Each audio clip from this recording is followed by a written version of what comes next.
Chapter 201. Reflection in the Mirror 3. For what? There was nothing in front of my eyes except endless whiteness. The dream demon in my head, no, in my mind, also made a sound of confusion. It seemed even the dream demon had noticed something strange. What are you doing?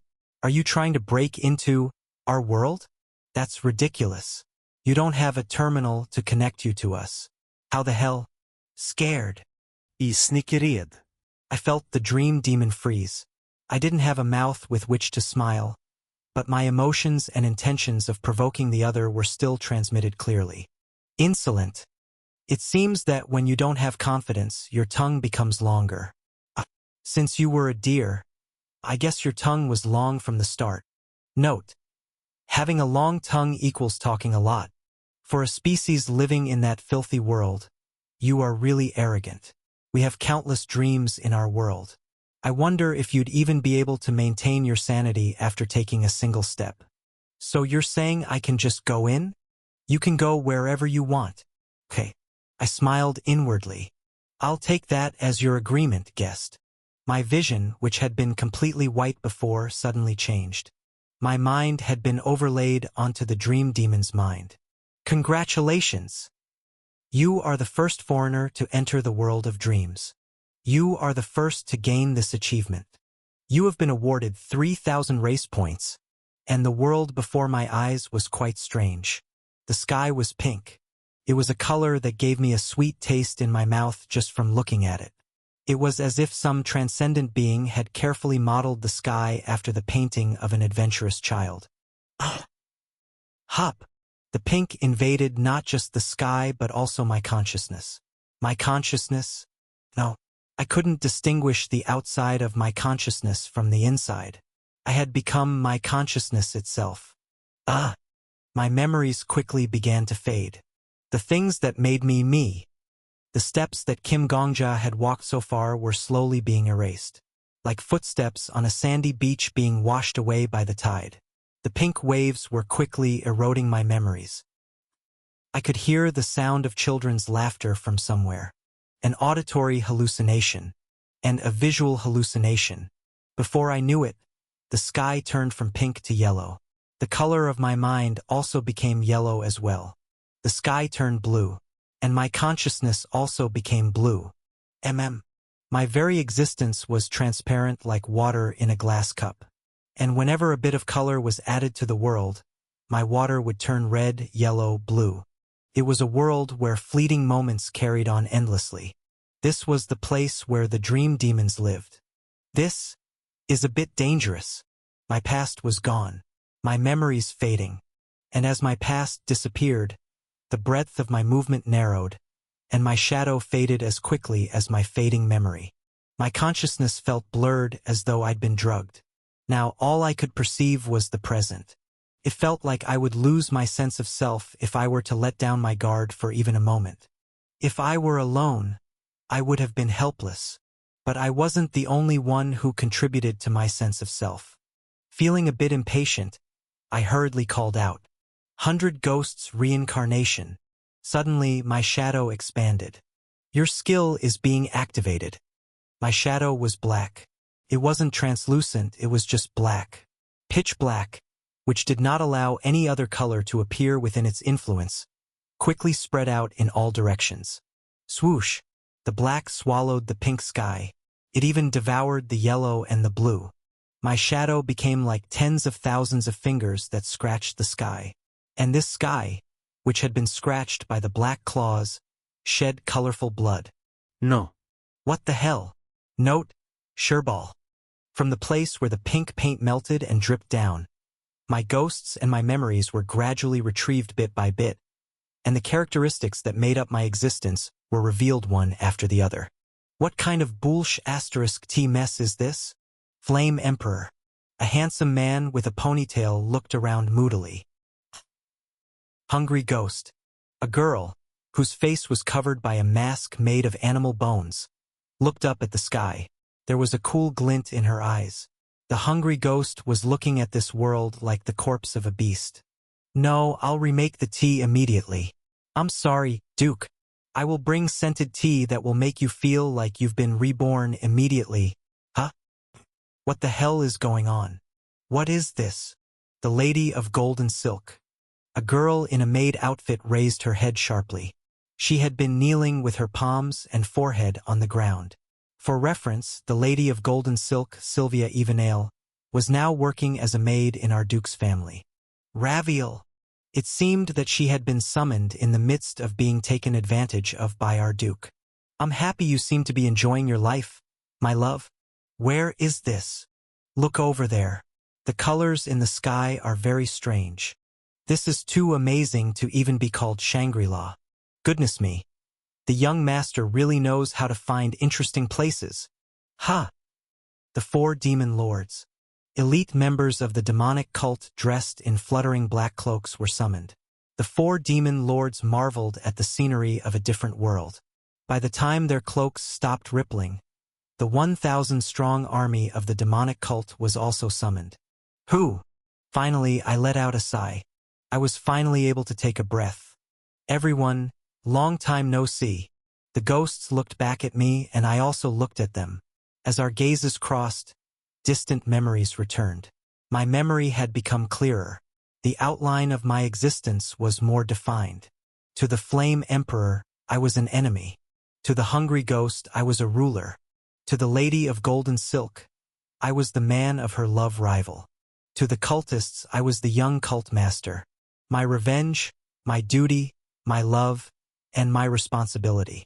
Everything was contained within the eyes of the ghosts. Just as they had become reincarnated ghosts because of me, I had also become the current Kim Gongja because of them. As long as they were here, I would never disappear. It's nice to see you all, except for the chimpanzee over there. Huh? Are you talking about me? Yasuha frowned. You bastard. You called me away when I was going to work. Shouldn't you speak more nicely? He was wearing a brown apron. The apron had the Planetarium Cafe written on it.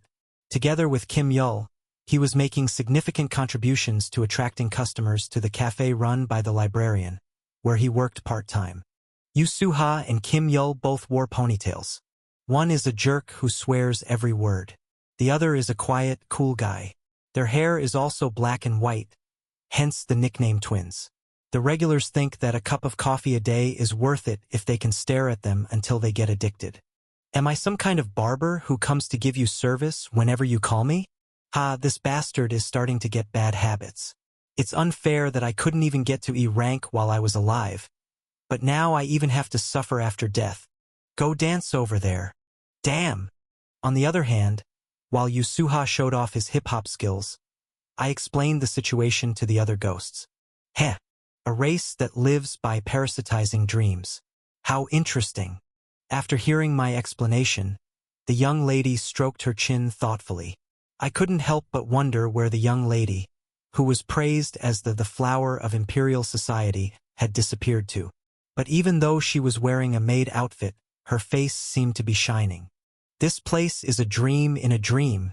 It is a dream where the succubuses live their dreams over and over again.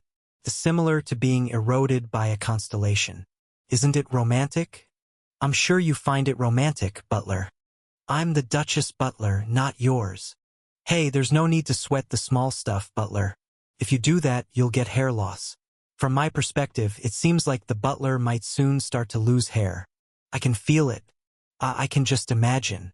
I can really imagine it. The sight of Duke Ivantia sighing while stroking the top of the butler's bald head. Right? You go dance over there too. Damn!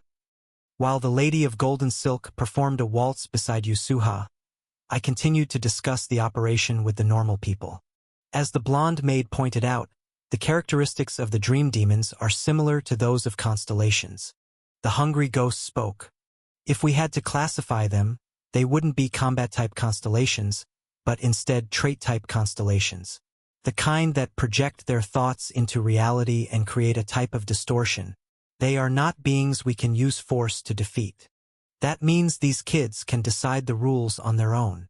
That is correct, my lord. Clatter. The Hungry Ghost tapped her mask. In truth, dreams are the reproduction of experiences and the realization of desires.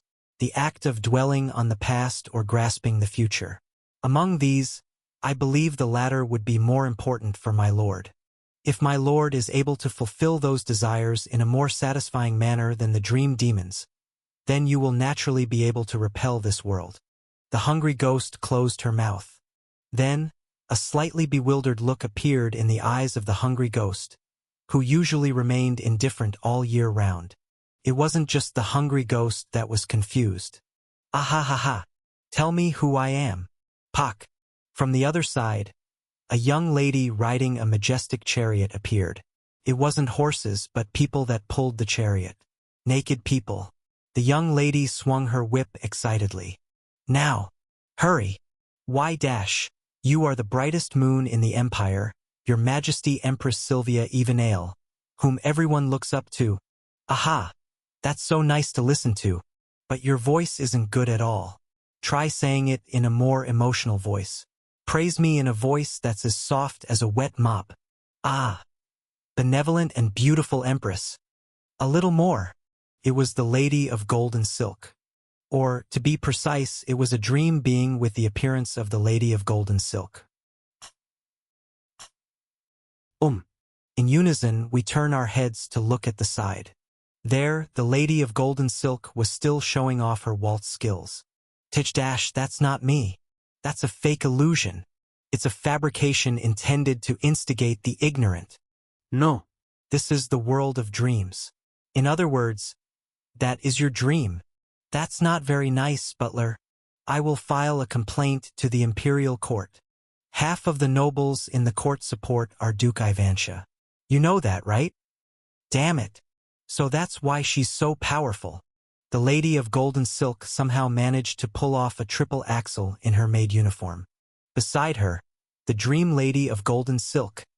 So, the dream fragments that had been embodied by a dream demon smiled as she whipped people.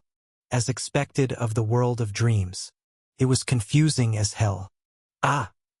The hungry ghost finally regained her senses and spoke slowly. It seems that our dreams are also beginning to be reflected. That seems to be the case.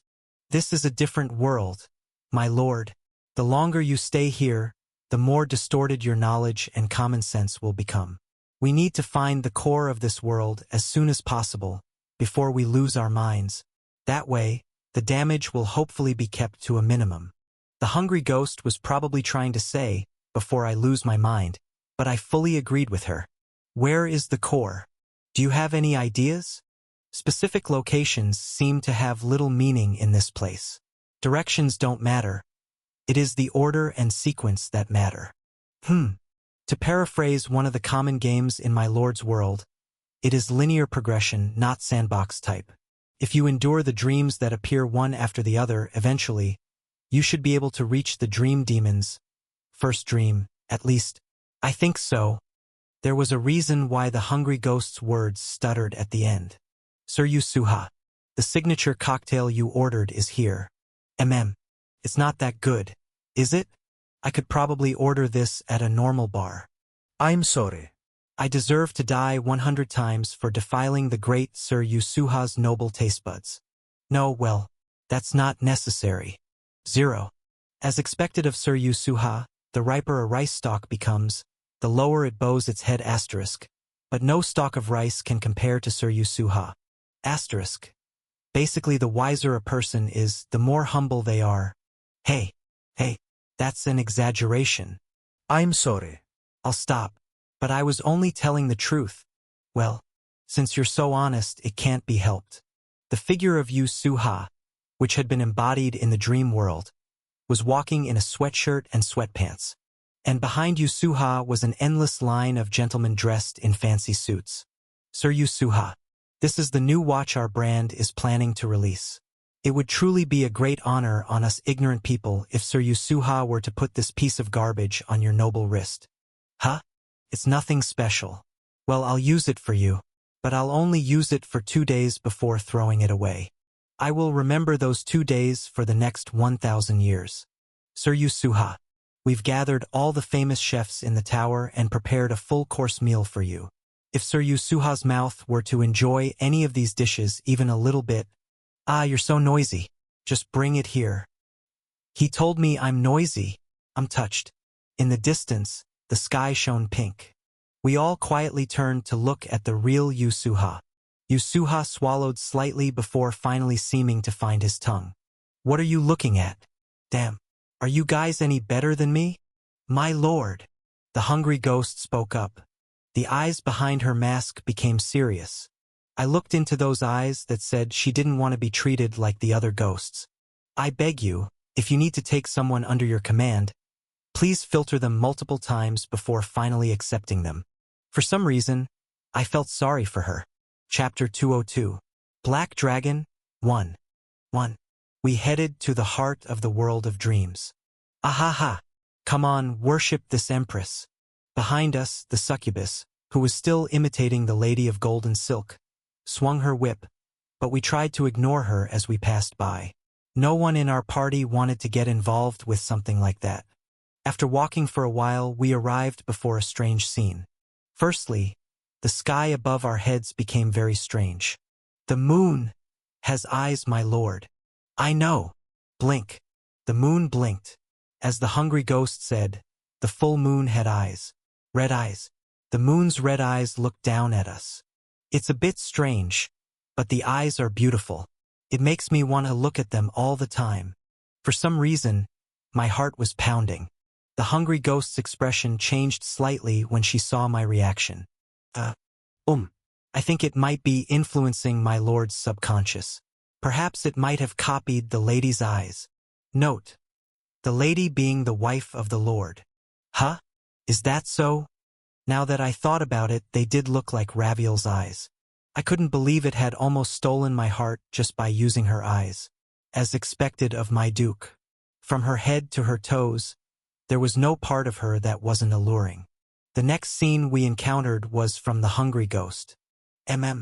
Beneath the red-eyed moon, fields of yellow wheat stretched. In the fields of wheat, farmers toiled with bent waists. The hungry ghost expression became noticeably stiff. I immediately realized what this was a copy of. This is Estelle's village. Yes, that's right. The village that had been devastated by the Ejim Empire and the Allied forces. The fields of wheat that the child I saw in the hungry ghost's trauma used to play in. Spirit. Something lay among the yellow wheat. A giant beast.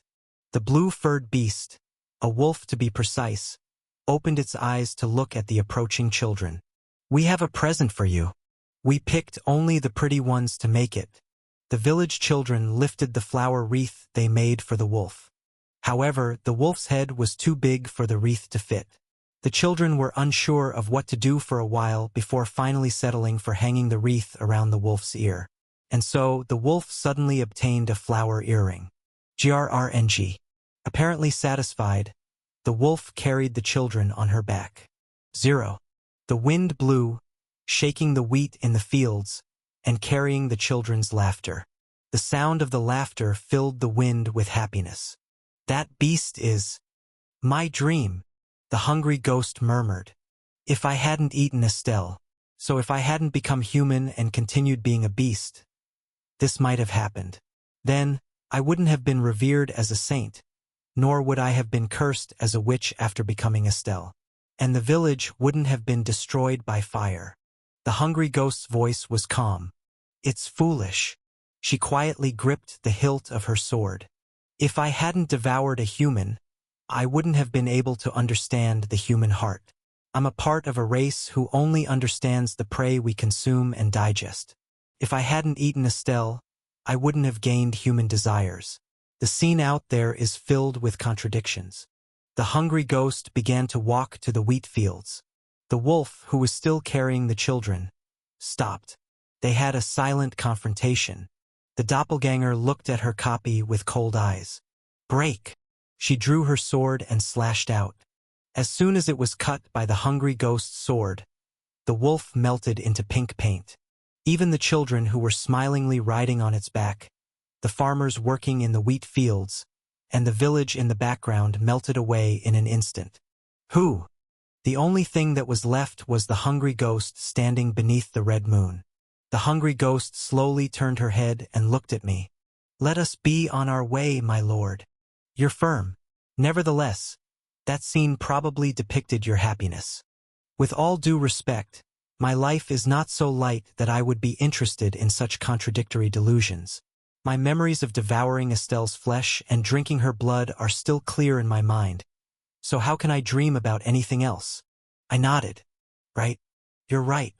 We continued our journey. Along the way, we encountered the dreams of the cult members and the dreams of Aberka. The Aberka in the world of dreams crushed me while shouting Ugger. It seemed that since Aberka was also in contact with the dream demons, his dreams were being reflected in the world of dreams. Is the core of the world still far away? No. We're almost there. The hungry ghost kicked the Aberka to the side and pointed ahead. I can feel a presence similar to a constellation over there. A place surrounded by an iron fence topped with barbed wire. A dream demon was sitting in front of the iron fence. The dream demon tilted her head to the side with a heh. You really managed to maintain your sanity in this place. How strange. This succubus had a familiar face. She looked much smaller and weaker than I knew, but it was still easy to tell who she was. Black Dragon Master? MHM. That's what it's called. This human. She looked around 7 or 8 years old. The Black Dragon Master, who looked much younger now, stood up. We don't naturally have our own faces, so I'll borrow the face of an animal so that we can talk. This child is the only one you can talk to calmly, even though you seem to value them. What do you mean? I mean you won't easily get caught up in your emotions. Simple. The dream demon looked over my shoulder. At you, Suha, the hungry ghost, the lady of golden silk, the 4 demon lords, and the cult members that were following me. There are a lot of guests, but I have no tea to serve. Sorry. But I hope you can understand my situation. Why did you bring so many troops to a shabby place like this with nothing to plunder? It is you, not us, that are trying to plunder. Don't you think? You are crossing the ocean to invade. It is natural for wild beasts to become ferocious at the scent of blood. In that sense, it is also natural for the strong to beat up the weak, so it would be smarter for you to listen to me. How scary. Would you like me to scare you more? Rumble. I approached the dream demon with the army behind me. I think you are looking down on me because physical force doesn't work well here. Humph. And so? If conversation won't work on you, then I'll have no choice but to use another method. How interesting. The young succubus smiled. I'd appreciate it if you could tell me what that is. I have a skill that allows me to bring the dead back to life. I will kill you all and bring you back. I summoned the 100 Ghosts reincarnation card. The gold card glittered above my hand. Those who are killed by me are forced to obey my orders after being revived. It wouldn't be difficult for me to subjugate all of the dream demons. Do you think it's a bluff? I looked right into the eyes of the succubus in front of me. I had already wiped out the evangelist of everlasting happiness before. I didn't have any problem doing it again. The smile disappeared from the corners of the dream demon's lips. No, I don't doubt your sincerity, because you, Death King, are a scary person. The succubus looked me in the eyes and shook her head. I just find it regrettable. Regrettable? What are you talking about? Exactly that. It's not from me, but the original feel of this animal's body. After all, the way you are trying to persuade us is also with the logic of force. Suddenly, we heard gunshots from the other side of the fence. My lord! Young cult master! The hungry ghost and the 4 demon lords surrounded me in an instant. But there was nothing wrong with me. It also didn't seem like the hungry ghost or the 4 demon lords were injured either. The succubus giggled at our actions. Don't worry. By your definition, this is also a dream. Gunshots continued to ring out from behind the fence. When I looked in that direction, I saw a man and a child running, like they were being chased by someone. How deep the mark a single experience can leave on you is. The more I learn, the more surprised I get. The man kept looking back, but he kept covering the child with his body, as if he didn't want the child to look behind them. The bearded man whispered to the child, "Don't ever look back. Do you understand? Ing." I realized after hearing the child's voice that it was a young black dragon master. The man and child alike had stains on their bodies and clothes like they hadn't washed for a long time. Muddy water had soaked the bottom of their clothes and hardened. With heavy steps, the man and child continued running away. When I was 7 years old, I remembered the story the Black Dragon Master told me in the past. In the outside world, my father died in a civil war. There was a narrow opening in the iron fence. The man pushed the child through the opening first. The gunshots were coming closer and closer. I was running away with my parents, but I think soldiers were chasing us. My father stayed behind. The child screamed as she fell through the opening in the fence. Dad! Dad! Don't look back. Go first. Dad will follow you. The man pushed the child again. The child continued to scream, but she listened to her father's words and moved her feet. I really continued to run without looking back.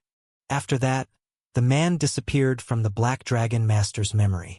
However, at the end, I heard something fall behind the Black Dragon Master.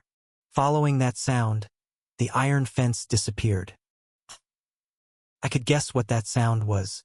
The man probably tried to climb over the fence topped with barbed wire after sending the child away. Then he was struck by a bullet, died instantly, and fell to the ground. That sound was probably the last thing the Black Dragon Master remembered. No matter how strong you are, you can't undo the irreversible. The succubus spoke in a calm tone. Therefore, the best policy is to prevent the situation in advance. You have to constantly prepare for the worst. That's what this original body thought. Every time it meets someone, it has the habit of imagining that person's death. It's pitiful. You don't have to tell me that, I know. Then do you know this original body has prevented 8 abductions and assassinations against you? What? I looked at the dream demon in surprise. You've grown very quickly, so it's natural for a lot of people to be interested in you. The original body prevented and destroyed as much of it as possible, but the tower contains spies from all over the world. If you're not strong enough, you can't even protect your life and the lives of those around you. Crack. The moon in the sky above the world of dreams cracked. Then the red moon shattered into countless pieces. Death King, since you are the stronger person, I will lower my head for now. I will order those who are sailing across the ocean to return. But you can't stay on the continent overlooking the 7 races forever. Can you? The ground beneath us became soft before turning into a pink sea. Splash, splash. Pieces of the moon fell into the sea one after the other. You have only suppressed us for now. We haven't truly been convinced by you. That is what coercion by force is. A tsunami started from the place where the moon fell. The moment the wave hit us, the succubus shape also began to melt. I'll see you next time, Death King. And the world of dreams collapsed. 2. Death King? Are you okay, Junior? I suddenly regained consciousness. The Black Dragon Master was looking at me with an anxious expression. Senior, that's good. The light in your eyes is back. I looked around. We weren't in the jungle scene of Aburka's dream. Instead, I was lying in the square of the port town. The dream demons. They suddenly left the dream right after you talked to the deer. What happened? Did you successfully persuade them? Or did you? For now, it was a success. As if to prove my words, the people laying in the town square began to wake up one after the other. Perhaps because they were just waking up from their dreams, their movements were sluggish, but fortunately, their lives didn't seem to be in danger. Ha! The Black Dragon Master let out a long sigh of relief. Good job. I don't care how you did it. Senior. I grabbed the Black Dragon Master's wrist. The Black Dragon Master tilted her head to the side as she looked at me. I have something to tell you. Why do you look so serious all of a sudden? Because I am serious. A strange silence passed between us for a moment. I gathered my breath. Then, I looked straight into the Black Dragon Master's eyes and opened my mouth. Senior. Emma Regressor. Chapter 203. Black Dragon, 2. What? The Black Dragon Master blinked. The leader of the tower's top guild slowly lowered her eyelids before raising them up again. Slowly. The entire action literally took a full second. Then, she furrowed her brows. Returner? What are you talking about? I've been thinking about it for a long time. Senior crossed the Ejim Empire with me. It would have been easier if I had revealed my identity back then. But at that time, I didn't completely trust Senior yet. So I hid it until now. The more I said, the heavier Black Dragon Master's expression became. It was clear to her now that I wasn't telling a joke. Senior always said, "You don't know where this rookie who doesn't seem like a rookie appeared from. That I'm like an old fox despite my age." Senior was right. I'm not a rookie. I summoned a skill card. Skill card open. Golden light shined. I flipped the golden card in my hand and showed it to the Black Dragon Master. Plus, Returner's Clockwork Watch. Rank, EX. Effect. Activates automatically upon death. Returns to 24 hours before death. Even after returning, all memories and stats are retained. However, the higher the hunter's rank, the more the penalty will increase. This skill was copied from Hunter Yu Suha. Plus, wait a minute. The Black Dragon Master stretched out her left hand and grabbed my hand which was holding the card. Her hand covered the skill card, so the Black Dragon Master was unable to see its description. The Black Dragon Master herself was blocking the skill that I wanted to show her. Don't. Dark eyes. Her dark eyes, which resembled a bottomless well, somehow looked desperate at that moment. She was looking at me with an urgent expression. Beyond those eyes, at the very bottom of the well, a ripple appeared in the pool of water. Note: a bottomless well. Don't do this. Please. There was a faint tremor in her voice. I don't know what you're talking about. However, I know what would happen if I were to listen to it. There's a line between people that should never be crossed. No matter how familiar you are, no matter how close you are, that line should never be crossed. The Black Dragon Master spoke naturally as though she'd predicted that this would happen a long time ago. This naturalness probably came from her many past experiences. Don't tell me your secret. Don't share it. If you were to reveal your secret now, we will cross the point of no return. When we begin to rely on each other too much, it's no longer reliance, it's dependence. I know that too. You and I are good friends, reliable comrades. You shouldn't expect more than this in your relationships with people. I take care of my work, and you take care of your life. Wouldn't that be best?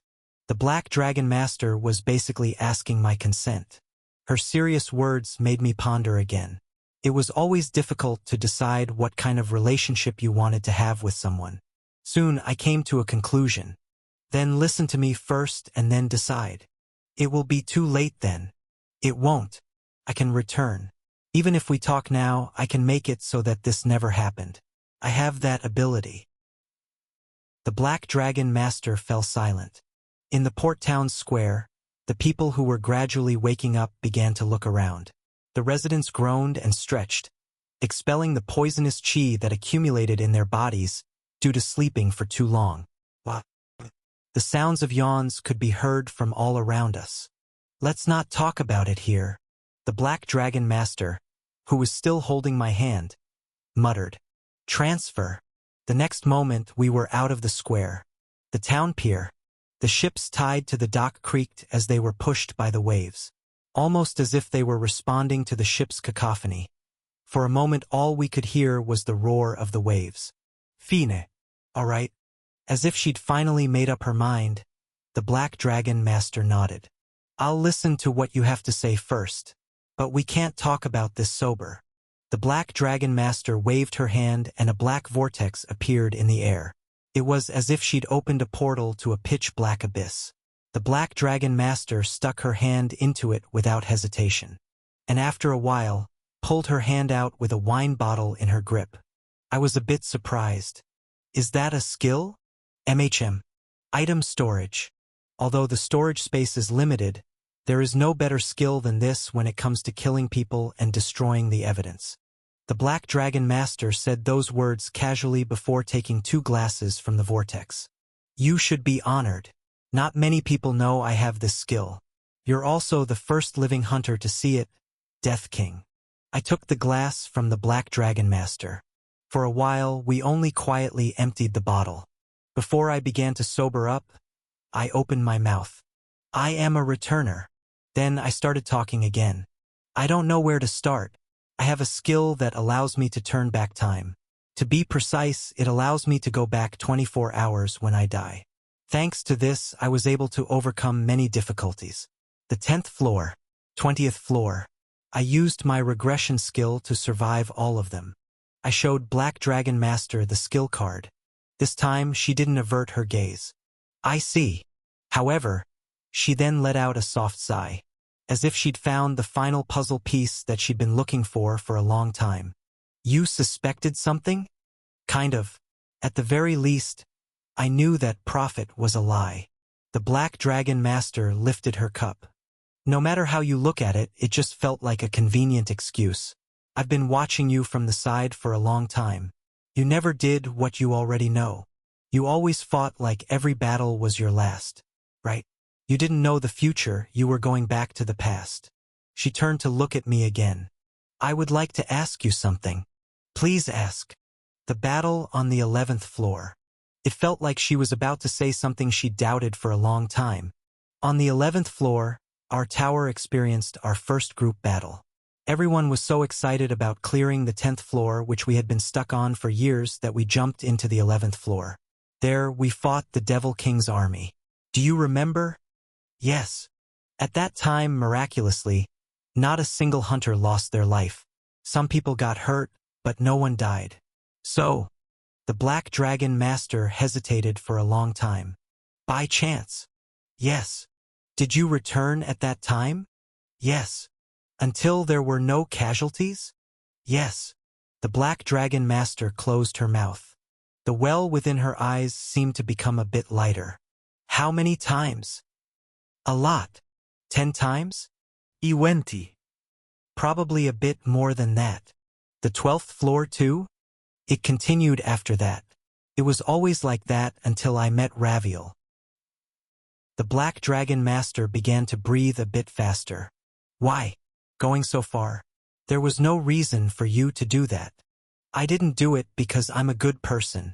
If I had gone up to the 11th floor on my own, I would have needed to redo it dozens or hundreds of times. You were also one of the reasons why I returned. I looked into the Black Dragon Master's eyes. Every time the number of people who died on a stage decreased, the Black Dragon Master would smile a bit more. It was something she couldn't remember. Before that, I'd never seen the Black Dragon Master smile even slightly. While they weren't bright smiles, they were still smiles filled with happiness. During a raid, when the hunters died by the hundreds, you carried out your duties with a rigid and emotionless attitude. The Black Dragon Master changed a lot when the casualties dropped to double digits. I was the only one who could remember her transformation. Oh my God! Less than 40 hunters probably died. This doesn't make sense. It seems less than 10 people died. This is unbelievable. It shouldn't be possible. On a battlefield like this. A smile that blossomed like a tightly closed flower bud spreading its petals. I could still remember that moment vividly. When I saw it, I thought it was really beautiful. It made me happy. It was the first time I realized I could make someone smile. I smiled. Thanks, Black Dragon Master. Senior. Why? Thanks to Senior, I was able to walk a path that I would never have been able to walk on my own. I now know about loving life. I'm with someone I love. Even if it wasn't your intention, I was able to step onto this path because of the smile you showed me that day. I wanted to say this. I wanted to tell her. Senior, you are someone who helped me get this strength. You are not alone. Even if Senior worries about saying goodbye to every person you meet, you don't have to worry about me. Since I have the ability to go back one day upon death. I'll be fine. I won't die. You don't have to stop the assassinations against me. You don't have to worry about what will happen if you don't stop them. I'm here, and I'll keep being here as long as you let me. It's fine even if we fail. Saying something like that. You don't have to be afraid of failure anymore. You can do whatever you want to achieve. Even if something goes wrong, I can give you another chance. Don't say that. The Black Dragon Master was afraid. I already knew what she feared the most. Even when we got drunk with the Crusader, the Black Dragon Master had been muttering, "Don't be late, Death King. You can't always be late, duh." An irreversible situation. That was what the Black Dragon Master was most afraid of. So, I decided to give her the sincerest gift I could. I said the one thing that only I could say. You can be a little late sometimes. The Black Dragon Master paused as if she had been stabbed. As long as I am by your side, nothing is irreversible. Anything can be redone. So it's fine to take more chances and gamble, Senior. Senior deserves it. The wind from across the ocean swept the Black Dragon Master's hair. Senior is much more skilled than I am. You started your own business and you manage an entire organization. You rule over the entire tower. That is a talent I don't have. Likewise, the talent to start over was only given to me by chance instead of you, Senior. My dear best friend. We can do a lot more if it's the two of us. I didn't want to see her shedding tears. So I lowered my head and took the Black Dragon Master's hand. I'm already dependent on Senior, so please depend on me too. You, really? The Black Dragon Master swallowed her words. You're a bad person. Why are you saying all of this after saying that you can make it so this conversation never happened? That you're saying it's okay since if you die and go back one day our conversation will disappear. Would you kill yourself to make this conversation go away? Yes. Crazy guy. The Black Dragon Master held my hand. Crazy guy. She murmured again. You'll see. I'll use it till you're sick of it. What was it? Returner? How dare you share such an ability with me without being scared? You really don't know how crazy the leader of the Black Dragon Guild is. You'll see. Crazy guy. Crazy bastard. I waited for the Black Dragon Master's trembling to subside. After some time passed, Black Dragon Master spoke in a much calmer voice. Anastasia. That's my real name. Kim Gongya. I slowly lifted my head. The Black Dragon Master had a thin smile on her face. I'll make sure to use it properly, so be prepared for the future. Yes. I also let out a genuine laugh. Senior Anastasia. Note. Anastasia Sunbay. The people climbing the tower. Among them, I found a comrade with whom to share my secret for the first time. Chapter 204. Black Dragon, 3. For some reason, I thought it would be something like this. As the sound of the crashing waves became familiar and calming, the Black Dragon Master stretched with a relaxed expression on her face. Well, I thought something like this would happen with you. Ha! Really? MHM. As soon as I look at a person's face, I usually have a feeling. How close I will get to this person, and how much I will get to know them. I haven't been wrong once since I was 25. That's amazing. It all comes down to experience. The Black Dragon Master snorted. You tend to learn a lot about human perseverance when your expectations of failure tend to repeat themselves. By the way, I'd prefer it if you kept calling me by my title instead of my name in front of the others. Would that be a problem? It wouldn't be a problem, but, why? Why? Because it's embarrassing to have my real name called in front of others. Despite saying that, her face showed no signs of embarrassment. You should also refrain from calling me Senior. It makes chills run down my spine. I really hate showing off my personal relationships to people. No. Well, I'm not saying it doesn't make sense, but would it be embarrassing if I said it when it's just the both of us? That's a philosophical difference. Fine. Our opinions split pretty quickly. The Black Dragon Master nodded to herself before taking something out of her item storage skill. It was a cube covered in several round dots. It was a die, a prop used in gambling all over the world. Mr. Kim Gongya. The Black Dragon Master looked at me with a serious gaze. What is it? You're making me nervous. Please make and sign a friendship contract with me. Ha! What was this about a contract? I believe that a proper relationship between people should be documented. The Black Dragon Master looked proud. Humans are prone to making mistakes. Whether it's because they stayed up all night or they worked for 20 days straight, it's possible for their minds to crack at least once. No. Even if there is no underlying problem, if they were to bottle up their emotions for 5 or 10 years, it would become a problem. Ah! So in order to prevent any accidents, a contract must be written. It's a must if you want to have a strong and healthy relationship. What was she talking about? Really, what the hell was she talking about? Of course, the agreement must be made by both of us. Neither side can force it. As the first clause of our contract, I would like to write, in the case of differing opinions, we will follow the will of the person who got the highest number after throwing the dice. What do you think? Indeed, Bei Hurayong, who had been silent all this while, stuck his nose in. I understand now. Zombie, you became friends with a really troublesome girl. I was dumbfounded. I had never met someone like this in my entire life. You Dasha. Maybe that would be okay. Take this seriously. The Black Dragon Master got angry. But why? People who don't know anything think that friendship is about being honest without question. But that's not true. Such relationships are only possible if, by chance, you happen to get along very well. If you want to maintain a relationship, you have to use your head. Right, your noggin. Friendships can only work if you use your head well. That's true. But is the contract really necessary? If someone breaks the contract, then you can immediately stop being friends, so it's convenient. What was going on? I was confused. It felt like the concept of friendship that I'd known and lived for was now being shaken. If you have a limp attitude, then you will only have limp relationships. Kim Gongja. If you're going to start something, then you should build a solid foundation from the start. Either agree to the terms quickly, or argue against them with proper logic. In the end, I used a part of my brain that I don't normally use and thought long and hard.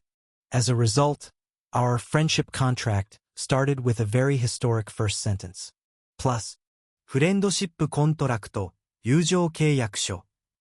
This contract was concluded when the request of Anastasia Zelensky, hereinafter referred to as A, was accepted by Kim Gongja, hereinafter referred to as C. A does not trust the validity period of human emotions, so she is confident in the belief that a firm attitude and diligent intelligence will be the foundation for the two parties to stand on. As such, A and C pledge to the following. 1. All promises are only valid if both parties agree. 2. All promises can be abrogated if both parties agree. 3. However, the establishment or abrogation of a promise can only be carried out during the weekend, i.e. Saturday or Sunday. 4. If there is a difference of opinion between the two parties, they will roll the dice and follow the opinion of whomever rolls the highest number. Signed, Anastasia Zelensky, signature. Signed, Kim Gongja, signature. Plus, I looked down at the contract with a blank expression. Was this really for the best? What are you doing? Come on, stamp it. The Black Dragon Master urged. She was a bit scary. To be honest, I don't have a stamp. You have fingers. You can use your fingerprint. That's right. My fingerprint. As I was stamping a red fingerprint with my thumb, the thought that popped into my mind was, I'm glad she didn't suggest writing a pact in blood. During the past half hour, I was able to get a really good understanding of the Black Dragon Master's personality. Good. The Black Dragon Master inspected the contract with a satisfied expression. This isn't too bad of a start. Well, we can revise it in our 2nd or 6th year. This will have to do for now. There's still more after this? Kim Gongja. The Black Dragon Master spoke in a soft tone. You shouldn't underestimate human spinelessness. In the first place, hairless beasts could transform into different humans in just 6 months. This statement was said with great conviction. Daddy. Daddy's comrade. A familiar voice sounded in my ears as I looked at the first friendship contract I'd ever signed. My son, Aberka, was running towards the pier. Where did you two disappear to? I've been looking for you for a long time. Ah, sorry. Just now Before I could finish talking, The Black Dragon Master's boot landed on my instep. Ooh-hook-ooh-huck? The sound that came out of my throat as the pain shot up my leg was quite splendid. This wasn't a level of skill that could be acquired just by stepping on 1 or 2 feet. I had something to talk about with the Black Dragon Master. Right? Death King and I needed to have a private conversation. The Black Dragon Master smiled softly. Your father and I have a special relationship now. Aberka froze. Special relationship? MHM. You could even say we are the only ones for each other. Only ones? Ah, how shameful. I'm saying such things in front of a child. In any case, the two of us are finished talking now. What did you come here for? The townspeople, everyone woke up. It seems that the problem has been solved completely. I came to look for you to report that. Aberka muttered softly before suddenly turning to look at me. His glare was particularly menacing. The constellation, the musclehead who dreams of sinning against heaven, demands an explanation. No, you're misunderstanding. She's just using me to kick you away. Daddy, is what she just said true? Death King, was there anything wrong with what I said?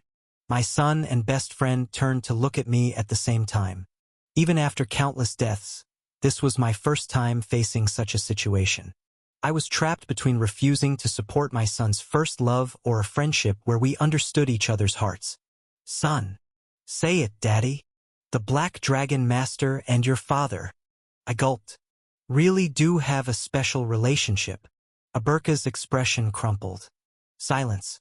The hobgoblin's thick lips twitched, and his long eyelashes trembled. I really hate you, Daddy. Aberka ran away after leaving those lines fit for a teenage boy. His footwork while using aura was truly amazing. In an instant, Aberka disappeared over the horizon, leaving nothing but chicken poop tears, one, behind. It was the moment when the first love he'd developed in hundreds of years came to a disastrous end. The constellation, the musclehead who dreams of sinning against heaven, is badly hurt. The constellation, the musclehead who dreams of sinning against heaven's distrust in humans increases. I was frustrated. No. Uburka, son. Your father will only have one person in his heart till death. How could you have such a misunderstanding? You'd understand if you tried to talk even a little. Thanks. As soon as Aberka disappeared, the Black Dragon Master's expression became calm again. She gracefully swept her hair behind her ear with the back of her hand. Thanks to you, that troublesome child left. If I get a troublesome child like that in the future, I'll ask for your help often. Kim Gongja. I'm your friend. But aren't you too comfortable after using me? What are you talking about? Really? The Black Dragon Master smiled brightly. I'm able to be comfortable after using you because you're my friend. This was my third time seeing that smile. Perhaps I'd be able to see it countless times from now on. For I'll tell you about what happened after. You're wrong. A 7-year-old Anastasia looked at me. The world of dreams. The sleeping pioneers of the new continent were all awake by now. The sailors who had left to cross the ocean once again had returned safely, except for a few unfortunate victims. Because of that, the Black Dragon Master and I had to spend a lot of race points. Note: author put civilization points here. For now, I changed it since I think it was a mistake, but if something like civilization points are added later, I'll fix it. I came back to tell you that. Once the situation was handled, I chose to re-enter the world of dreams. I'm not sure what you mean by that. The young succubus responded in a blunt tone. The iron fence stood behind the dream demon like last time. An old iron fence with broken barbed wire. The remnants of a civil war. The dream demons parasitize scars like this. The first time we met, you said something. That whenever Anastasia met someone, she had a habit of imagining that person's death. That the best policy was to prevent situations in advance, and to constantly prepare for the worst. Right? But I became an exception for Senior. Gunshots rang out. You will see it too. A man was running towards the fence while holding a child's hand. It was almost like watching a broken videotape that could only play the same clip over and over again. In this world of broken images, I spoke quietly. You just know, Senior, you can't change her. That's your natural limit. You guys are a race that only lives on the trauma of the past. I overpowered you with my strength. You guys only backed down because I had more power than you did. But you were wrong to think that our relationships in the world are only based on power. What are you trying to say? I'm saying don't mess with me. You brats. I released my red aura. The pink-tainted world became a bit darker. Startled, the dream demon shuffled backwards. You can talk as much as you want. You make it seem as if you can rule the world as long as you have power and logic. But the world isn't so thin that it would be cut by your scissors. By your wording, everything under this sky is a power. I filled my finger with aura. Subduing people is a power. Convincing people is a power. Therefore, sharing a past with someone and walking forward with them is also a power. You are capable of recreating someone's past in a dream, but beyond that you are just incompetent. You will never be able to change, Senior. I did. You are more incompetent than me, you're weaker than me, and in the end you were ultimately defeated by me. I waved my hand. My aura split the space apart. The iron fence snapped, instantly becoming a pink bubble before finally disappearing. The man and the woman, who were trying to escape through the narrow exit, also melted. I wonder if you'll become a bit more competent when I return in the next era. If I give you hundreds of years and you still repeat the same thing over and over again, well, I'll have no choice but to turn back time and wipe you out. It was a simple task. I would just be adding the dream demons to my 100 ghosts. I got to my feet. Even so, how many people can you find? The dream demon stared at me. One person. 2? Maybe 10 people, maybe 20, or maybe 100. Even if you do, that number is only a handful of dust in our world. So what's the point? I snorted. If you're worried about the number, then maybe this will help you figure it out. I spread my aura and cut off my surroundings from the world of dreams. If my master was here, she would probably be able to cover the entire world, but that level was still out of reach. The best I could do was make an area my own. Quest clear. And best seemed to be enough for this stage. Just before leaving the world of dreams, I took one last look at the dream demon. The young black dragon master was biting her lips as if she was angry. I look forward to the next time we meet. Declare stage clear. After murmuring this in my mind, a bright light covered my eyes. Stage clear. You have cleared the 35th floor. Your compensation will be settled after entering the 36th floor.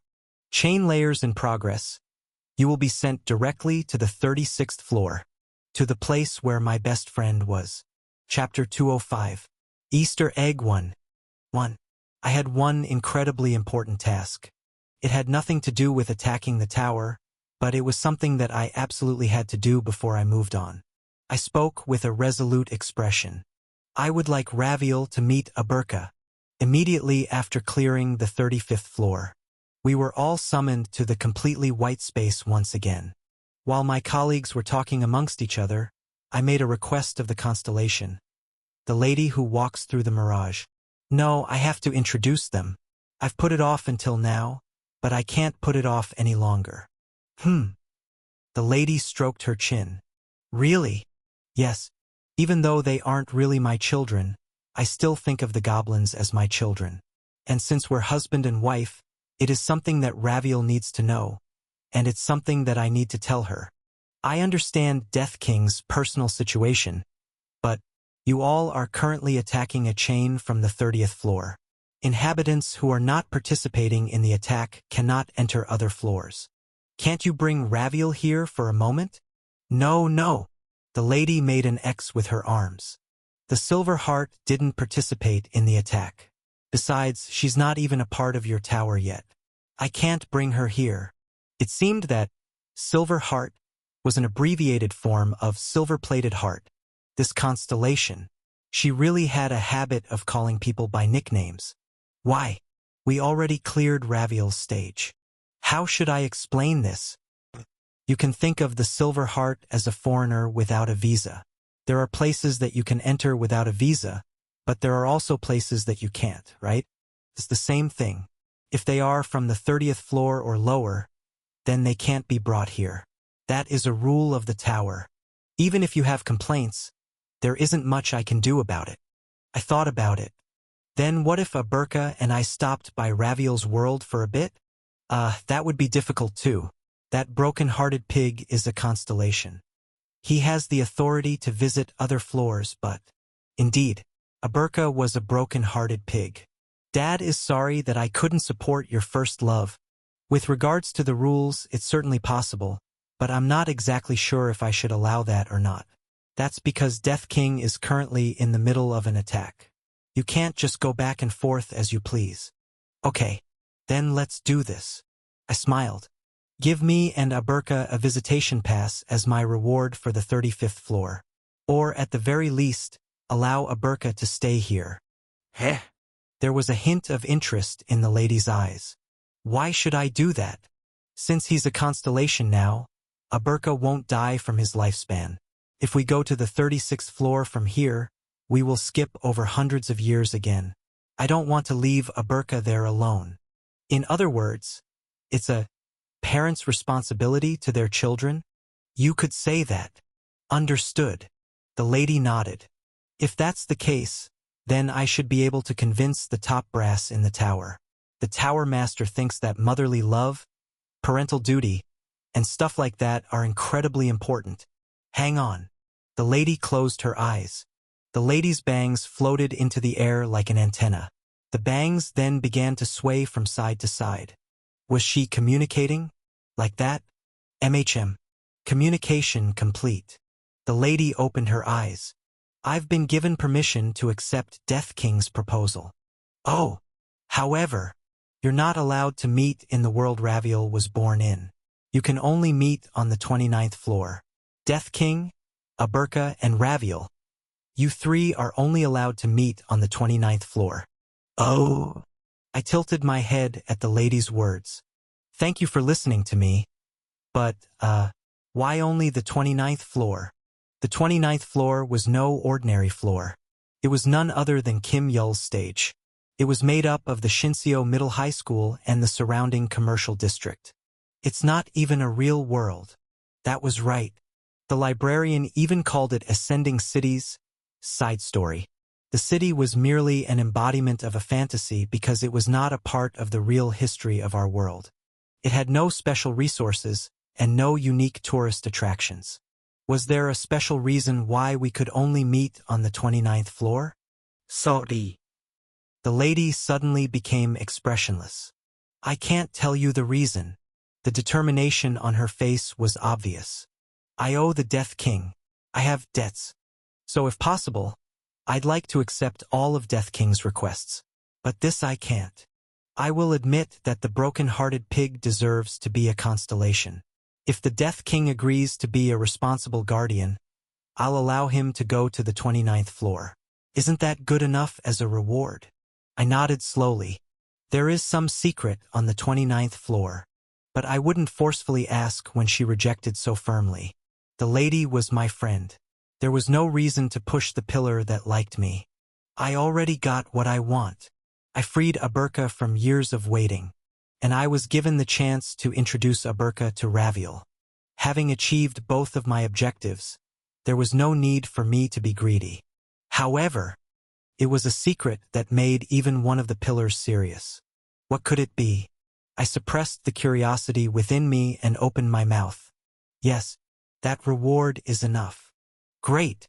Sorry to the kids that are on the 29th floor now, but you guys have to leave . The constellation, the lady who walks through the mirage, has temporarily taken over the management of the 29th floor. The constellation, the lady who walks through the mirage, has removed all hunters from the 29th floor. With a soft yap, the lady shook her hand. While I'm at it, I'll adjust the time as well. Administrator authority. Activate. Country lockdown. The 29th floor has been sealed. The entry level for the 29th floor has been increased. You are eligible to enter the 29th floor. Good. Seemingly satisfied, the lady smiled happily. Now, no one can enter the 29th floor till Death King leaves. Even constellations won't be able to enter.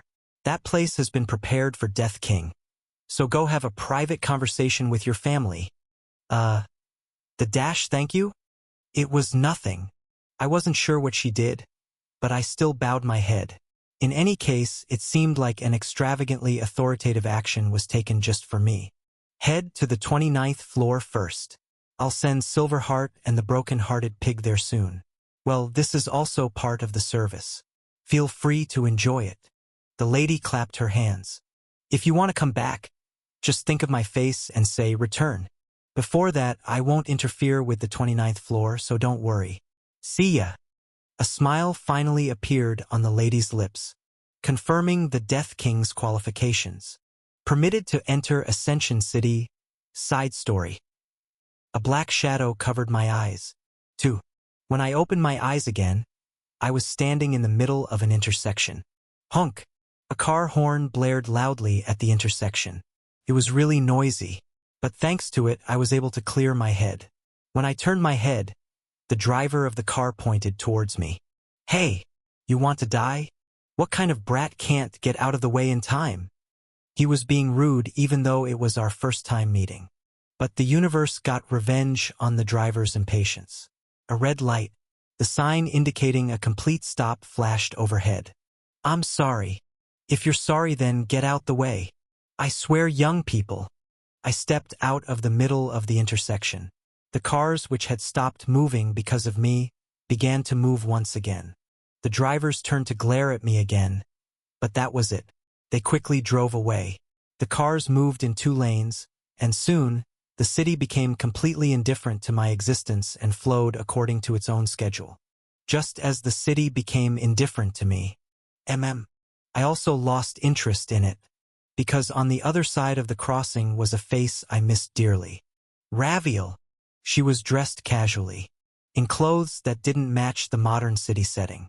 Raviel created her own paradise under a traffic light. Gongya. It seemed the aftereffects of the teleportation hadn't yet cleared. Raviel rested her hand on her forehead.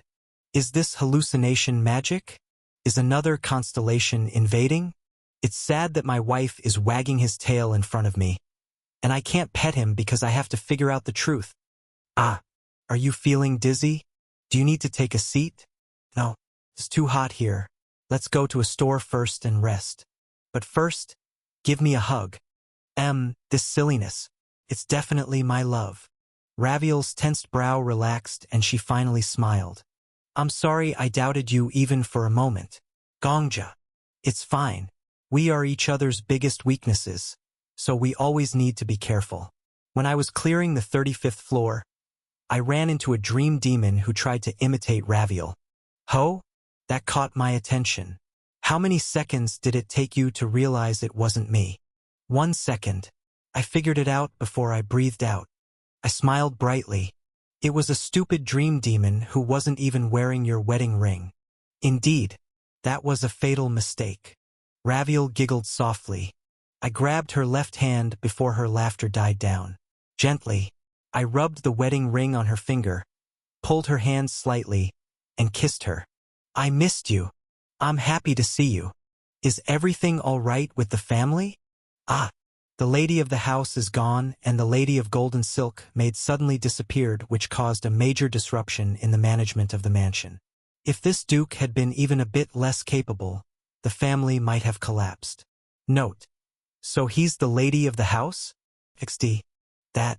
No matter who it is, to marry such a capable person, they must have saved the country 3 times in their past life. I heard you saved the world a few times. This time, Raviel was the one that initiated the kiss. We looked lovingly into each other's eyes for a while. Anyways, what's going on, Gongja? As I was doing my morning work, a little blonde child suddenly popped up from the floor and said, Hi. Sorry. Death King asked me to take you to the 29th floor for a while. Ah, that person is a pillar. A pillar. Yes, you can call them constellations above constellations. She's one of the people that manages the tower. I asked her to let me meet Raviel for a moment as a reward for clearing the 35th, and she agreed. But I didn't just bring you here recklessly. Ah! Raviel stroked my cheek. For reference, we were still at the intersection. Cars and passers-by were still going past.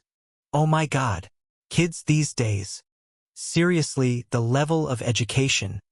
The people walking down the street stopped one by one and looked over at them while whispering. Well, a beautiful woman like Raviel was openly showing her affection in broad daylight, so any sane person couldn't help but be distracted. Of course, we didn't pay them any mind. This was my first time reuniting with Raviel after a few months, so why would I have space in my consciousness for other people? My brain was currently busy taking and storing images of Raviel's face. The Ascension City side story was a world created because of me so they could tolerate this kind of behavior. You asked for such a cute reward. Did you miss me that much? Actually, I have something to tell Raviel. Daddy. At that moment, the world seemed to freeze for a moment. You're Daddy, right? No matter how I look at it, you're definitely Daddy. Raviel and I slowly looked over. There, Ubukra stood, staring at me with his arms folded. Raviel tilted her head to the side. Daddy? My heart sank. No. Wait a minute. Raviel, what happened was… Oh my God! Aberka frowned. What a disappointment. You were grinning so happily with your colleague not so long ago, and now you're trying to bump lips and make love with someone else. My hope for Daddy is fading by the day. Scrunch. Raviel's eyebrows moved about 11 degrees down. A colleague? Is that so? Raviel turned to look at me. Gongja. This guy keeps saying interesting words and sentences. Unless my language skills are lacking, it's hard for my doubts and inferences to drift off in a certain direction. No. No. Raviel. It's not like that. You're so shameless, Daddy. You confidently said in front of me, I have a special relationship with the Black Dragon Master. How shameless are you to meet someone else? I can't understand it. Oh. Raviel's lips were stretched thin. If it's Black Dragon Master, that should be the person who came to the first meeting. Raviel reached out and grabbed my neck. The strength of her grip wasn't that strong. But even if the Devil King grabbed my throat, I wouldn't be this scared. Of course, I believe in our love. I wouldn't doubt you even if words like affair somehow intruded into our life. But I still want to ask for an explanation. I don't know why. Gongja, I will give you exactly 60 seconds. So speak for your life and my peace. This was unfair. Chapter 206, Easter Egg, 2. 3. I see. So it was just a misunderstanding. After hearing my desperate explanation, Raviel nodded. A fast food restaurant. I'd wanted to go to a cafe, but the timeline of the side story was in the past. The time when cafes began sprouting all over the country like bamboo shoots was still a ways away. Unfortunately, this meant that there weren't many places we could enter freely and have a conversation. Well, I should have known that you would never look at someone else. In fact, the news that the laws of physics had been disproven would have been more believable. I just got caught up in my emotions for a moment. No. I'm glad you believed me. Honestly, I thought the world was going to collapse. Well, in my opinion, the Black Dragon Master is a capable person. Even if she had been born in the Empire, she would almost certainly have become a noble. To become such close friends with such a person is a wise decision. You're pretty lucky. Of course. Raviel squinted her eyes and looked out the store's front window. I never would have expected you to come back with a goblin child. Outside the window, Aberka was standing with his back to us and his arms folded. Although a giant hobgoblin was standing in the middle of the city, people continued to pass by as though it wasn't strange. Some seemed to be surprised by how big Aberka was, but none of them recognized him as a hobgoblin. Is there some kind of perception-altering spell on us? Maybe. Clink. Raviel swirled her glass of Coke, causing the cubes of ice to tap against the sides. The clothes I'm wearing are very different from the ones here. Normally, this would make me stand out. But while there are a lot of people staring at my face, No one seems to care about the clothes I'm wearing. Raviel was wearing a dress in the Empire style. And yet, the store clerk didn't react to it when he saw it earlier. Even though Raviel's otherworldly beauty was enough to make the world quake. The conclusion is obvious. In their eyes, we all appear to be dressed in normal clothes. A worldwide perception alteration. That's ridiculous. That just means that the person who gave you this opportunity is omnipotent. You have a talent for being appreciated by the powerful. Gongja. Haha. Around the restaurant, customers of all ages and genders kept glancing at Raviel. This showed that while the perception alteration worked for our clothes, our appearances seemed to be the same. If this was an era with smartphones, they might have taken them out and sneakily tried to take pictures of us. Then bring that child you call your son. Is it really okay? Right? Even if he is not your biological child, it is still a relationship you made in your heart. You never know. I might even recognize him as a member of the Duchy of Ivantia. Raviel rarely ever granted favors like this.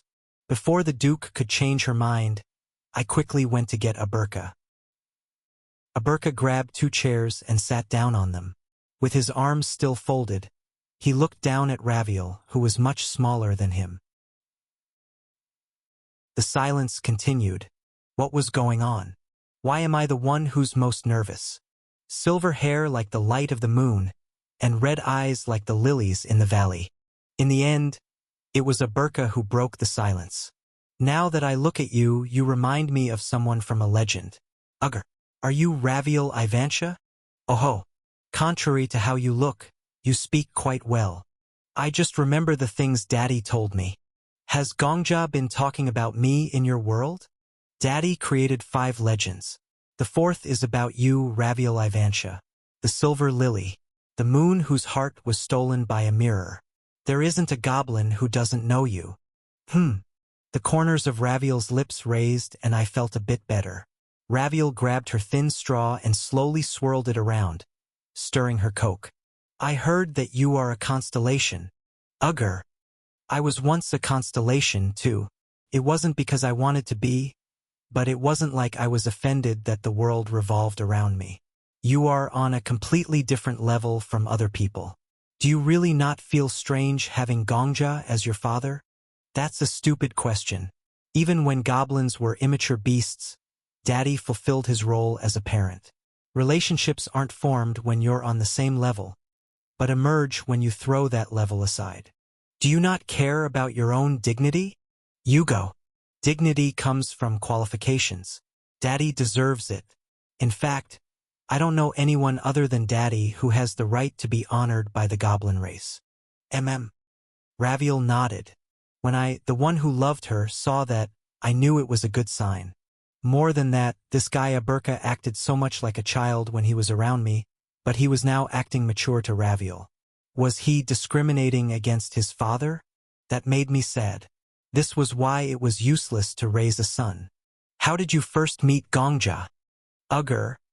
It was when the war had broken out with the Slime Empire. Soon, the two began to have a friendly conversation. Without me, sadness continued to pour in as I was ignored by my wife and child simultaneously. This was the sorrow of being a goose dad, one. As I looked through the window beside us, my attention was suddenly grabbed by a passing pedestrian. Upon seeing them, I felt a strange sense of déjà vu. Oh! At first, the reason the pedestrian caught my eye was because of their clothes. Shinseo Middle High School uniform. To be precise, it was the middle school uniform. Middle school students were among those who bullied Kim Yul, regardless of gender. Maybe that's why the uniform caught my eye. I never saw this student before. Was this just déjà vu?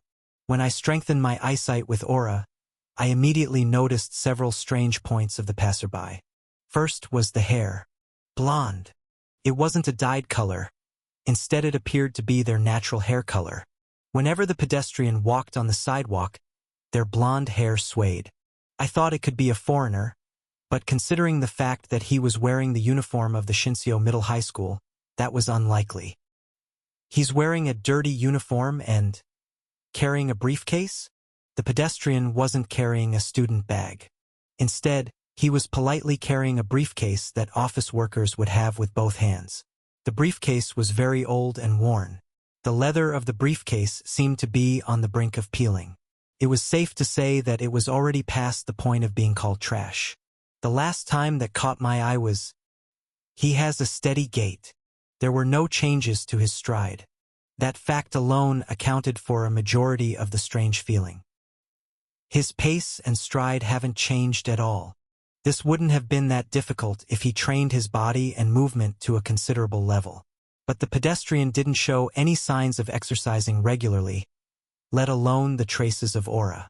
Instead, he seemed to be particularly weak when compared to his peers. The pedestrian slowly passed in front of the fast food restaurant, and for a moment our eyes met. Time seemed to slow down. No, it wasn't my time that slowed down. The pedestrian was completely expressionless. It was as if he'd never shown any expression since birth. And the pedestrian's expressionless face was perfectly sculpted. But his eyes were endlessly transparent. This world was currently in the middle of summer, but this pedestrian didn't seem to mix with the sweltering heat on the street or the nervous sighs of the other people. It was a type of transparency that did not tolerate any impurities. Honk! The car horns in the distance. The traffic lights blinking at the intersection. Even the sight of the yellow light becoming red at the three-way intersection was not reflected in this pedestrian's eyes. It was as if he was walking in a different time. The same rhythm, the exact same stride, like an absolute being was walking through the world. The walking proved that they had once been a part of this world. But he wasn't a passerby. He was someone who could reject the entire world simply by walking. Once in one step, twice in two, thrice in three, for times, endlessly. Gongya. Suddenly, I realized that I'd gotten up from my seat. What's wrong? Sorry. Raviel and Aberka stopped talking and looked at me. Please wait here for a moment. I have to go somewhere. As I apologized to them, I kept my gaze on the back of the pedestrian who was gradually drifting away. I'll let my aura out so you can follow me if you want to. Aberka should easily be able to follow me. Daddy. Son. Look after Raviel. After saying that, I hurriedly ran out of the restaurant. Where did he go? The pedestrian was crossing the street. The light at the crossing had only just changed to green, but it was already beginning to flicker, urging the pedestrian to hurry. Honk! Since it was the middle of summer, there weren't many people on the street, and there was only one pedestrian on the crossing. Despite the fact it was still blue for the pedestrians, drivers seemed to ignore the signal. Cars drove on the road behind and in front of the lone pedestrian. Where did I see him? I followed him. When I went to Shinseo High School, the pedestrian walked into an alley. No, I wouldn't have forgotten a student that walked like that. Even if I only saw him once, I would have remembered. The trees lining the street casted their shade on the road. This is definitely the first time I saw him. So why? The summer sun shined brightly. The boundary between the shaded and unshaded places was stark. As the pedestrian walked under the shade, he seemed to drift like a mirage, trying to escape the season. Chirp, chirp. The cicadas cried. Who is he? Tap. The pedestrian stopped in the middle of the shade. I had no choice but to stop walking, too. The pedestrian slowly turned around. I immediately felt an invisible attraction. In the short moment when the pedestrian turned around, it felt like time slowed down once again. My breathing stopped, and my thoughts accelerated. In this slowed time, memory fragments began to flow. I want to know how the towers are built up. Before entering the 35th floor, the Crusader asked. There just needs to be someone living the unhappiest life in that world. The lady's voice answered. The tower is built by the Master. The Master lives on behalf of the life of the unhappiest person in the world. The tower is built in a world that the Master has already lived in and passed. Worlds without towers are those that the Master hasn't passed by yet. Something tickled my nose when the pedestrian turned halfway. It was a certain scent. A scent I knew. I'm going to school a bit early today. Kim Yul. I have to go to the farm and feed the rabbits. The scent of old animal feed that had been stored in the warehouse for a long time. Anyway, we don't have an animal caretaking club anymore. The middle school class presidents are supposed to take turns feeding the animals, but there's no way middle schoolers are going to stick to it, you know? So the security guard and me, and some middle school kid, take care of feeding the animals between the three of us. A tower had been built in our world. If the lady's words were true, that meant the master of the tower had lived in our world before, on behalf of the unhappiest person. If so, it meant that someone had been judged to be unhappier than Kim Yul. Kim Gongya. So that's why the words the class president had said resonated in my mind once again. You went around calling him the second-year loser of Shinseo High School or whatever. The pedestrian looked at me. I was standing under the summer sun. The pedestrian was standing under the shade. There was a space, a gap. The loud cries of the cicadas was the only thing that filled the gap between us. Who are you? An unceasing ringing. It was only after the pedestrian opened his mouth that I realized the true origin of the feeling of déjà vu. It was a voice I'd only ever heard in the tower. And if possible, tell me why you're following me. Tower Master. The Master of Mansing looked at me. TL. Mansing equals 10,000 lives. Chapter 207. Easter egg 3. 4. After I said, I want to talk to you, the Tower Master stared at my face. Then, after a few minutes, the Tower Master nodded and turned around. Understood. Follow me. I walked behind the Tower Master. This way. A dilapidated alleyway. Old houses with tiled roofs lined both sides of the alleyway. But the atmosphere was not as tidy as Hanok Village. 1. The tiles were old and covered in weeds. Stone walls, which had already collapsed in the past, had never been repaired and endured the gravity of time in that collapsed state. What kind of Hanoks are these? Just as I had an uncomfortable feeling and opened my mouth to ask. These houses were built during the Japanese colonial era. 2. Tap tap. The Tower Master muttered softly as she walked ahead. When the war broke out, this city was wiped out almost instantly. Because of that, there are more traces of the past here than in other places. What war? The Korean War? 625 War. The smell of summer rot drifted up from the sewer. These are houses that missed their time to die. The procession of tile-roofed houses with years of history looked down upon us. Rather than antiques, it was more like looking faces covered in age spots. We walked along the stone path to one of the stone walls, opened a lacquered gate, and stepped into a yard where even weeds didn't seem to grow. Please wait here for a moment. I sat on the wooden floor and waited. Not to mention an air conditioner, there wasn't even a fan, so the only place to cool off was in the shade of the eaves. Chirp, chirp, chirp, erp. The cicadas chirped in the sunlight. After a while, the Tower Master returned with a tray. I don't have anything to serve to guests. No, I'm sorry for dropping in so suddenly. I politely accepted the cup with both hands. It was water in a stainless steel cup that was often seen in school cafeterias. This might be my first time seeing you. The Tower Master sat in front of me and bowed her head. I am Ja Soo-young, a third year from Shinseo Middle School. Ah. Now that I thought about it, I hadn't introduced myself. I am Kim Gongja. Right, Mr. Kim Gongja. What did you want to talk to me about? I wondered how I should say it. I think you are the Tower Master and I'm wondering why you're here. Can you tell me how you made the tower? However, the question that came out of my mouth was completely different. You said your name was Ja Soo-young. Yes. May I ask what it means? I'll write the characters. The Tower Master took a notebook out of her briefcase. Ja Soo-young, Susoi-jing, amethyst. The sharpened pencil scratched black onto the white paper. This is the Tower Master's name. Perhaps that was just the name that she used in this world. Nevertheless, it was the first name I learned for the Tower Master. Yasoyung. I repeated the pronunciation in my head. I wouldn't forget. Do you have any other family members living here? I lived with my uncle until last year, but now I live alone. I'm sorry, but may I ask? A robber broke into the house and killed my uncle. The 3 men who were with my uncle were also killed. The case hasn't been solved yet, so I can't really tell you much. There were no emotions on the Tower Master's face when she said those words. No, there hadn't been any emotion from the start, since the first time we met. By chance, do you know anything about the tower?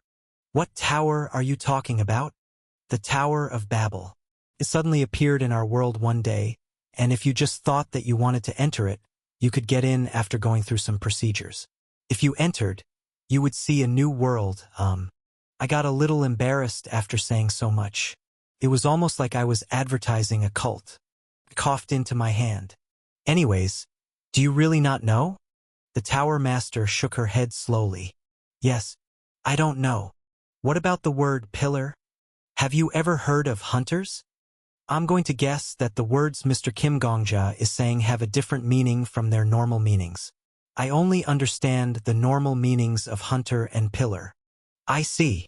I wasn't sure how to say it. But as the conversation progressed, my strange feeling intensified. She has no memories of being the Tower Master. This girl in front of me really didn't know about the tower. The voice is the same, but the tone is completely different. A god who lost their memories. I'm not sure what information and circumstances were hidden, but the child in front of me didn't have the memory or authority of the Tower Master. She was just living the life assigned to her. It would be pointless to ask her about the tower now. I shifted my curiosity. You've been answering all my questions since early. Is that okay? You even said that someone broke in. What if I was a criminal who is targeting Ms. Ja Suyong? It's fine. The Tower Master slowly opened her mouth. If Mr. Kim Gongja was a criminal, then you wouldn't have tried to contact me at the intersection. You would have picked somewhere else. Ha! I pass under 2 underpasses on my way home from school. One of them is abandoned. Because the lights there are broken, it's very dark, and there are many hidden spots. A criminal who planned to attack me would either do so at that underpass, or they would come in the cover of night. The Tower Master spoke quietly. And when I saw Mr. Kim Gongja's face, I didn't see any intentions of committing a crime. Mr. Kim Gongja's gaze remained on my face the entire time, particularly on my eyes. If you were aiming for me, you would have looked at my body. If you were worried I would run away, you would have paid attention to my lower body. And if you thought I would fight back, you would have paid attention to my hands. But Mr. Kim Gongja only looked at my face.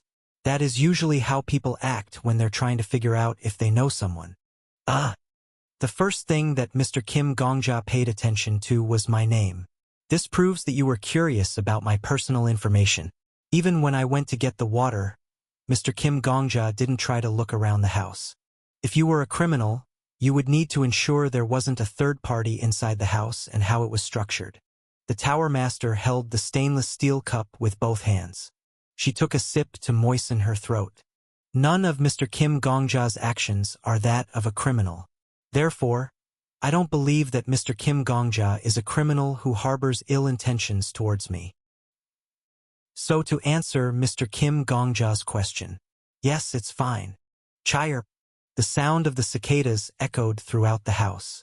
In a daze, I just listened to the sounds of summer. Hot. My mind was blown. You're very articulate. And smart. Yes.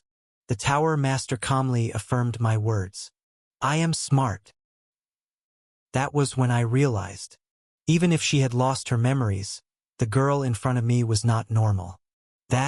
I'm sorry, but do you mind if I use the restroom? It's around the back of the house. Be careful when you come back.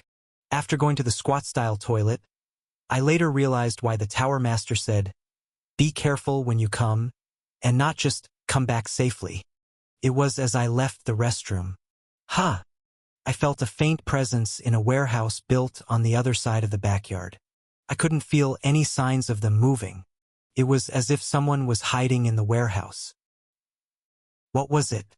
Even though it was a hot summer, the back of my neck still felt a bit cold. As I looked at the warehouse door, the presence remained silent, as if it was trying to avoid my gaze. What really is it? I took a step closer. With each step, the presence became stronger, and the cold feeling on the back of my neck became more pronounced. Hey! No, what are you doing? I tried shooting some of my aura forward just in case, but there was no response. The presence didn't fade, and instead continued to grow stronger as I got closer. One step, another step. Damn. I gulped slightly, just as I was about to grab the handle of the warehouse door. Don't. Someone grabbed my clothes from behind. Don't go in.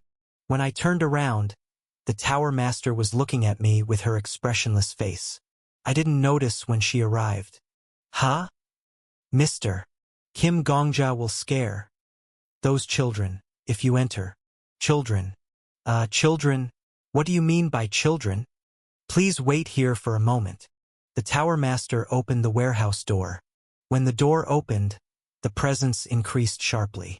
Until now, it felt like someone was stroking the back of my neck, but now, the sensation felt more like someone was scratching it with their nails. I'm sorry. A guest came to visit. There were a number of curtains scattered around the warehouse. When the Tower Master pulled one of the curtains aside, all I could see was a full-length mirror. As soon as the mirror was revealed, the sharp presence disappeared as if it had been washed away. Relax. The Tower Master picked up a nearby towel and began to wipe the surface of the mirror. I couldn't help but watch the Tower Master from behind. That mirror. Isn't there something strange about it? Yes, it's a strange child. I think it might hurt people. This child won't hurt anyone anymore.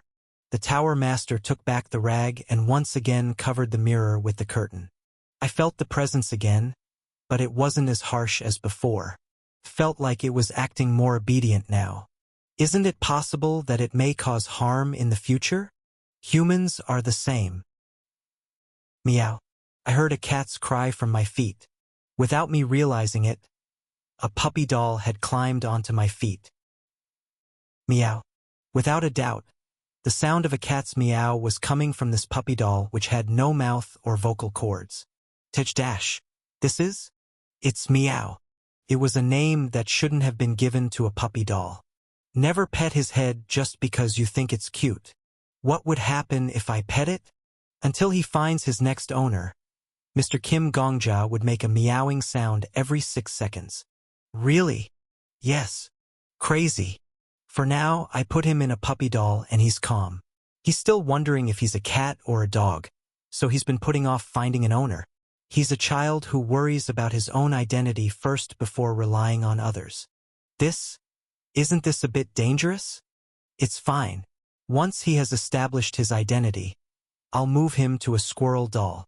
How ha ha ha? Then he'll start wondering if he's a squirrel or not for about a year. Safe as long as I change his body every 10 to 13 months. No, Mr. Meow. Don't bother the guest. Please come over here. The Tower Master grabbed the puppy doll by the neck. Meow.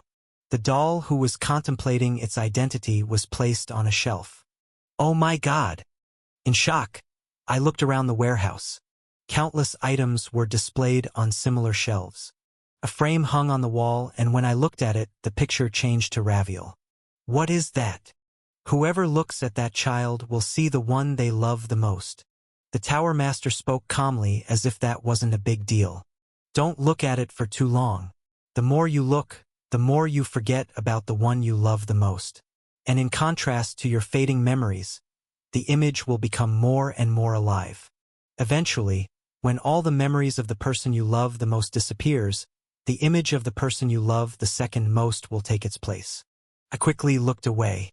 Why do you collect these things? If they were in another place, they would bother people. But aren't you scared? After all, they're like ghosts. That's a strange question.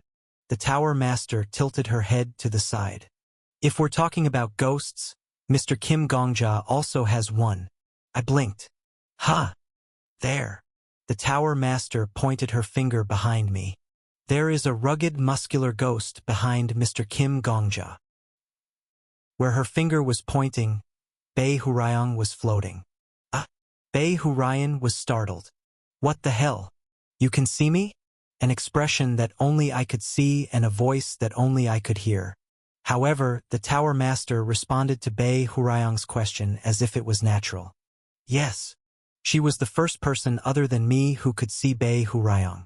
Chapter 208. Cheat 1. 1. I researched it like wife asked.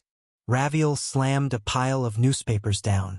Did you manage to find anything? Right. She's a pretty famous student. The newspapers had been marked with a light green highlighter. The words Mother Ja, Miss J, and Ja Sooyoung were all underlined in the bright color. They had even exposed the real name of a minor. The media in this era. She's more famous by her nickname than her name. They call her the ghost-seeing detective. Even if you stop a random person on the street and ask, 1 in 2 people will know her.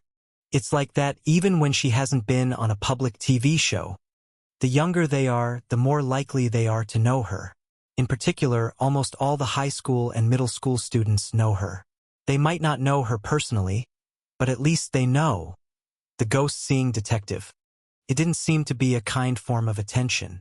Most of them responded, ah, that fraud? It's pitiful. It seems that child you call the Tower Master isn't very popular. A fraud. It had been 2 days since I met the Tower Master. Aberka and Raviel had traced my aura. I introduced them to Ja Sooyoung as the Tower Master. Although they were surprised, they decided to stay here with me for now. When I asked if it would be okay for us to stay for a while, Ja Sooyoung, Class A 3rd year Shinseo Middle School, nodded expressionlessly. Yes, that's fine. There are a lot of empty rooms here. Please stay as you like. However, there was a condition. Please ask for my permission before entering the warehouse. And please try to not walk around the house after 1 a.m. That's the time for the kids to play. I quietly accepted her words. No matter how big my liver was, I was still not brave enough to play with ghosts. The fact that my aura didn't work was already a mystery in itself. 12 administrative measures. And at least 8 civil suits. Raviel furrowed her eyebrows. Considering her young age, she's experiencing too many unnecessary troubles. This might be why she is considered a fraud. It's amazing that she can see ghosts. Gongja, is she really the Tower Master? Yeah, I'm certain. Tuck, tuck, tuck, tuck. A kitchen knife danced on a cutting board. Tower Master. In this world, the middle school student named Ja Sooyoung cut raw chicken with her back turned to us.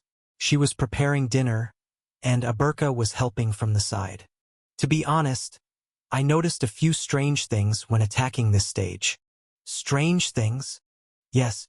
Originally, this world was the place that embodied the Constellation Killer's trauma. Earlier, on the 50th floor, I'd faced the Constellation Killer.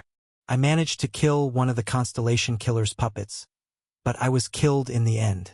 And when I died, I managed to catch a glimpse of the true nature of the Constellation Killer's trauma.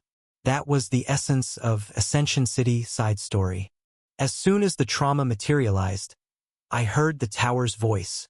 I wrote in my notebook, "Warning. The trauma of the enemy who killed you is being materialized. The data necessary for materialization will be extracted from your memories." The last sentence was the most important part. The landscape painting that is this world is a painting of the Constellation Killers, but all the paint used to paint it came from me. So all of the characters took the appearances of people I knew. The class president was the Black Dragon Master. The student council president was Raviel. My mother and father were my respected master and Bae Hurayong respectively. However, there was only one person that I didn't remember. Kim Yul's face didn't change. I had no idea what face the Constellation Killer had in his previous life. Since I don't know, I couldn't have remembered. And yet, in the trauma world, Kim Yul had taken his true form from the beginning. Raviel stroked her chin. That certainly is strange. If the data had been extracted from wife's memories, then it should have also changed Kim Yul's face to someone you know. That's right. So that only leaves one conclusion. Kim Yul was extracted from different data, not from my memories. It was borrowed from someone else's memories. And I'm pretty sure the other person is the Tower Master. On what basis? This. I lifted my pencil. When I cleared this world, the tower said something strange. I tried to recreate the voice as best as I could. The clear requirements have been achieved. Considering the uniqueness of this stage, requesting judgment. Judgment complete. The Lord of Mansing accepts the clearing. Until now, the constellations were the ones in charge of whether a stage in the tower was cleared or not. The constellation in charge of the 21st to 30th floors was the head librarian of the universe. It was Hamustra, but for some reason, the Lord of Mansing was the one to make the judgment of this world. In other words, this stage was specially managed by the Lord of Mansing himself. I had more evidence. Even after the stage clear was approved, I received a suspicious message. Today, the 29th floor stage has been cleared. The Lord of Mansing announces instead of the tower. Good work, everyone. May luck be with you all. There was a longer message in between those, but I couldn't remember it. 1. But this was enough. The Lord of Mansing himself had personally congratulated me. There is no doubt about it. The Tower Master was in charge of this stage. I was confident in those words. It was the Tower Master that manifested Kim Yul's face. According to the lady who walks through the mirage, the Tower Master had once lived in this world, in place of the unhappiest person. And coincidentally, this child, Ja Soo-young, knew Kim Yul. So you made the connection because they managed the farm together. Yes.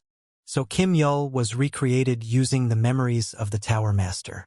The gap in the data disappeared. That makes sense.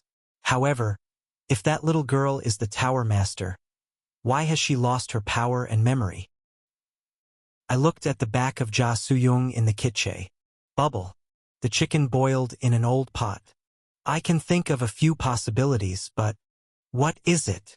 From how I see it, the Tower Master is the type of person who doesn't interfere much with the affairs of the tower.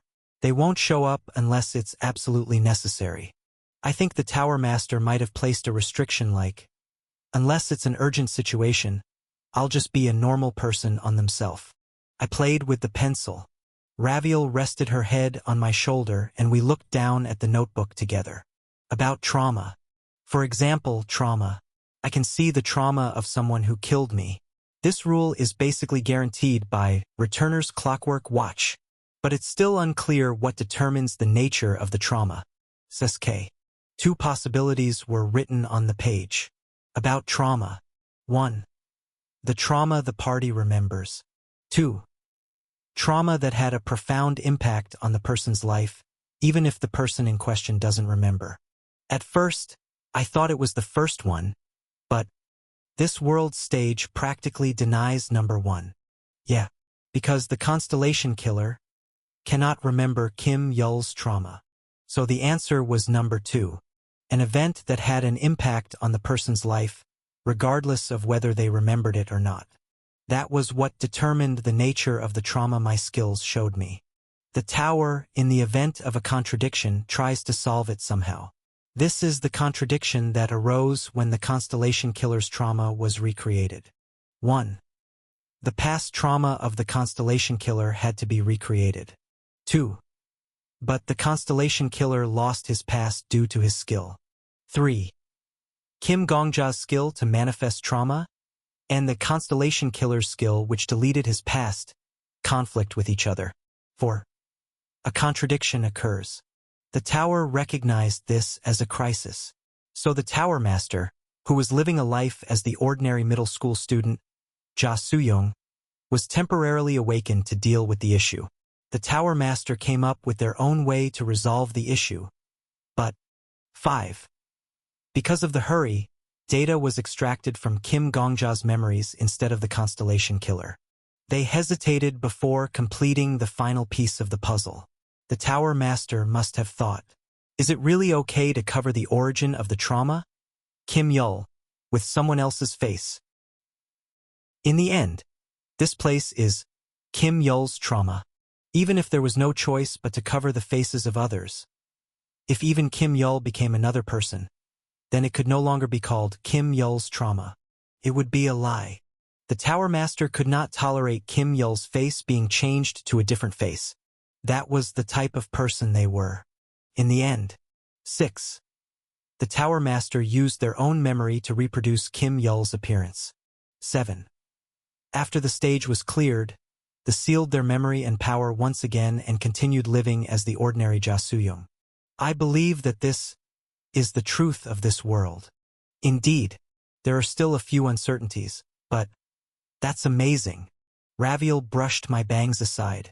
You must be busy just climbing the tower, but you still try to understand the truth by revisiting a path you already passed. That effort is your most brilliant talent. There is no hunter more interested in the tower than you. Well, this is basic. No, it's only possible because it's you. If it was someone else, they wouldn't have been able to gather any information on the Tower Master, and if it wasn't for your skill, you wouldn't have been able to attract the Tower Master's attention. You should be proud of that. Raviel praised me. Wehehe. Gongja, what do you plan to do now? Even if this girl is the Tower Master, she has no power nor memory. Her ability to see ghosts is amazing, but that's it. If my reasoning is correct, there should be a way to make the Lord of Mansing appear again. Ho! Contradictions created by skills cannot be solved by the tower on its own. It would need the Tower Master's judgment. So if I cause another contradiction, the Tower Master will appear. That makes sense. But how exactly do you plan to create a contradiction? I will die at Ja Soo-young's hands. Raviel's lips closed. I spoke quickly. There will be a problem with the manifestation of the trauma. Trauma highlights, and even that had a major impact on the life of the person in question, regardless of if they remember or not. In other words, Ja Soo-young Tower Master, S trauma. 1. The trauma of the middle school student Ja Soo-young living in this world. 2. The trauma of the Tower Master before they started living as Ja Soo-young. There will be a conflict, because the tower won't know which trauma to show me. If we were to follow the Constellation Killer's example, the right choice would be to show me the Tower Master's trauma. That was the source. This is a chance to get close to the truth and identity of the Tower Master who created and governs this tower before even reaching the 50th floor. This might be the first and last chance. Tuck, tuck. Raviel tapped the table with her fingers. How can you be so sure that it's your last chance? If you go to the 50th, 60th, or 70th floors, you might be able to find some secrets about the Tower Master. I'm certain. I glanced at the side. Bei Hu-ryong, who was listening to our conversation, folded his arms. He wrinkled the tip of his nose. I reached the 99th floor, but I never met anyone like a Tower Master. Even the existence of a pillar was something I only learned after meeting Kim Zombie. This was the testimony of an experienced person. If you compare this to a game, you'll probably be able to see the ending if you go up to the 100th floor. And I'm sure there must be a prize there suitable for the ending. However, the developer who created the game has nothing to do with the ending, do they? In the end, the identity of the developer and their life story don't matter. I can't be 100% certain since I didn't manage to reach the 100th floor, but the 100th floor probably has nothing to do with the Tower Master. I nodded. Yes, my Bei Hu-ryong says that there was no information about the Tower Master at least up to the 99th floor. This had nothing to do with the progress in the tower. In other words, it was an Easter egg. It was just information about the creator of the tower, the developer of the stages. I want to know the identity of the Tower Master. Why that person made the tower, how they made the tower, why they would want to live the life of the unhappiest person in the world, if there is a chance to know. I'd like to seize the opportunity. And this is your last chance. Yes, I think so. The secret of creation. The life of the creator. I think it was worth a life. Raviel. I carefully looked into Raviel's eyes. Please allow me to die to that child. Chapter 209. Cheat 2. My lover always forces me to make difficult choices. Raviel paused to take a deep breath, but then stopped the breath halfway. Afterward, she just stroked my earlobe gently. I knew that she'd been about to sigh before the thought, "I don't want to sigh in the face of my beloved," popped into her mind. I understand that it's worth it. If I were in your shoes, I would have wanted the same. I understand that in my head, but my heart doesn't want to allow it. It was natural. Raviel's words applied to me as well. If my role had been reversed with Raviel, I wouldn't have wanted to allow it either. Have you thought of a way to persuade that child? Raviel looked at Ja Soo-young's back. All I've seen until now was a person with a strong will. No, rather than being someone with a strong will, she's more like will that took human form. Ja Soo-young's eyes were able to see Raviel and Aberka as they were. For others, Raviel's silver hair shined black, and Aberka's green skin just looked like a darker skin tone. Their perceptions were deceived. However, that change in perception did not work for Ja Soo-young.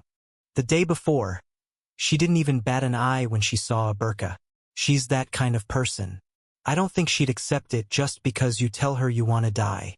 That point was where our thoughts differed. However, I asked Raviel for her consent first. Then will Raviel allow me to act? Fine. Raviel revealed her condition. As long as you die in front of my eyes. If you die in front of me, I'll allow it. I nodded. I'll do it. 2. It's time to eat, everyone. Ja Soo-young walked in with a tray. Aberka also brought bowls in both hands. Chogi guksu, asterisk. The noodles were rolled up in the bowl and ice floated around them. Asterisk. Noodles, kuksuguksu. In chilled chicken soup, chigachogi. Thank you for the food. With a slurp, I took a mouthful of the soup. The cool donkami, asterisk. Broth filled my mouth. Asterisk. Radish water kimchi. Isn't this really delicious? Unknowingly, I made an expression of amazement. Wow, it's so delicious. It seems you're really good at cooking. It's a hot day, so I made chogi guksu. Ja Soo-young spoke. The gem that Miss Raviel gave me was quite expensive, so the table won't be lacking for a while. It was a worthwhile gift. 2 days before, Raviel had given her an emerald, claiming that it was in return for letting us stay. Even someone like me, who knew nothing about gemology, could tell that it was ridiculously expensive. At first, Ja Soo-young refused, saying it was excessive, but she finally acquiesced when Raviel said, "I'm the one who decides whether it's excessive or not. Or does the landlady intend to treat me as a beggar instead of a guest?" As expected of the Ivansha Duchy, the richest family in the empire, although that family was my family. Ho-ho. Daddy, your face is really ugly right now. Can you not smile while you're eating? As your son, it's really embarrassing. By the way, what did you do with the gem? I changed the subject. It probably isn't easy for a student to easily turn a gem into money. One of my classmates is Lee Mi-ho. She's the third daughter of one of the largest groups in the secondary finance and construction industries.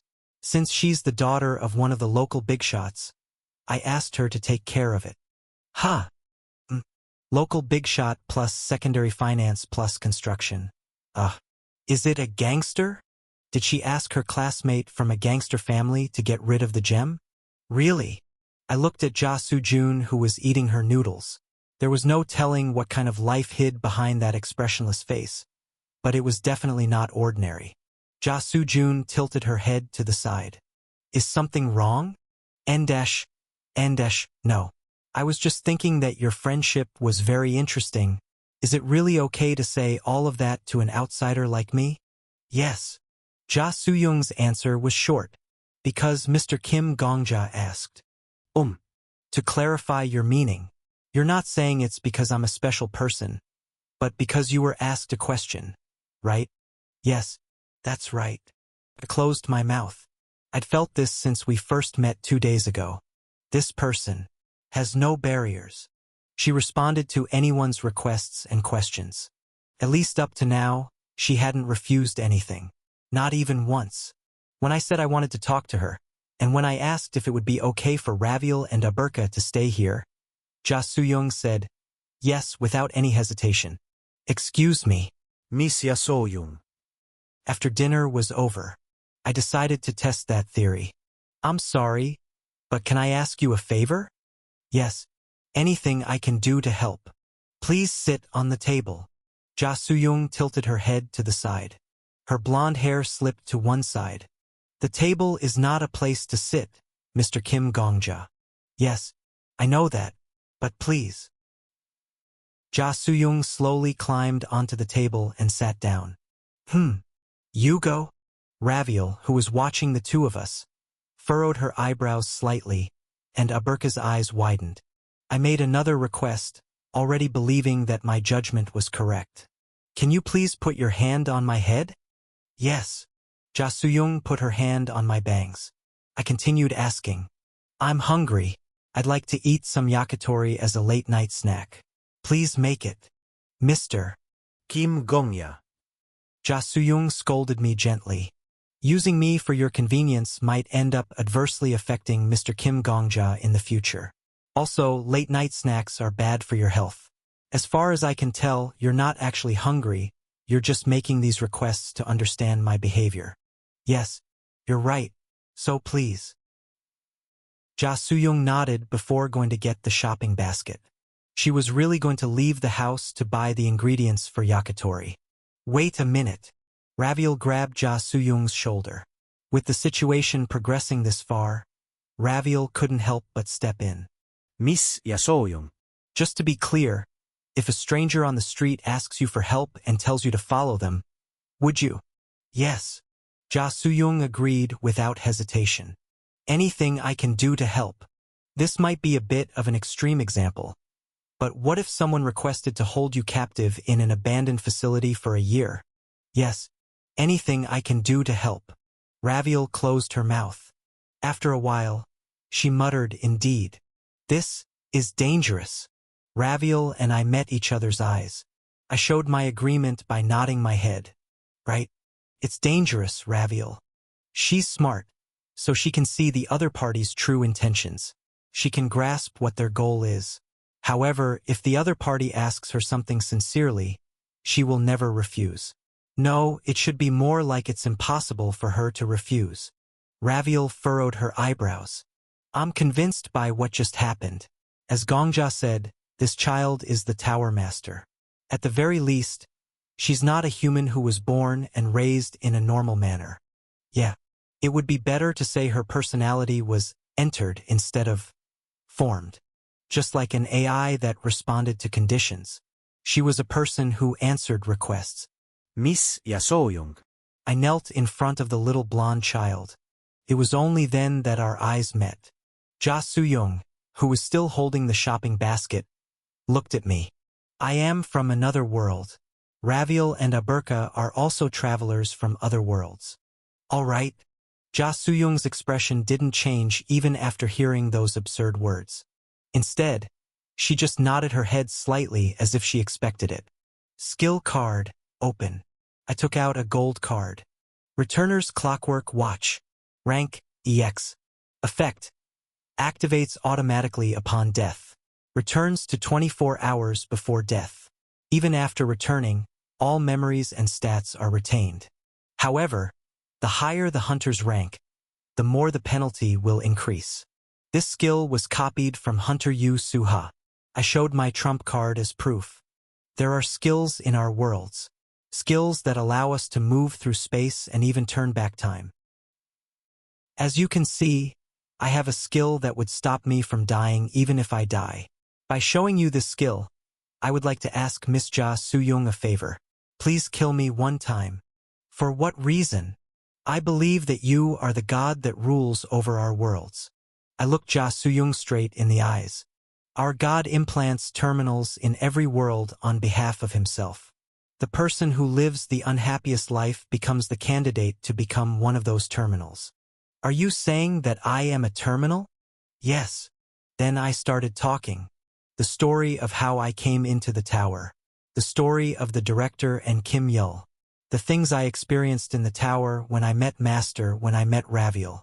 I dedicated my life as proof to the child in front of me. The story continued for an hour and a half, but Ja Soo-young silently looked at me the entire time. Finally, I closed my lips and waited for her reaction. According to Mr. Kim Gongja, there is a chance that I am a terminal of the Tower Master. The idea of using a contradiction to bring out the administrator and learn the truth about the administrator makes sense. Ja Soo-young stretched out a hand. You are a diligent person, Mr. Kim Gongja. Slim fingers brushed my bangs aside. Not too long ago, Senior Kim Yul suddenly disappeared. TL, would you guys prefer Senior or Sunbae? E.G. Kim Yul Sunbae. Not just Senior Kim Yul, but also many other people disappeared. The ones who bullied Senior Kim Yul. No one seemed to notice their disappearance except me. I thought that it was pretty strange, but Mr. Kim Gongja's story explained it.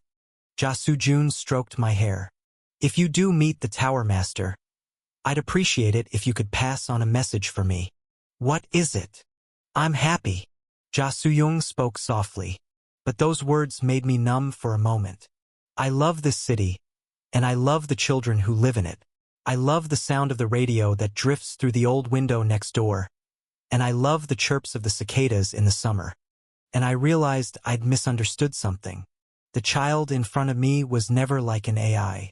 Without emotions of her own, it would have been even more difficult to listen to the questions and requests of others. She sees all of us as children. She just saw us as children to look after. Even the strange monsters sleeping in the warehouse. From the way she was talking now, it showed that even if she knew it was wrong, she wouldn't refuse a request.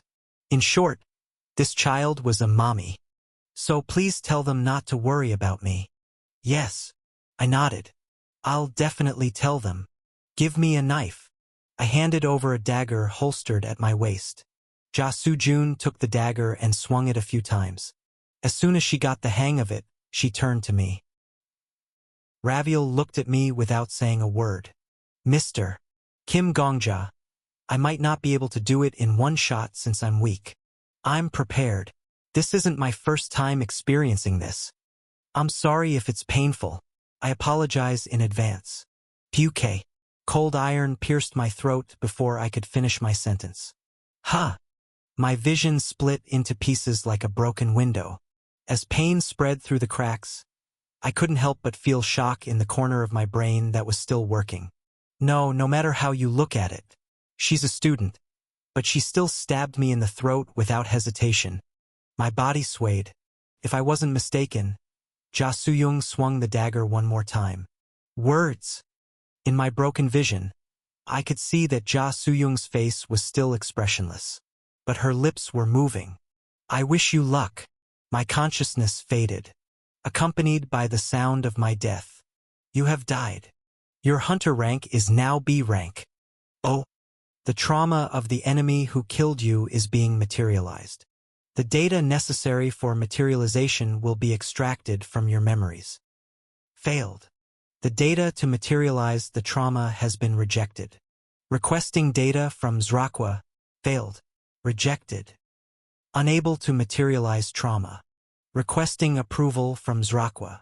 Failed. Approval from Zrakwa has been denied. This issue is not on Zrakwa's agenda. Unable to deal with this issue. Manifesting Lord of Mansing. That moment. Oh my God. Something grabbed my chin. Strongly. You can be so mean. It was a voice like red silk soaked in peach juice for several days before finally being pulled out and wrung dry, causing sweet juice to splash everywhere. As much as this one, enjoys sowing coincidences in spring and harvesting them in the fall, this one was unexpected. This one represents an ancient, humble way of addressing oneself. I couldn't think of a better alternative. It was also a voice like 100 vipers sticking out their long, thin tongues and digging them into my ears. How dare you try to peek into this one's past? I opened my eyes. In a dark space, a young girl smiled at me. The girl looked exactly like Ja Soo-young that had just been in front of me. Except for one thing. The first time I was persuaded by logic, and the second time I pretended not to notice. The third time, I admired your spirit, so I went easy on you. Foolishly. Her eyes. Finally, today is the fourth time, so I guess it can be considered this one's mistake. The Lord of Mansing had purple eyes. Nevertheless, that doesn't mean that the side road is straight, or that cheating is accepted as a standard. Death King. You really did something interesting this time. A dark color like purple couldn't really illuminate anything. But the Tower Master's purple shined in the darkness. It was a light that shined not on someone's face, but directly on their heart. How should I scold this cute, naughty boy? I don't recommend you keep your mouth shut like a mute. If you know what this one can do to you, then you'll realize that the most foolish thing you could do is stay quiet. So speak up. I opened my mouth. Nice to officially meet you, and smiled brightly. Tower Master. For the first time, I looked at the face of the being who created this tower. Chapter 210. Cheat. 3. My name is Kim Gongja. Suppressing my pounding heart, I said. And I'm the one you gave the name Death King. I'll say it once again. It's nice to officially meet you, Tower Master. Purple eyes stared intently at me. The Tower Master was still holding my chin. Our faces were so close we could hear each other breathe. The sound of the Tower Master's breaths was low, but I could still barely hear it. You introduced yourself, so it would be rude for this one to not respond with an introduction. The Tower Master clicked her tongue. Fine. As you said, this one is the Tower Master. I was given the title Lord of Mansang. My first name is Jia Suyong, Zusuijing, Amethyst, and Man Huajiang Wanhuajing. Kaleidoscope asterisk. I have many nicknames, but there's no need to tell you all of them. Asterisk, or 10,000 reflecting mirrors. I would appreciate it if you could tell me some of them. You really are shameless. I wanted to know more about the Tower Master, so even if it had to be a method like this, I wanted to meet you. Isn't that commendable? The Tower Master snorted. As I heard, you speak in a wise tone. I know all about how Hamustra was swayed by your tongue. However, if you planned on doing the same to this one, give up. That is this one's specialty. So your specialty is swaying people with your mouth? Yep. You're lucky I don't have a habit of going after married men. Death King. If it was a married woman, then I don't know. Tuck. The Tower Master let go of my chin. The Lord of Mansing has removed dragon pressure. It was only then that I regained feeling in my body. Until now, I could only feel my face, mouth, and heart in this dark space. However, after the Tower Master let go of my chin, the feeling of my limbs became clear again. It was fine. My heart was still pounding, but at least it was in my control. Tower Master, you know why you were called. Using my skill, I would like to take a peek at your past. You may be the most powerful being in this tower. However, at the same time, you are an administrator who tries to be strict and impartial. Since I've used my skill in a legitimate manner, you have no choice but to comply with my request. Shit. The Tower Master furrowed her eyebrows. Now that I was looking at her properly, she was really different from side story as Jia Suyong. Jia Suyong, who lived in the side story, usually had no expression on her face. She didn't speak much either.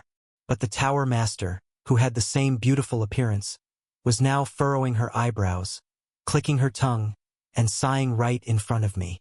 Like a living person. Death King. Yes. I sincerely recommend you don't look at this one's past, especially when it comes to trauma. It is dangerous. It would be safer to explore a volcano that was about to erupt with dynamite strapped to your waist. The Tower Master shook her head. If you don't want to break, please give up. I want to know more about you. Death King. Do you know who the saddest being in the myth of Icarus was? Was it the Minotaur who was trapped in the labyrinth from birth? Was it Icarus who just wanted to fly a bit more / was it Daedalus who gave the wings to his son? No, it was the sun, who could not help but to burn the one who got close to it and make them fall into the blue sea. Please don't make me sad. 1. Your access authority right now is B rank. The Tower Master snapped her fingers. Purple letters appeared in the darkness. Hell Road, 地狱道. Hungry Ghost Road, 恶鬼道. Animal Road, Chusengdal. Sura * Road, Xiaoluodal. TL, an abbreviation for Azura, one of the 8 Buddhist gods. Human Road, Renjendal. Heaven Road, 天上道. With Animal Road, you would experience the full depth of Mansing.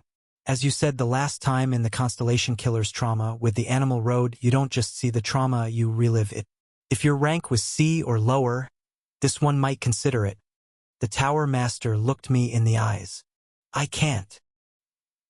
If you don't want to lose your mind, give up. The Tower Master spoke in a surprisingly rough voice. You know a lot about my skill. Even I didn't know what the next step was after the Animal Road. That's natural. The Tower Master spoke briefly. That was originally this one's skill. Ha! It was a statement I never expected to hear. The Tower Master sighed and ran a hand through her blonde hair. Every skill has an origin. It is much easier to develop something based on what already exists rather than to create something that had never existed before. The penalty of seeing trauma was something that the Dragon Emperor. Anyway, it was one of the abilities of this one's ancestor. This one calls it Manseng, Wansung. Then the name Lord of Mansing, that's right, comes from that. Oh my God. Then did that mean that I shared an ability with the Tower Master? What an unexpected honor. No, what a coincidence. What honor.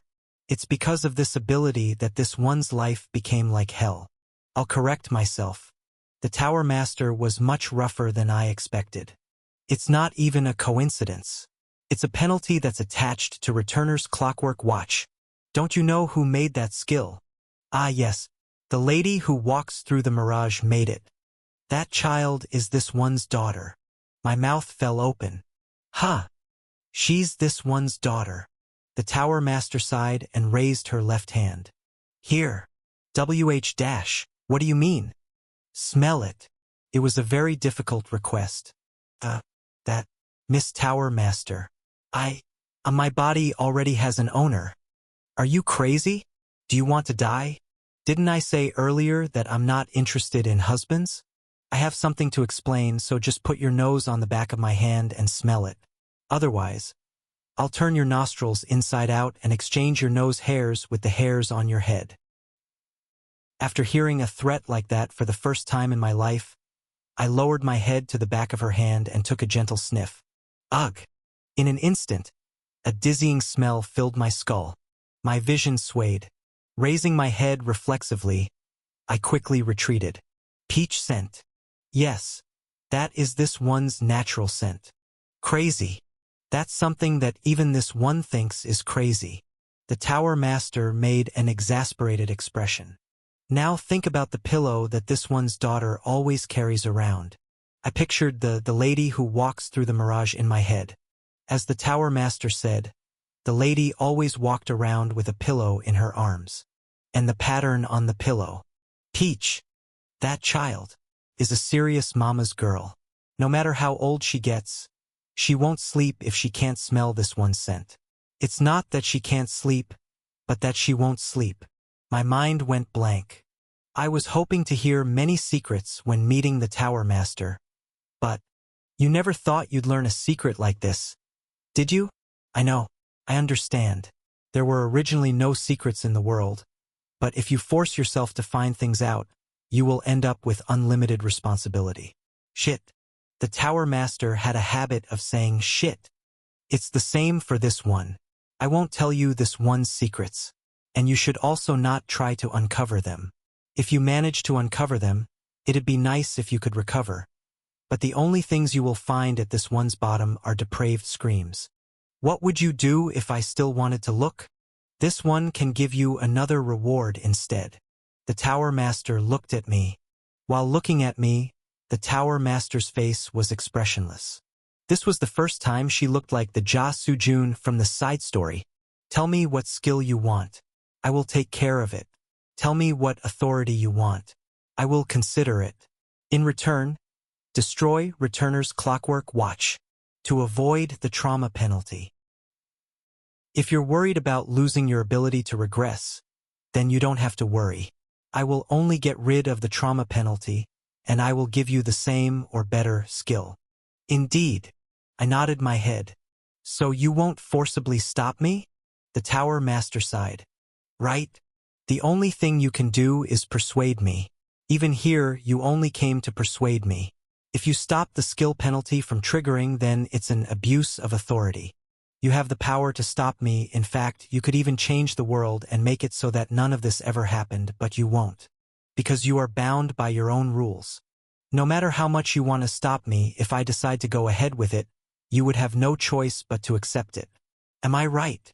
Death King. I have no intention of destroying Returner's Clockwork Watch. Please. You will break. If I step back here, then I will reach the 99th floor, or maybe even the 100th floor without ever knowing anything about you. I don't want that. I want to live with you, even if it's only for one day. Suddenly, the Tower Master's eyes fell. Right? The Tower Master lamented. I knew that this day would come. Someone who wields a sword will eventually be cut down by a sword someday. There's no way that a child who speaks in a similar manner to this one, has the same sense of logic as this one, and the same beliefs as this one wouldn't eventually appear after such a long time. The Tower Master reached out with both hands and grabbed my head. Please be strong. Then she put her forehead against my own. The Lord of Manseng blesses you. Purple eyes shined into my own. This one will always be by your side. The moment her whisper voice entered my ears. Your hunter rank is now B rank. Warning. The trauma of the enemy who killed you is being materialized. The hand of time, which had been stopped, began to turn once again. The penalty's depth has risen. This is the animal road. My eyes looked into the middle of a purple world. Again and again, my eyes looked into purple eyes. And in the purple eyes, my eyes were reflected. My consciousness gradually faded in the maze of mirrors. The rumors were even more plentiful that year. An untouched stone in the territory of a baron rolled by itself. The people murmured, saying that it was a bad sign when the rocks in the territory began to wander on their own. Every night, the water in the great river boiled for no reason. Frogs jumped out from the waterways, buried their heads in the ground and died. In the royal capital, lightning struck 26 times in a single day. The fortune teller at the North Gate said, "It's a bad omen because 26 is the number 13 doubled." It was a great crime because he recklessly foretold the fortune of the nation. The royal guards pulled the fortune teller aside and beat him up. On the same day, the rainy season had not yet arrived, but the river overflowed, blocking all of the roads leading to the royal capital. The kingdom is a sick patient that cannot be saved. The nobles lamented openly. The bad harvests continued. The epidemics never stopped.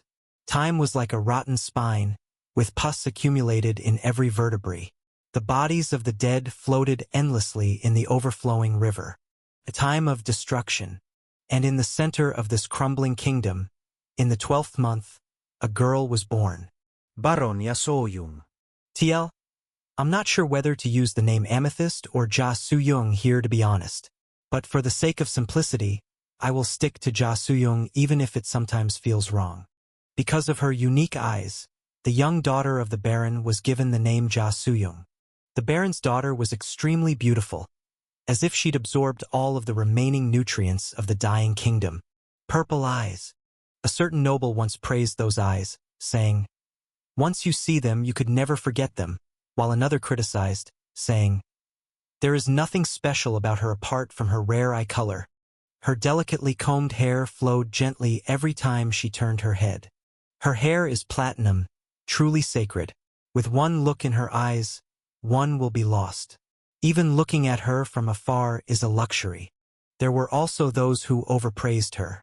When I got close to her, I suddenly had the urge to touch the scene before my eyes, and I unintentionally stretched out my hand. Time felt like it had stopped for a moment after I stretched out my hand. She'd turned back to look at me, slowly, carefully, and I then realized the fact that I'd grabbed her wrist. Ja Soo-young was expressionless. She does not speak, so at first glance, she seems mute. She had been expressionless from birth. Her long eyebrows were straight, as though she'd never frowned. She never shows interest. She never gets nervous. An inborn constitution. The year the young lady turned 17 years old. That year, the rumors continued. Untouched stones rolling on their own. Rivers boiling for no reason. Lightning striking the royal capital 26 times. There was a drought in the spring and a revolt in the fall. There were also rumors about the young lady. All of the people in high society are keeping quiet. That year, the young lady took the position as family head in place of her deceased father. It's nothing short of an open secret that the Baron's daughter killed her father.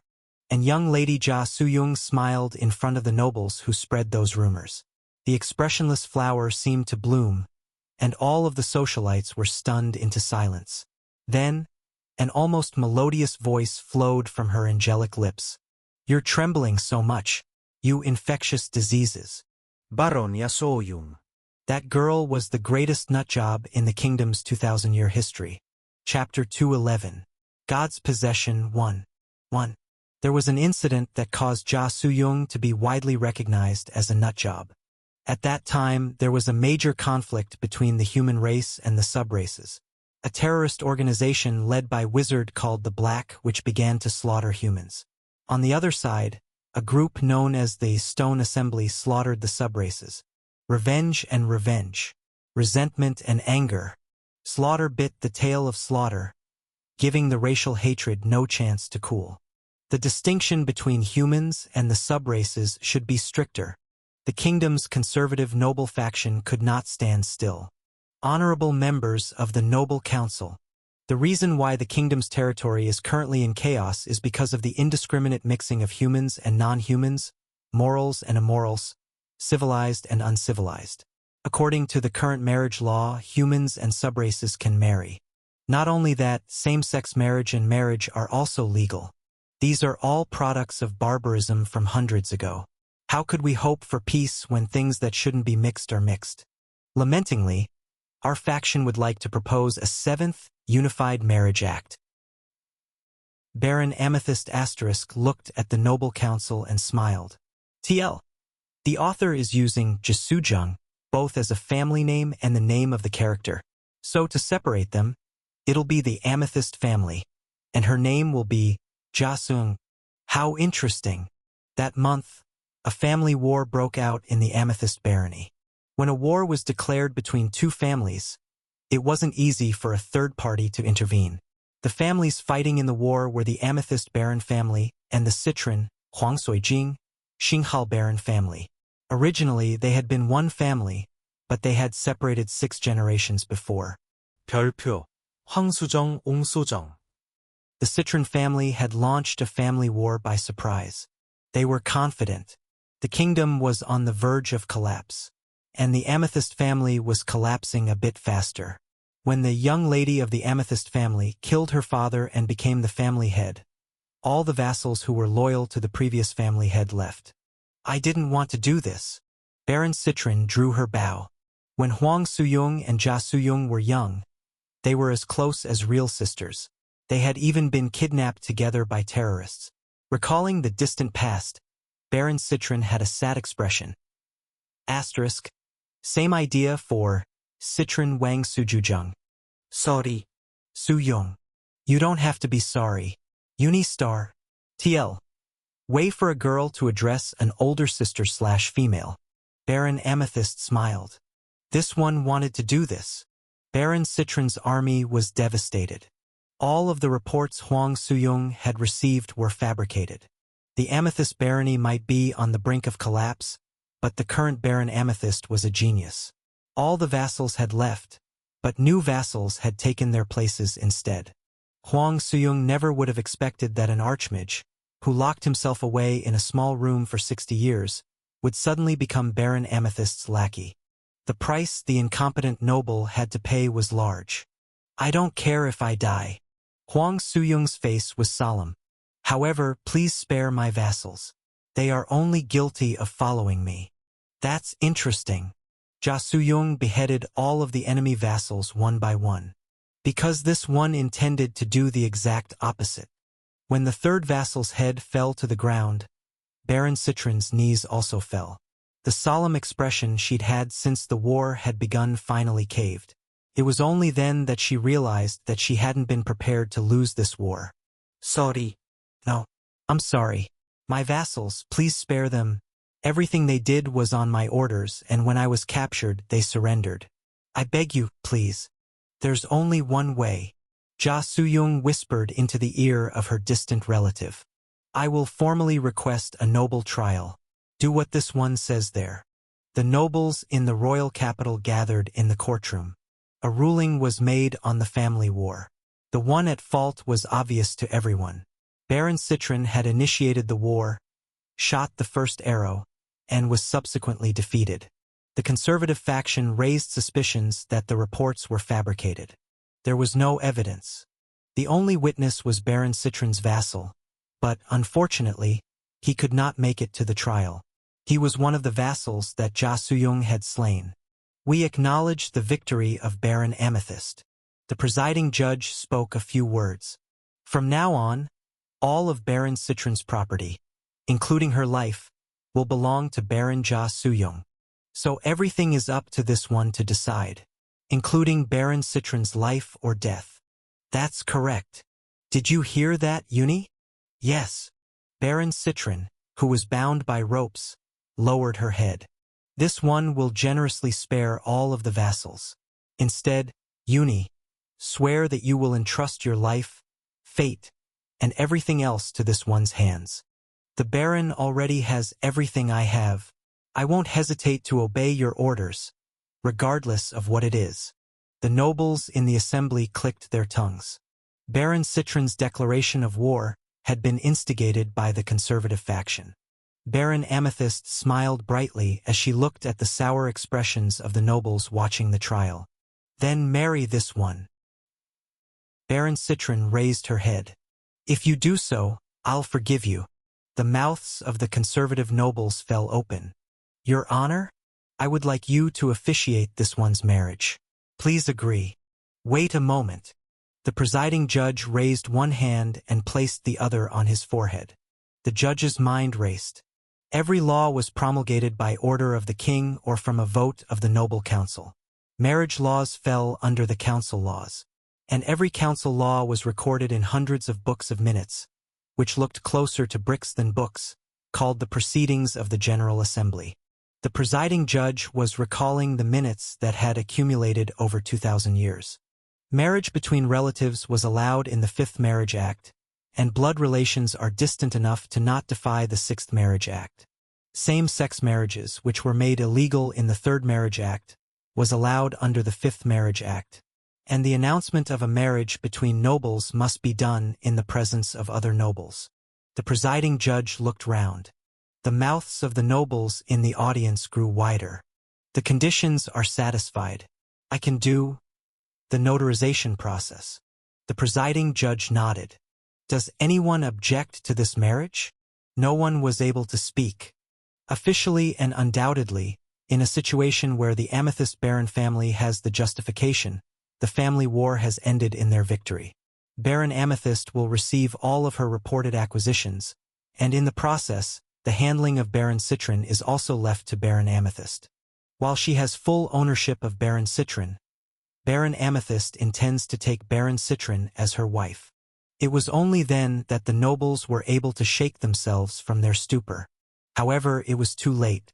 I accept your marriage. It was a same-sex and same-name marriage. The political implications of this case was clear. It was a middle finger to the face. The conservative faction realized they had been screwed over by an 18-year-old noble, a young girl who had only just become a baron. It didn't take very long for the world to realize that Jia Suyong was a nutjob. Madness to insanity. Rank. Effect. A curse from a certain dragon. No matter what, someone who has the skill cannot lose their mind. Even if mental attacks or mental spells are used, they will never go crazy. This person will always be self-aware, and they will always know who they are, where they are, and when it is. A curse created by a dragon, who fell in love with a human in the past, to protect the weak human mind. Rumor has it, the dragon's lover went crazy because they couldn't go crazy. However, once you have the skill you can't remove it. Baron Amethyst and Baron Citron became a family. Baron Citron lost her title and became Mrs. Huang Suyong instead. Baron Amethyst absorbed her wife's title and became Viscount Amethyst. After 6 generations, the divided family had become one once again. That crazy bitch! The conservative nobles could not take it. Dozens of nobles grit their teeth. She really is a crazy bitch. Even factions that were hostile to the conservative could not stay still. Dozens of radical nobles acknowledged Jia Suyong's existence. But is there anything else you're good at apart from being crazy? Apathetic Duke. TL. This isn't exactly correct. I'll keep thinking of an alternative. In the kingdom, there were only 6 great nobles who were in charge of the artists.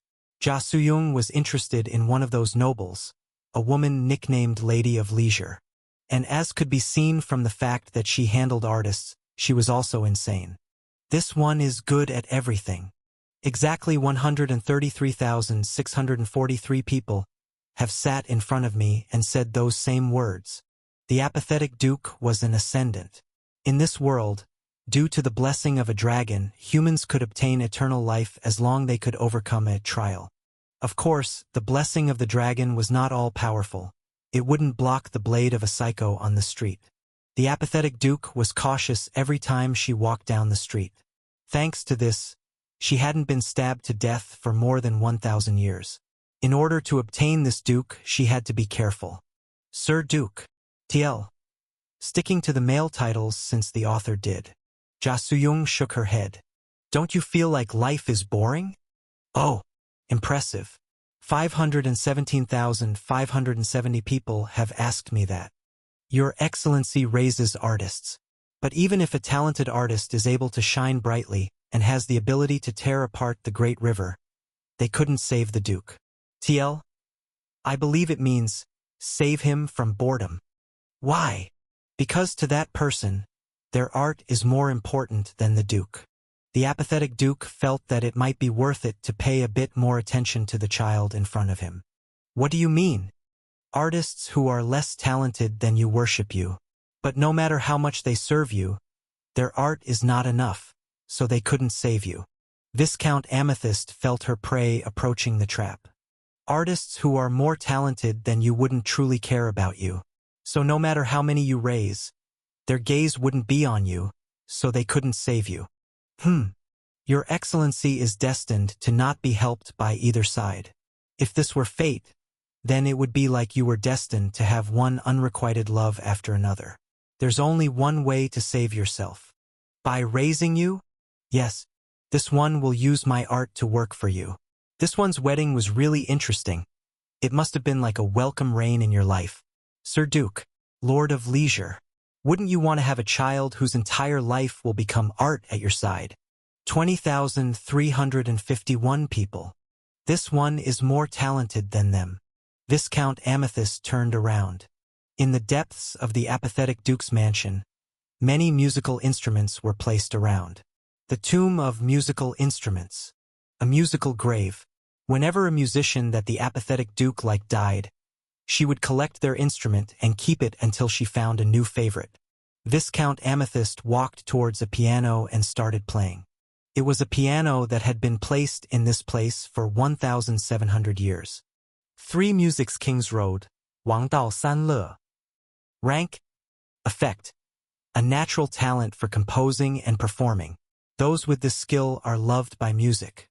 After hearing distant notes, they can intuitively create the first and last measures of a score simultaneously. In the noises being indiscriminately sprayed by nature, they can hear the rhythm of the stream, the rhythm of the swaying leaves, and the rhythm of babbling children. You are a tyrant. Because of your existence, people will now think of your melody when they hear the sound of the stream.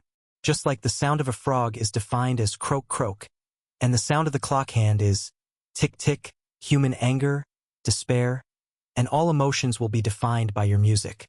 a blessing to those who would become queen. However, it requires daily training and practice. The piano rendition ended. The apathetic Duke nodded her head. 750 people. This one is beautiful. This one is extremely talented. With this one's music, works, and life will be praised by all and recognized by all. Even so, this one will give that glory to you, and you will be able to hold the entire world in your hand. 102 people. The apathetic Duke yawned. Even if everything you say proves true. She rested her chin on her hand. That just means you were born with astronomical luck, and with good probability we might end up having a good connection. The Lady of Leisure's gaze was solemn. She had rotten eyes that had seen thousands of years. Being a protagonist with such rare luck will make me fall in love with the coincidences and fate of this world. A love of chance. Is that the end you're trying to lead me to? It's similar but different. Ja Suyong shook her head. This one will love you more than you can love yourself, Sir Duke. With those words, the apathetic Duke finally looked Ja Suyong in the eyes. Your Excellency doesn't need to love anything. Only the love of this one will suffice. And finally, one day your heart will contain something else, someone else. On that day, Your Excellency will finally be able to accomplish what you'd been putting off for 1,000 years. What I'd been putting off. Suicide. This one will commit suicide. A drop of water fell from somewhere. The apathetic Duke was silent. Dead instruments were scattered around the grave. I could drag you into the woods and beat you to death. Yes. I want to kill you. Yes. I also want to see you alive. I know. The apathetic Duke drew a die from her bosom. Let's see how lucky you are. The apathetic Duke rolled a die whenever she had to make an important decision. She had declared on her authority that she would unconditionally do whatever the die said. Years ago, after suppressing a count's rebellion, the Duke had to decide whether to execute the prisoners or not. She rolled an odd number and so 20,000 people died. People thought she was a crazy bitch, but the apathetic Duke also thought of herself that way. If it's an odd number, I'll kill you. If it's an even number, I'll spare you. If you roll a 6, spare me. If you roll anything else, kill me. I'll decide that. The apathetic Duke threw the die. The die rolled along the ground of the musical grave. The one loved by the dice. Rank, SSS. Effect, heavenly luck. The Lady of Leisure looked over at the revealed face of the die. Ja Sujun didn't look. She looked at one of the most powerful people in the kingdom without turning her head. A duke who would be able to protect her from attacks by the conservative faction, and who could protect her from any political offensive. Has this one become just one person now? After that day, Ja Suyong became the Duke's pet. Chapter 212. God's Possession 2. A nation on the brink of collapse. Ja Suyong raced through this rotten kingdom. Do as you please. She gained the favor of the apathetic Duke, one of the 6 great nobles in the kingdom. She'd gained the protection of someone powerful. She no longer needed to hesitate. The young girl immediately pointed her sword towards the era. Act 1. Witch Hunt. The first boss was the subrace terrorist. The Black Witch who led the rebel organization, the Red Nails. Originally, the Black Witch ruled as the #1 wizard in the Magic Tower. She was an elite among elite. So why did a human, not a subrace being, suddenly become a violent terrorist? The people of the world didn't know. It's not that they don't know, it's that they don't want to know. The Witch of Darkness laughed. The longer you live, the more things you see. You see small children be placed in rice sacks and kicked to death. Tens of thousands and hundreds of thousands of subraces are enslaved. We don't intend to change anyone's mind now. It would be more realistic to pray for a miracle from the gods than wish for such a thing from humans. The Red Nails, rebellion shook the kingdom. Want you to feel pain. In the royal capital, noble young ladies were captured and tortured. A great noble, who had reigned for over 700 years as the absolute being in the south, was attacked and killed while touring the territory. Members of the royal family's special forces went missing in the southeast. Thousands of slaves escaped from a county and joined the rebels. Nobles and commoners, regardless of status, the Red Nails tortured and slaughtered anyone as long as they were human. A bounty was placed on the Black Witch's neck, but no one was able to claim it. Those in power were terrified. This is fun. Jia Sujun smiled brightly. Let's make it a little more fun. Using the connections of the apathetic duke, Jia Suyung approached one of the princesses without permission. Princess Cham Biolese Sanfasu Xinghao, the head of the royal special forces, and an ascendant who was known for her cruelty. Severe punishment and death. Her hobby was to cut off criminals' right arms and keep them. This one will grant you victory. Jia Sujun seduced the princess. It is clear that the Red Nails are giving your highness a headache. They're not just a headache, they're a toothache too. The reason your teeth ache is because your gums are loose. Your highness, Jia Suyun whispered. The reason the subraces are agitated is because the kingdom didn't support them. Only a few of the subraces were blind enough to actually participate in this genocide for revenge. If you can guarantee their lives, equality, and honor, the Red Nails' influence will certainly diminish. King's Tutor. Rank, B+. Effect, natural tactic. Wit to assist a king. Those who possess this skill can instinctively spot an enemy's weaknesses. Furthermore, they are able to think of the necessary actions to poke at those weaknesses. They are literally the wisdom behind the throne. From politics to warfare, there are few schemes they cannot see through. However, it only activates when there is enough information. The crown princess looked quietly at the noble that had approached her. The Viscount's proposal is reasonable, but it is difficult to implement. The subraces have already turned their backs on the kingdom once. If we were to embrace them again, the humans and the nobles would not sit still. I cannot afford the opposition of the humans while trying to stop the subraces' rebellion. It would be putting the cart before the horse. Is it because a lowly person like this one tried to advise your highness? Jia Suyung was not in a hurry. Princess Cham Biolese had lost dozens of siblings since she was young. The princess was known for her cruelty, but that cruelty stemmed from the cruelty of her own childhood. Jia Suyung instinctively knew how to dissolve the unhappiness that came from her childhood. This one is also a noble. Jia Suyung decided to become a real sister for the princess. All nobles are allowed to have vassals, enlist an army, or accept territorial subjects. So there is no need for your highness to personally accept the rebels. Warm eyes, a benevolent smile, a gentle touch. In this way, Jia Suyung slowly corroded Princess Cham Biolese. As the ice melted, the sweet smell of poison rose.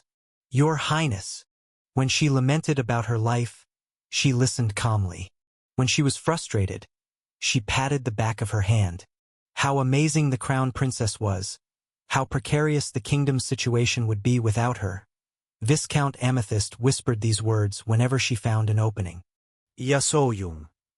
Over time, as the place she patted changed from the back of her hand to her shoulder, from her shoulder to her bangs, from her bangs to her cheeks, the princess stopped calling her Viscount and started calling her Vesung. Tell me your plan. It's simple. The Red Nails have a point-to-point organization. This one will lead my elite and crush the enemy's dens one after the other. Every time we trample them, this one will accept those who surrender as vassals or territorial subjects. This one will embrace those abandoned by the kingdom on your highness' behalf. You mean that instead of me, you will be the one attracting the attention and discontent? Yes. And what shall I do? Please love this one. The poison was sweet. As long as it's in private. It was also fatal.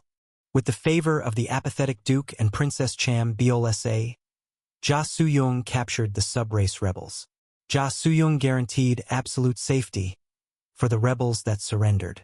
The former terrorists became the Viscount's soldiers, the Viscount's citizens, the Viscount's slaves. That crazy bitch again. Of course, the conservative faction could not tolerate such an act. That man is a low-life who plundered my estate. Please give him to me. Years ago, when my brother was walking down the street, a slave cut his leash and escaped. My brother lost both eyes and was killed after. I hear that the slave has become your vassal. Please give him to me. I have enough money. Why are you collecting the national enemies? If you have any loyalty to the kingdom, you will dispose of the rebels you captured. From all of the kingdom, lords, merchants, and priests swarmed like bees. Yasoyong smiled. I'm quivering. Jasuyung was strong. Regardless of their past, they now serve this one. They are this one's slaves. According to the law, their ownership belongs to this one. Nevertheless, if you still want to take them away, please challenge this one to a duel or declare a family war. 3 duels and 1 family war, she won them all. She didn't give up a single subrace being that had come under her command. Guardian of the subrace. TL? Calling them subrace feels weird, but it's literally other people. Rank, B. Effect. It is easier to gain the trust of the subrace. Those who have cried under racism long awaited your arrival. Break of the chains of slavery and free the people of the kingdom. As long as you don't betray them first, the subrace will always follow you. However, humans despise you. The subraces, who were initially wary of Ja Suyong, gradually had their suspicions lifted. Viscount Amethyst built a town in the vicinity of the large forest near the capital. The former terrorists of the Red Nails were given a place to sleep and various jobs. Every time a base of the Red Nails was destroyed, the town Viscount Amethyst made became more prosperous. The Black Witch made her move. Yes, she's finally moving. Ja Suyong used the Crown Princess as bait to attract the Red Nails' main forces. They were completely surrounded. The terrorists had nowhere to run. If they ran away, they could not guarantee the future of the organization. The Black Witch gritted her teeth. For a cheeky brat, you're pretty good. You're pretty good too. For an old lady. Do you think the Red Nails will break if you kill me? We are the blood from wounds. As long as this kingdom exists, we will never be destroyed. This one intends to try something. Viscount Amethyst swung her sword. This one plans to create a new noble faction. Even if it takes decades, this one will abolish slavery, liberate the serfs one step at a time. I have already gained enough support. It will be simple. Ah! The Black Witch shed black blood. You're still too young. I'm afraid you don't know anything. Ha! What are you talking about? If this one doesn't know anything, then 99.9% of the world are monkeys. We don't want anything in return. We didn't ask for any compensation either. No matter how many times you promise to make a peaceful era, those who have already died will never return. The Black Witch's eyes were bloodshot. The children who died because their backs were shredded by your whips. The slaves who drowned in their own blood because their ribs were broken and pierced their lungs. You don't know, but we remember. The kingdom's crazy bitch. If you can't bring back those dead children, then every word out of your mouth is bullshit. Ja Suyong paused. Her purple eyes turned down. Her sword was stabbed into the Black Witch's heart. Her blood covered it. You don't want compensation? It was a shock to the one called Ja Suyong. Didn't you hear that I would abolish slavery? It would take some time, but this one could also resolve the discrimination between the subraces and the humans. Because this one is talented. That would be the future everyone wants. Are you saying it doesn't matter? The future never mattered in the first place. The Black Witch roused the last of her magic power and counterattacked. As soon as she felt the surge of magic power, Ja Suyong twisted her sword. Puke. Her heart was cut once again. The Black Witch coughed a mouthful of blood. D. All of you will die. Ja Suyong felt the truth in the Black Witch's curse. Indeed, and realized, as for the deaths that have already occurred, there is nothing this one can do. For the first time since she killed her father, Ja Suyong felt helpless. But something can still be done about those who are still alive. The apathetic Duke adores this one. Princess Cham Biolase also favors this one. But, you're right, this one cannot do anything about the misfortune of the dead. I hadn't thought about that. It seems this one is still incompetent. The Black Witch looked up at Ja Soo-young. What should I do, Master of the Red Nail?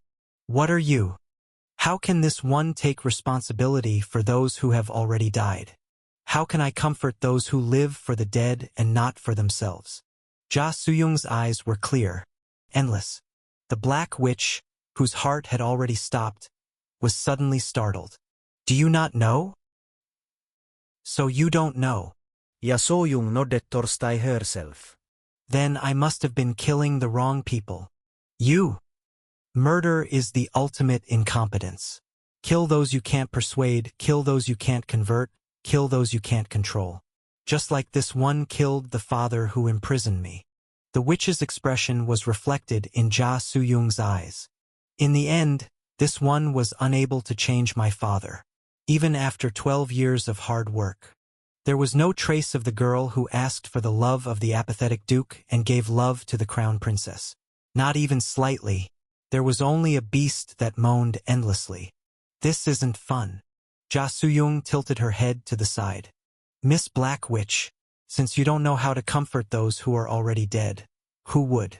Do you know someone like that? A person like that doesn't exist. Certainly. I'm sure no human could. Ja Soo-young nodded. Perhaps a dragon would know. While dying, the Black Witch realized something. Thank you, Miss Black Witch. Thanks to you, this one realized my incompetence. That this noble, who was gently bowing to her, was fatally broken somewhere. Unfortunately, this incompetence cannot be resolved for the time being. The Dragon Emperor lives outside of the kingdom. If this one were to throw politics aside and chase after the dragon's tail, this kingdom would soon perish. Right. I'll also need to learn Dragon Tongue. Ja Soo-young smiled brightly. Please wait for a while. As soon as this one figures out how to treat death, I will repay Miss Black Witch first. Monster. Goodbye. Ja Soo-young placed her sword against the witch's neck. When you open your eyes again, a happy spring will await you. Viscount Amethyst rose to prominence as a hero. All of the Red Nail executives surrendered to Ja Soo-young, except for one. Those who were tired of terrorism moved to the forest village, and those who had become bloodthirsty became soldiers for Ja Soo-young. The kingdom was on the verge of collapse. Even if it was no longer a fight between the humans and the subrace, there were still many bloody battlefields. One by one, Ja Soo-young collected the poison of the kingdom. The apathetic duke's pet, Princess Cham Biolesse's tutor, the slayer of the Black Witch, the one who absorbed the Red Nail, titles that were too bright to be said to have been obtained by luck at her young age. But compared to the title she was about to get, all of those were mediocre at best. Hello, Mr. Gold Dragon. 1 year after the witch hunt. It's nice to meet you. This one is Ja Soo-young, a noble from the kingdom, and the head of the Amethyst family.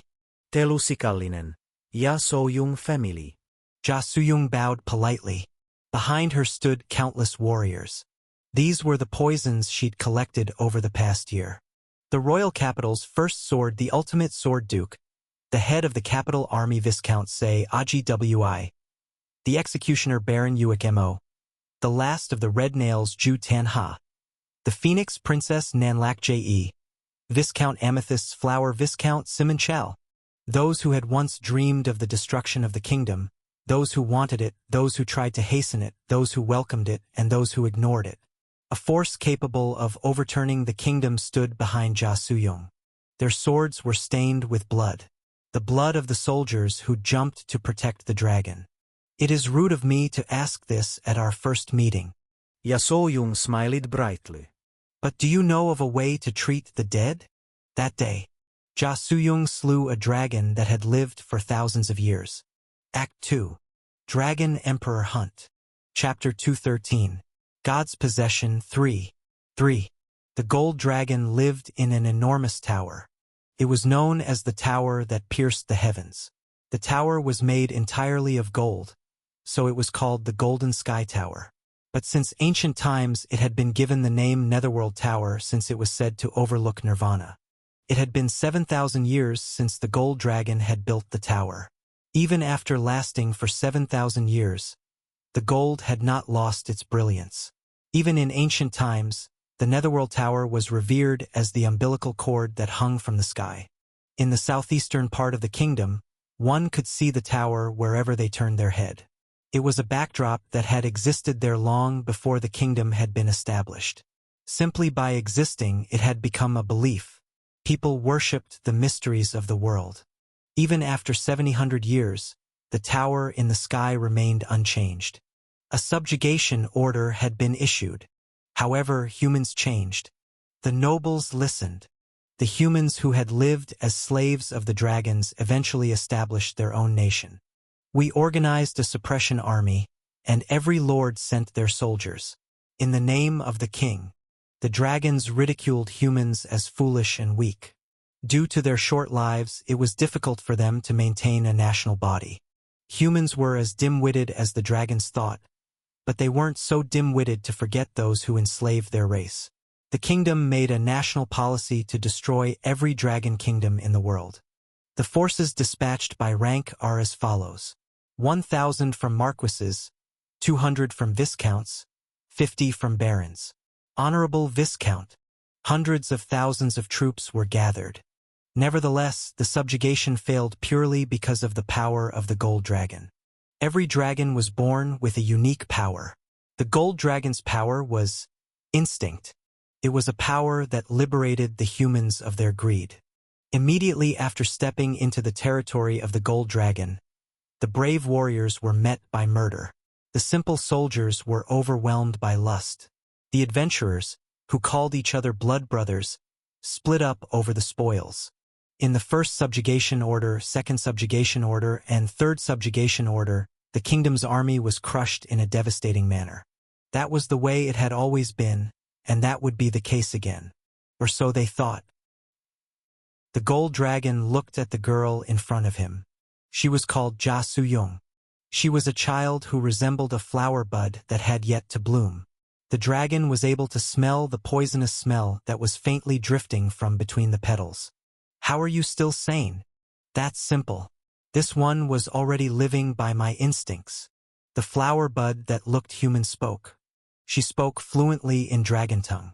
I get things because I want them, I do things because I want to, and I kill because I want to. If people who follow their instincts can be called crazy, then this one has always been crazy. Golden Dragon Emperor. You might be able to make a crazy person sane, but you can't make a crazy person crazy again. That sounds reasonable. The gold dragon looked over the girl's shoulder. Dozens of people stood there. They all remained silent as Jia Suyong spoke. However, that is your story. Why are they also sane? Well, you're right. That is quite strange. Why is that so? Jia Suyong smiled. Try to guess. Golden Dragon Emperor. The gold dragon looked at the humans again. There was nothing wrong with his power. The humans were all panting. They all had clenched fists as though they wanted to kill each other. Their faces were red as if they wanted to hold someone down. While they remained silent, desire clearly flowed through their bodies. But they all had one thing in common. All of them were driven by a feeling much stronger than the desire to kill. The Dragon Emperor, who was better at reading emotions than anyone else, could easily tell what it was. Indeed, it was fear. They all are afraid of being hated by you. Yes, the flower bud smiled like a full bloom. Because they love this one. The gold dragon knew it was the truth, and it shuddered. These people are all infected with murderous desire and lust. It's just that the feeling of, I don't want to be hated by Jia Suyong, and the fear of disappointing her overwhelms all other emotions. Even the fear of death. The gold dragon couldn't help but ask back. Is it love? That thing? Yes. Jia Suyong nodded. People often say that they love themselves. That they love themselves the most. As if it was natural. What is the nature of that love? Jia Suyong hummed. Her voice sounded like a sweet melody. There aren't many people who can truly tolerate being loved. It is rare. When people say that they love themselves, it's more of the feeling of not wanting to lose. this life, this moment. It means they don't want to lose this life. Ja Soo-young slowly stretched out her left hand. The feeling of not wanting to lose this one can also be called love. Sir Ultimate Sword Duke? When Ja Soo-young called out, the Duke walked forward and knelt down. Then he pressed his lips to the back of Ja Soo-young's hand. The Duke was an ascendant who had lived for more than 2,000 years. He was, without a doubt, the strongest swordsman in the kingdom. And yet, it still felt natural for such a duke to kneel. They would rather lay down their own life than lose this one. To these people, this one is that kind of being. The Netherworld Tower, which was thought to be impregnable, was actually defeated by a strategy called love. It is typical, but fun because it is typical. What do you think? Are you having fun? At that moment, the gold dragon had a feeling. Who was strong and who was weak? I want to live. The dragon emperor's shoulders shook. Spare me. I will help you. The dragon emperor was currently in human form. At the top of the tower was a garden, and in the middle of that garden was a fountain. In this fountain made of gold, the dragon emperor begged. The tremors in the dragon emperor's body shook the water in the fountain. Of course. Ja Soo-young stroked the dragon emperor's chin. I will spare you, because you are such a beautiful person. Please. However, you have not answered this one's question yet. A way to treat those who are already dead. Does the Golden Dragon Emperor know? I don't know. But I think I know who might know. They are also Dragon Emperors. I'll tell you their names, and I'll tell you their locations. So, yes. Ja Soo-young's touch was soft, almost like a gesture of understanding. 3 subjugation orders were issued to attack this place. The most recent one was made 20 years ago. Around 100,000 people were killed that time. If we include the ones who were not counted, it would be 200,000. The royal family and nobles will want your head. They will buzz like a swarm of bees and their spit will fly. But you shouldn't worry. This one will do something for you. Splash. The water in the fountain shook. The gold dragon's hair, which was scattered in the water, also shook. However, there is a price. What is it? Please love this one. A drop of water suddenly fell. The gold dragon's gaze. Rank, EX. Effect. Those who enter the skills range will be engulfed in instinct. Their intellect will be paralyzed, and their reason is dulled. The desire, craving, and greed that they normally suppress are liberated. This skill reveals the essence of the target. It can affect not only living beings but also objects. Allows the user to see the essence of all things as they please. They will be able to view the world from an omniscient viewpoint. However, the user is also included in the skills range. The gold dragon was reduced to Viscount Amethyst's pet. In the desert that stretches beyond the mountains, there is a child called the Earthbone Dragon, Digulong. The dragon, who fell in love for the first time in his life, gave everything to his lover. The gold dragon used his power for Ja Soo-young, recited all of his knowledge for Ja Soo-young, devoted his life to Ja Soo-young. He knew just how doomed a dragon who fell in love with a human was, but whenever he looked into his lover's eyes, he forgot what he knew. Earthbone Dragon? Right? The Earthbone Dragon has the power of immortality. Everything that dragon's fingertips touch becomes sand and disperses, and every life reaped by that dragon's hand gives them eternal life. It's a bit anomalous, but, heh. Ja Soo-young smiled. Interesting. The dragon was happy. The Earthbone Dragon's skull. Rank, SSS+. Effect, the ability to archive the memories of the living. Archived memories are placed in a box that can only be destroyed by the user. Unless the box is destroyed, the user can recreate the body of a person who will inherit the same memories over and over. The body can travel around the world, create new memories, and update those experiences back to the box. Of course, if the user allows it. Even if the body is completely destroyed, the box will not suffer any damage. Grant the privilege of immortality to those around you. However, the memories of a destroyed body cannot be updated to the box. The Earthbone Dragon soon became another one of Jia Suyong's pets. I don't think it is enough yet. The Gold Dragon and the Earthbone Dragon. These two dragons were rubbing their cheeks on Jia Suyong's knees. Viscount Amethyst slowly stroked the golden hair of the Gold Dragon and the black hair of the Earthbone Dragon. The two dragons trembled every time her hands touched their heads. I have the eyes to see anything, and the head to store memories. However, it's still not enough to include those who have already died. Don't you know of a way? At the end of the great river, the Gold Dragon opened his lips. Sweet breath flowed out.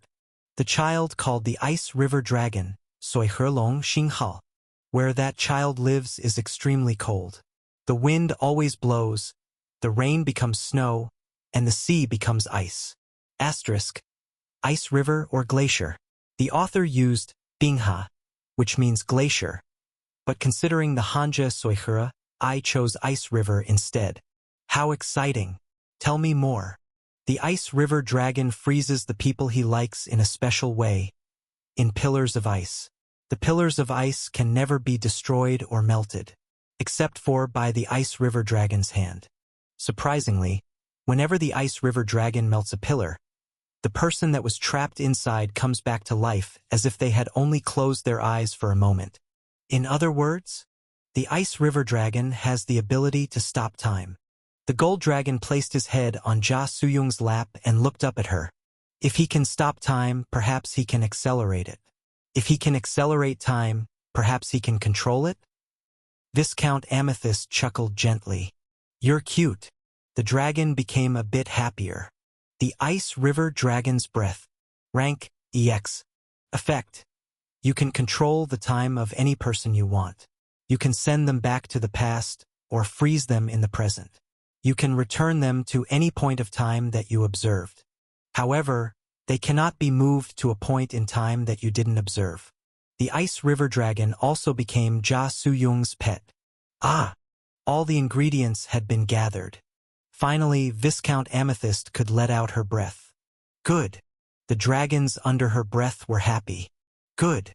Jia Suyong was also happy. Perhaps. Act 3. Kingdom Hunt. At that point, there was no political force that could stop Viscount Amethyst. The kingdom had 6 dukes and 6 factions respectively. The performance faction that followed the leisurely Duke Star. The cultivator faction that followed the absolute sword Duke. The religious faction that served the 10,000 God Duke. The inner energy *** faction led by the inner energy Duke. The stone medicine *** faction led by the stone medicine Duke. Asterisk. Change this to match the theme of the others. The reason is explained below. Asterisk asterisk. Still deciphering this one tbh. Need more context. For those curious, the Hanja is Nei Jing. Asterisk asterisk asterisk. Referring to stone needles used in Chinese medicine. TL. Yes, there are only 5 here. Viscount Amethyst was loved by all 6 dukes. Even in the unprecedented situation where a viscount owned several dragons, the nobles did not openly oppose it. The royal family was probably the only ones who could oppose Viscount Amethyst. After all, wasn't the royal family the only ones capable of reigning in a runaway noble? The current king was the Sun King. He had been in power for 90 years and hadn't attended a noble council in over 60 years. At that time, 60 years ago, when a rebellion had broken out, the Sun King executed his own daughter. The Sun King did not see any value in a country that had only been established by killing relatives. He also didn't know why he had to be in such a place that had no value. The king imprisoned himself. And in the 60 years that the sun had been imprisoned, the kingdom had become rotten and collapsed. Your Majesty, the scent of the flower was strongest when the petals were rubbed. Please listen to this one's request. Do you regret killing your daughter? The rebellion broke out because you ruled this country. No matter what policy you implemented, or what political move you executed, someone in the king's domain would be sacrificed. In politics, the more you wanted to do, the more sacrifices you had to make. Regardless of who did it, what they did. In that case, it would be better to do nothing. You let the wise spread their wisdom. Whoever wants power, you let them take it. Your Majesty only exists in this place. If it is the royal road your Majesty opened. Viscount Amethyst sat beneath the throne. Reaching out, she touched the face of the king which had not been shown in 60 years. Leave it to this one. The scent of peaches. The scent of peaches being crushed in hand filled the room thickly. It was this one who suppressed the rebellion of the Red Nails that no one could stop. It was this one who blocked the assembly that could not be stopped. It was this one who stopped the rebellion started by the royal family's retreat. It was this one who revived the royal army, defeated the gold dragon who threatened the southern part of the kingdom, and captured the earthbone dragon who froze the waters of the great river. Leisurely Duke, Absolute Sword Duke, 10,000 God Duke, Inner Energy Duke, Stone Medicine Duke. Even the 6 dukes, whose hearts had been rotting in time, were able to feel their hearts beat again because of this one. Please look. This one has accomplished things that no one was ever able to do. This one is capable. This one is the most talented. Therefore, Your Majesty, the whispers of young girl were sweeter than the praises of the gods. Leave it to this one. Her purple eyes were half-lidded. Are you afraid of losing your heart? Please lose it. This one will recover it. Are you afraid of making mistakes? Please make them. This one will fix it. Are you afraid of losing your mind? That's fine. Please lose it. It's all right to go crazy for this one. The stone statue that had sat for 60 years opened its mouth. Why? The king, who was once praised as the son of the kingdom, was puzzled. If you are so competent, then this kingdom is useless to you. Even if you can give everything to the kingdom cannot give you anything. Why would you want to favor this king? We cannot give you anything. I'm sorry, Your Majesty. There is something you are mistaken about. What is it? This one sought an audience with you. Viscount Amethyst rose slowly onto the king's knees. The eyes of the monarch and subject met.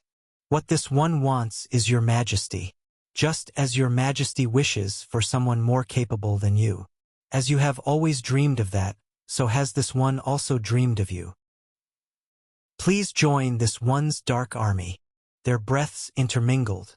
This one will make you the sage king of this era. The stone statue was torn down by the scent, and the sun was enchanted by the petals. In the midst of being knocked down and possessed, the king uttered one last question. The karma that we have is great. There are many dead on our hands. Since we don't deserve to be a sage king of this era, why not let this one be an ordinary soldier in the Dark Army until the very end as repentance to history? Just as it is impossible to revive the dead, so too can we not undo the sins we have committed. It would be good even if the Viscount was to have us die. Aha! It was just like the curse the witch had spewed before. At that time, the Viscount had been unable to answer. It's fine, Your Majesty. Now it was different. This one can also serve the dead. She had become a bit more capable. Not just the dead, but all of the people in the world. How? Leave everything to this one. Yasoyung smilit koili. However, please love this one. December of that year, Viscount Amethyst became a duke. She was the 7th duke in the history of the kingdom, and the youngest to ever be awarded the title. The Kaleidoscope Duke. In the kingdom, it was customary to shorten a duke's name by 2 characters. The Ultimate Sword Duke became the Absolute Sword Duke, and the Apathetic Duke became the Leisurely Duke. In this way, the Kaleidoscope Duke was also often referred to with a 2-character name instead of the 3-character name bestowed by the king. The Country Tilting Duke. The Duke who tilted the country. Chapter 214. Someone's Lord 1. My Lord. TL, or owner. My heart. My blood. My everything in this world. 2. Tuck. The sound of dripping water could be heard from somewhere. When the drops fell, they landed not on the ground, but on eternity. Tuck. Tuck. For a short while only the sound of dripping water could be heard. Then, the surrounding gravity seemingly disappeared, and time continued to slowly pass. I suddenly raised my head. It was only after raising my head that I realized my head had been lowered in the first place. When exactly did I lower my head? What time was it now? I didn't know. Warning. The subject's ego is unstable. Ugh. My eyebrows rose reflexively. I had a terrible headache. The thumping sensation in my brain made me nauseous. Baron Gu Wonha? At that moment, I heard a soft voice. Are you okay? I struggled to open my eyes and look to the side. A child with hair the color of a snow rabbit was looking at me with a worried gaze. This was probably my first time seeing her, so I didn't know why. My lips were able to pronounce her noble title with ease. Yes, I'm fine, Your Excellency the Marquis. Marquis Beck Seoltu. She was only 16 this year. Due to the sudden death of the previous Marquis, her young shoulders had been laden with the overly heavy cloak of responsibility. According to the rumors floating around the family, there had been thoughts to use her as a scapegoat. If Viscount Ja Suyung hadn't taken her in, she might have already been assassinated by now. Warning. The subject's ego is unstable, continuing to reproduce trauma. Jiang dash. Ugh. Felt like my head was about to split open. I quickly called upon my magic power. Forcibly ignoring the bitter taste on my tongue, poetic language began to flow from my mouth. Stability and relaxation. One poetic word to calm the mind. One poetic word to ease the pain.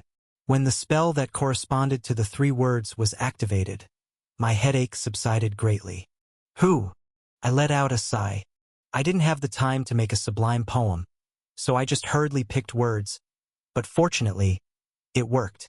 It was at that moment that I realized I was one of the 12 best wizards in the kingdom. Are you really okay? Your face is very pale.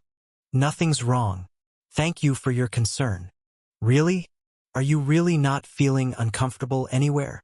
Marquis Beck Seoltu checked my condition several times.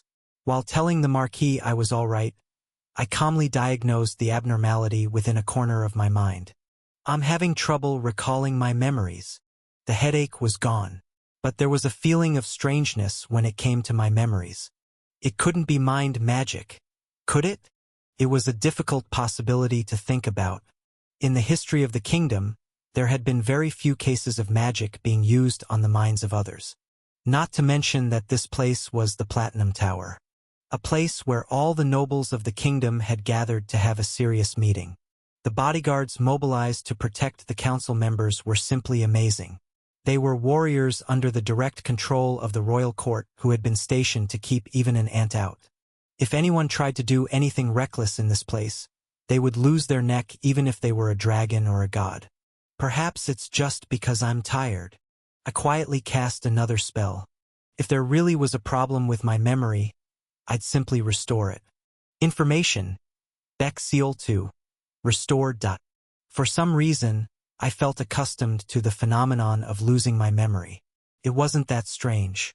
As if I was prepared for a situation like this, I even had a plan prepared. My elaborate preparation floated before my eyes. Beck Seoltu. Identity, noble. Marquis. Relationship, Viscount's adopted sibling. Danger rating white. Remarks, head of the Rabbit Marquis family. Lost her parents at a young age. Was taught to be a successor by her grandfather, Marquis Beck Mitu. Unlike her grandfather, who was a renowned genius, Bae Seoltu was a notorious dimwit since her youth. In the winter of her 12th year, she whipped a Freeman child to death. The reason was because she didn't like seeing the families of people her age smiling so happily. Freemen were essential tenants who paid rent to the lord of a territory to use their land. It is presumed that her grandfather's teaching was quite strict. She was not praised or shown love. Although she now displays a determined attitude, she still craves for the love and praise of Viscount Ja Suyung. She considers Viscount Ja Suyung as her mother and elder sister. Ally. No need to kill. Strength. Self-understanding. Strong morality. Personal connections. Capital. Weaknesses. Murder of a freeman. Murder of a child. Guilt. Lethargy. Kind-heartedness. temporary infantile regression, extremely low self-confidence. Note, many nobles are dependent on the Marquis. Assassination is difficult. As soon as I was made aware of this information, I felt relieved. But I blinked as I had a strange feeling. Ha! As expected, something was strange. Did I always have this ability? This information that I'd thought up were probably notes that I had written myself. After seeing it, I should have had I wrote that kind of feeling strange. But instead of feeling assured, the strange feeling just grew stronger. Even at that moment, as I thought in my head, there was an uncomfortable feeling in my mouth as though I had a fishbone stuck in my teeth. What is it? This? Just in case, I checked with magic to see if I had been affected by mind magic. But as expected, there was no problem. Wait a minute. Magic? One of the top 12 wizards in the kingdom. Me? No, I didn't use crude words like that. I had a bit more decorum, like a noble warning. The subject's ego has been weakened. That's right. Why had I been speaking informally all this while? Magic was the art of refining language into matter. It was imperative to always be careful with language. Even if it was just my own inner thoughts, I always had to put myself in a humble position so that I wouldn't forget the wonders of this world. That was the heart that I steadily walked to the path of magic with. I have to pull myself together. 1,000 words piled up and became 100 habits. 100 habits built up and solidified into 10 behavioral patterns. 10 behavioral patterns determined one life. As a wizard who served closely by the Viscount's side, I should not take even a single word lightly. What's going on here? It's so noisy. While I was trying to pull myself together, another figure approached. Marquis Bexciolatu recognized her first and bowed her head. Ah, Viscount Sun Hyuk-sin. Why are you here? I bowed my head too. Today is the last break. Wouldn't it be better to rest in the lounge? Even if I rest in the lounge, it wouldn't really be resting. Just by sitting there, the nobles of other factions will stare. Viscount Sun Hyuk-sin smiled bitterly. I feel like I can't stand it because of the random words that they pour out at us. I'd be more comfortable if they just cursed openly. I should have stayed in the conference hall like the Marquis. Ah, is the atmosphere as you expected? Did the stone medicine faction pressure you? There isn't really any distinction between the stone medicine, inner energy, and religious factions. They all treat us like sinners. Well, it's sad, but it's not too big of a deal. I listened politely to the conversation between the Marquis and the Viscount. Both of them were senior members of the Mirror faction. In particular, Viscount Sun Hyuk-sin served as the chairman. It was one of the most important positions in the faction. That was how much she was favored by the Viscount. He must be a favored noble. But I wasn't confident in my memory. Hesitantly, I cast the information spell. Sun Hyuk-sin. Identity, noble. Viscount. Relationship, Viscount's lover. Danger rating blue. Remarks, head of the Black God * Viscount family who revolted 20 years ago. The rebellion was suppressed by the apathetic duke dispatched by the royal family. At that time, Sun Hyuk-sin was the only one to survive. Hyuk-sin equals Black God. In the incident, Sun Hyuk-sin lost all of her family and vassals. She vowed vengeance on the duke and the kingdom for not showing any mercy. Afterwards, she disappeared and went under the leadership of the Black Witch, the leader of a new rebellion. She was taught the ritual of darkness by the Black Witch. The detailed process was unknown, but it was said that more than 300 humans had been devoured by Sun Hyuk-sin in the ritual. She was captured by Viscount Ja Soo-young just before the ritual could be completed. Afterwards, she was reduced to a toy of the apathetic Duke and Viscount Ja Soo-young. But 6 months later, she regained her intellect and was freed. Nevertheless, her eating habits have not changed, and even now, Viscount Ja Soo-young would give her feed. Ally. Can't kill. Strengths. Genius. Strong willpower. Ascendant. Weakness. Descendant of rebels. Cannibal. Former wanted criminal. Music. Notes. could be a very capable assassin if taken as a vassal. It still felt strange. I still understood the information, but it felt like reading someone else's writing. More than that, why did I write something like, "can't kill"? Even the information of Marquis Bexioltu contained a similar phrase. That one was, "no need to kill." That made me feel like a psycho who determined who I could and couldn't kill. I have normal ethical beliefs. At least that's what I felt. It was hard to understand why those phrases were written. Of course, we shouldn't just sit around and lament on a day like this. Viscount Sun Hyuksin sighed and tapped me on the shoulder. Suddenly, an unpleasant feeling passed through my mind. So annoying. Please stop pretending like we're close. This person, whenever they have time, always tries to show that the two of us are in the same situation. On the subject of killers, I feel sorry for people who only feel alive when they are together with their own kind. Well, if this person wants to find her own kind, she'd have to fall to hell first before searching. She doesn't want to go to hell, so she's sticking to me instead. There is nothing more annoying than that. Oh? Huh? Who's? Just now, what was I thinking? Baron Gu Wonha. Your complexion is a bit bad right now. Are you feeling discomfort somewhere? That's right. Her complexion hasn't looked good for a while now. The Baron should go to the lounge and rest. No! I managed to open my mouth. When I opened my mouth, words that I hadn't been thinking naturally flowed out. We have already been given 5 breaks. There is no point in resting any further. The few issues remaining on the agenda are the core focus of our faction, so I would like to maintain my position as much as possible. Indeed. Viscount Sun Hyuksin nodded with an expression as if she understood my words. Today is a historic day. It will be the first time in 1,000 years that the kingdom will welcome a new duke. I also have mixed feelings. Viscount Sun Hyuksin turned her head. The gazes of Marquis Bexioltu and myself naturally shift as well. Jia Suyung is delighted. In the middle of the conference hall sat a blonde noble. No, it would be too much to say sit. The noble was resting her cheek against the throne with her buttocks on the ground. And the king, who sat on the throne, smiled as he stroked the noble's head. When such affection was shown in the middle of the conference hall, the conservative nobles lamented that the country was ruined. Viscount Sun Hyuksin said, "A lot of nobles ran to the lounge because they didn't want to see that. When I told them the truth that he sincerely loved her, their expressions were not good. Those old-fashioned bastards. Did this person just have a similar thought to me? Did I share similar thoughts with a murderer? I wanted to grab a blade and scrape my brain clean.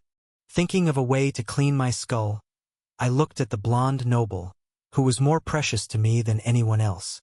Information. Jia Suyung. Restored. Letters then appeared before my eyes once again.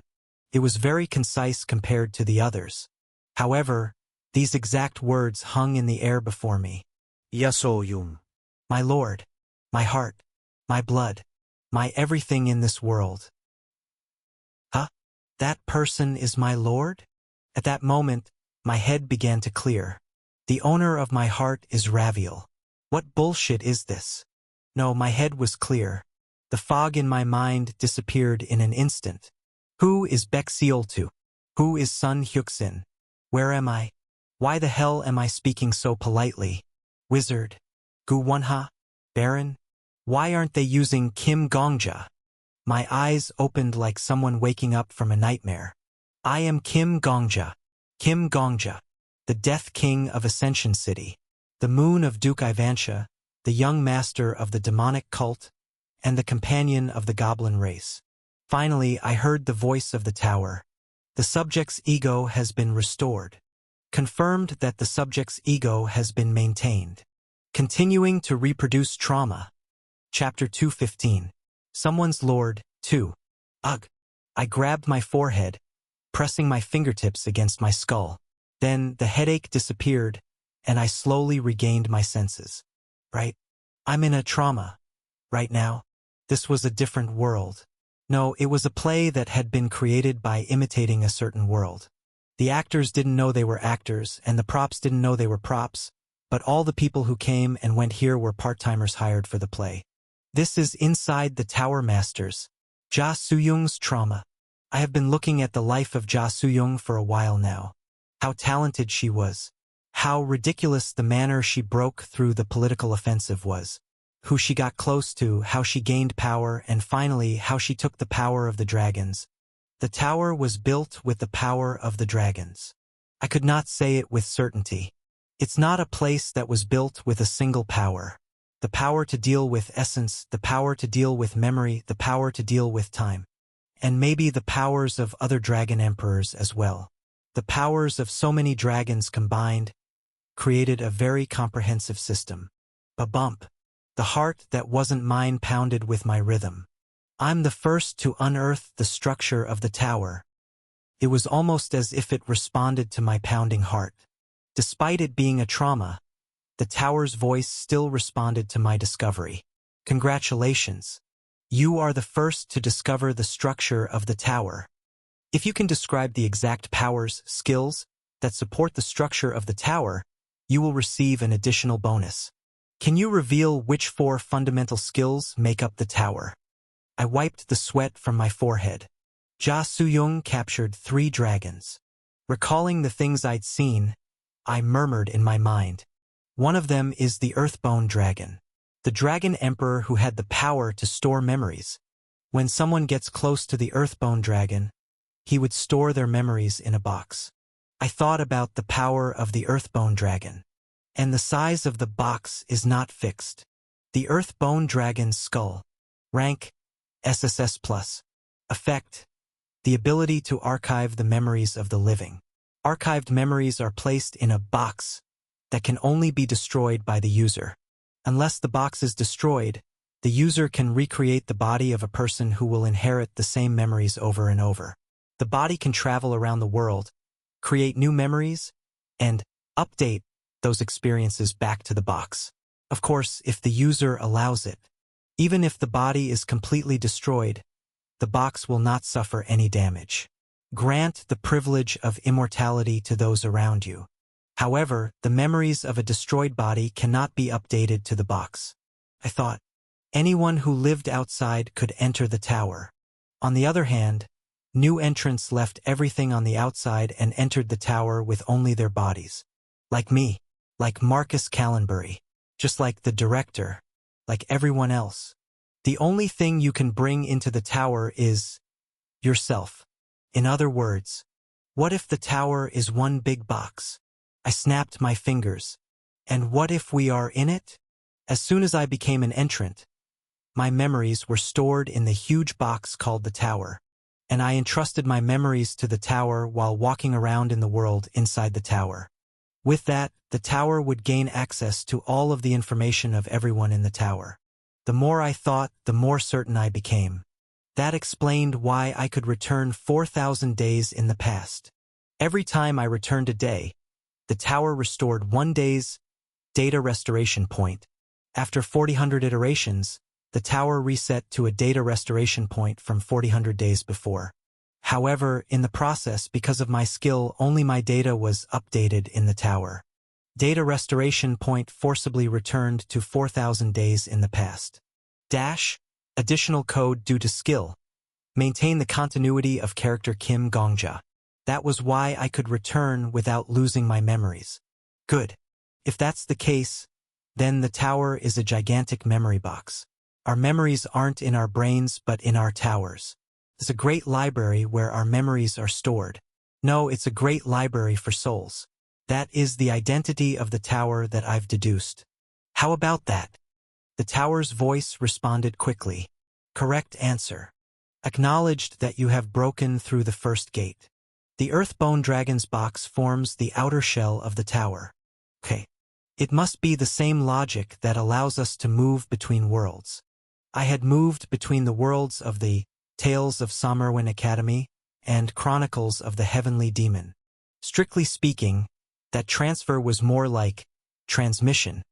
However, the only thing I found hard to understand was how the Tales of Somerwin Academy and Chronicles of the Heavenly Demon were incorporated into the tower just like us. I frowned and rubbed my forehead. Then, Annoyingly, the nobles around me started talking. WH-. When the Viscount receives her title of Duke, should we call her Duke? It feels like she's further away. Viscount Ja Soo-young allows anyone to call her whatever they like, so it won't be a problem to suddenly create and share a nickname. Nickname. Did you not hear Marquis? Viscount Simon Chal is called This One's Princess by Ja Soo-young, and the Ultimate Sword Duke is called This One's Dear Husband. Those are names that only those people can monopolize. She might even make one for the Marquis. It's a bit embarrassing to hear others say it. Doesn't it make you think that Ja Soo-young is cute instead? I can't decide. It was hard to ignore them even if I wanted to, because everything they said was related to the Tower Master. People kept leaking information about the owner who created this world, and no matter how small it was, I couldn't help but be interested in it. I need time to organize my thoughts. I suddenly realized that the current me had that ability. Magic power flowed through this body. To be precise, it was as if this entire body was made of mana. I wasn't sure what I looked like now since I hadn't gotten the chance to look at a mirror, but this person's flesh, blood, and bones were all made of mana. In short, so was the brain. Consciousness, acceleration, time. The nerves in the brain were mutated with mana. The speed of my consciousness changed according to my wish. It was possible for me to even transform it into a body that didn't need to breathe if I wished. Whoever owned this body must be a formidable monster. Good. Time had slowed down. Marquis Baek Seoltu and Viscount Sun Hyuksin moved slowly, as if they were stuck at 0.1x speed. My body also slowed down, but my consciousness continued to move at the same speed. I continued to think in a world with a more relaxed pace. Whether it's Chronicles of the Heavenly Demon or Tales of Somerwin Academy, those worlds could not have entered the tower on their own. They aren't humans like us. How were worlds brought into the tower? I thought hard, but I still couldn't imagine it. Seriously, how can a world be moved to the tower? I don't know if it's possible to make something like that. I frowned. Make something like that? My heart pounded. Right? Was there really a need to cram an entire world into the tower? Wasn't it enough to create the same world as Chronicles of the Heavenly Demon in the tower? In the first place, my memories are also stored in the tower. That means that there is a record of my time in the world in the tower. That could be it. It was much easier to imagine than physically cramming a world into the tower. However, there were still two problems that remained unresolved. Firstly, the Earthbone Dragon's box stored memories of the living. That's how it was explained in the skill. Regardless of whether a world was alive or dead, it felt a bit much to describe a world as living. There was no such thing as a world deciding to enter the tower of its own volition. Secondly, was none other than the Tower Master's personality. The Tower Master turned her head and looked at me, and there was a hint of playfulness in her bright smile. Purple eyes. It was a color too deep to reflect anything. When facing her, it was necessary to not focus too deeply on the color of her eyes, as even a pale white floor would lay bare in those jewel-like eyes. Her eyes seemed to devour mine like the open jaws of a snake. It was impossible. There was a fair bit of distance between our seats and the throne. But, nevertheless, I felt like Ja Soo-young was looking at me as if she were right in front of me. There is an interesting smell coming from here. In the distance, Ja Soo-young moved her lips, mouthing words. However, her words came right in front of me and drifted into my ears. Aura. I gulped down saliva. It was unclear how she realized that I'd changed the time of my consciousness to 0.1x. But Ja Soo-young sent her words out at exactly the same speed. The owner of this body was a wizard genius. But Ja Soo-young was a monster. What kind of interesting thing are you trying to show me? This one's advisor. This one's backstabbing staff? Baron Gu Wonha, one of this one's favorites, who can comfort this one's boring life just by staying still. Are you doing anything particularly interesting? I was thinking about the structure of the tower. Viscount. The subject's ego is defying. Continuing to reproduce the trauma. I tried to speak in the tone of Kim Gongja, but my tongue and lips moved against my will. I became a respectable noble and placed my hands in front of me. The structure of the tower? In the distance, Viscount Jia Suyong tilted her head, still openly displaying her affection with His Majesty. Are you referring to the structure of the Platinum Tower? Well, the structure of this place is quite intriguing. It was used by the Dark Sovereign before the founding of the kingdom, so it was designed so that even when dragons passed. Not this tower. Huh? Is that so? Then is it the Tower of Appeal? Is it the Netherworld Tower asterisk that this one captured? Asterisk. Changed from Yellow Sky Tower. I'm thinking about the structure of the tower that the Viscount will build. Suddenly, Jia Suyong rose up from her place under the throne. Viscount Jia Suyong? The king, who was sitting on the throne, was a bit surprised, so he looked at Jia Suyong. My apologies, Your Majesty. This one has something to discuss with my faction comrades. Alrighty, take your time. Many thanks, Your Majesty. This one will count the seconds that I could not spend with you and keep it in my heart, so that I may return with a heart that is full of love. Viscount Jia Suyong turned away. Tap. Viscount Jia Suyong's dress was belted on both sides. The skirt was long and trailed behind her as she walked.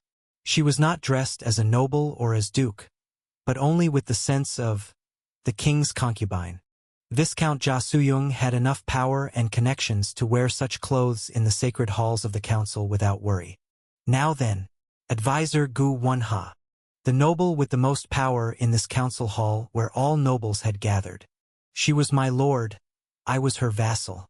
Where other nobles called me Baron, which was my official title in the kingdom, only Viscount Jia Suyong used advisor, which was my position in the family. If this one didn't hear incorrectly, I believe I heard the word tower just now. Marquis Baek Seoltu and Viscount Sun Hyuk-sin.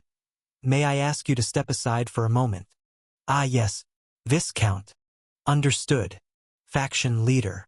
Viscount Jia Suyong bent over and kissed Marquis Baek Seoltu on the forehead. Marquis Baek Seoltu blushed happily, and with a hee-hee, sprang up from her seat. Viscount Jia Suyong then lifted her left hand towards Viscount Sun Hyuk-sin. Viscount Sun Hyuk-sin, as if it was natural, knelt down and kissed and licked her left ring finger. Then she left her seat with a calm expression, seemingly satisfied.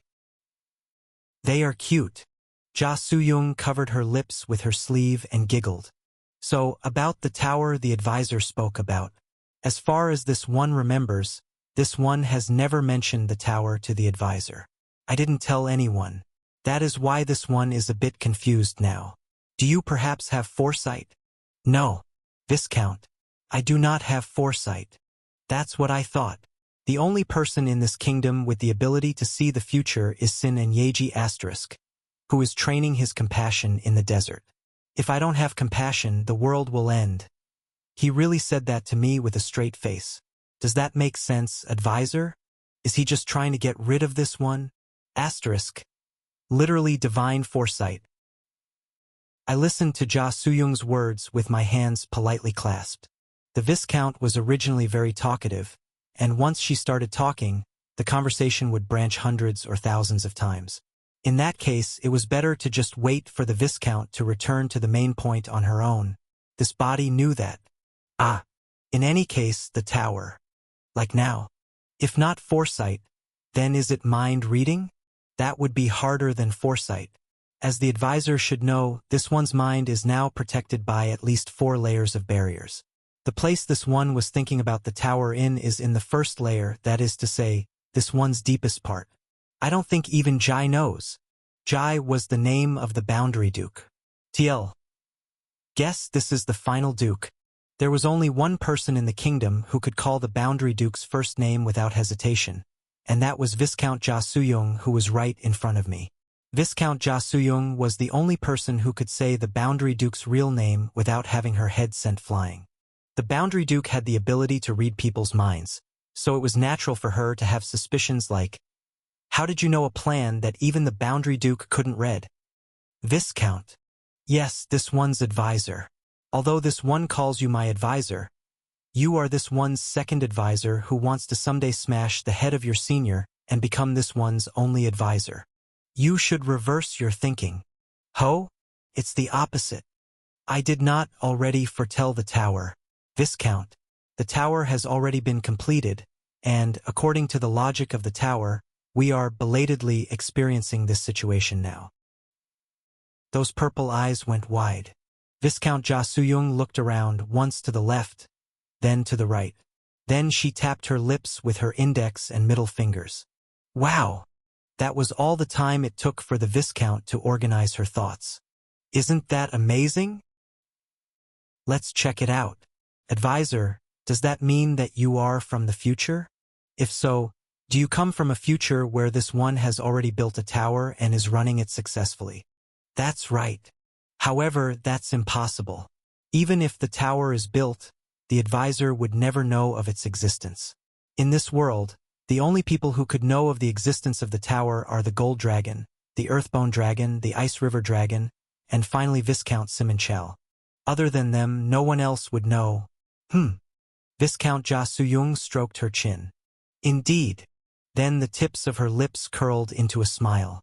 You are not Advisor Gu Wonha, are you? You must be someone else who has taken the image of Advisor Gu Wonha. Hoo-hoo. As expected, something did happen. How interesting. Yes, I am not this person. My name is Kim Gongja. You're not from this world, are you? This one can bet everything I have on that. Yes, that's right. I am a hunter from a tower called Ascension City. Hunter? I guess I settled for that name in the end. Ascension City. Is there a name attached to the outside world? I've heard constellations call it the Spire World. When she heard the words Spire World, Ja Soo-young's purple eyes narrowed slightly. That doesn't seem like a complete coincidence. It's nothing. I'm not saying that this one thinks it's nothing. I'm just saying it's nothing because I want to upset you, so that curiosity will control your left and right atriums and make your heart flutter. The heart is healthiest when it's pounding. You should be thankful that this one is granting you such health. I understood. This person talks a lot. It wasn't just a lot. It was even beginning to scratch my temper a bit. But how did a human from inside the tower come to the past? How fascinating. It's so unlikely that this one finds it hard to believe. This isn't the past. Viscount. Meow. This was new information. The tower master sometimes made cat noises. What a useless piece of information. This isn't the Viscount's world. It's not even my world. Then, this place is simply a dream recreation, the recreated memories of the Viscount. I'm in the Viscount's trauma. Viscount Ja Soo-young blinked. How? Because of my skill.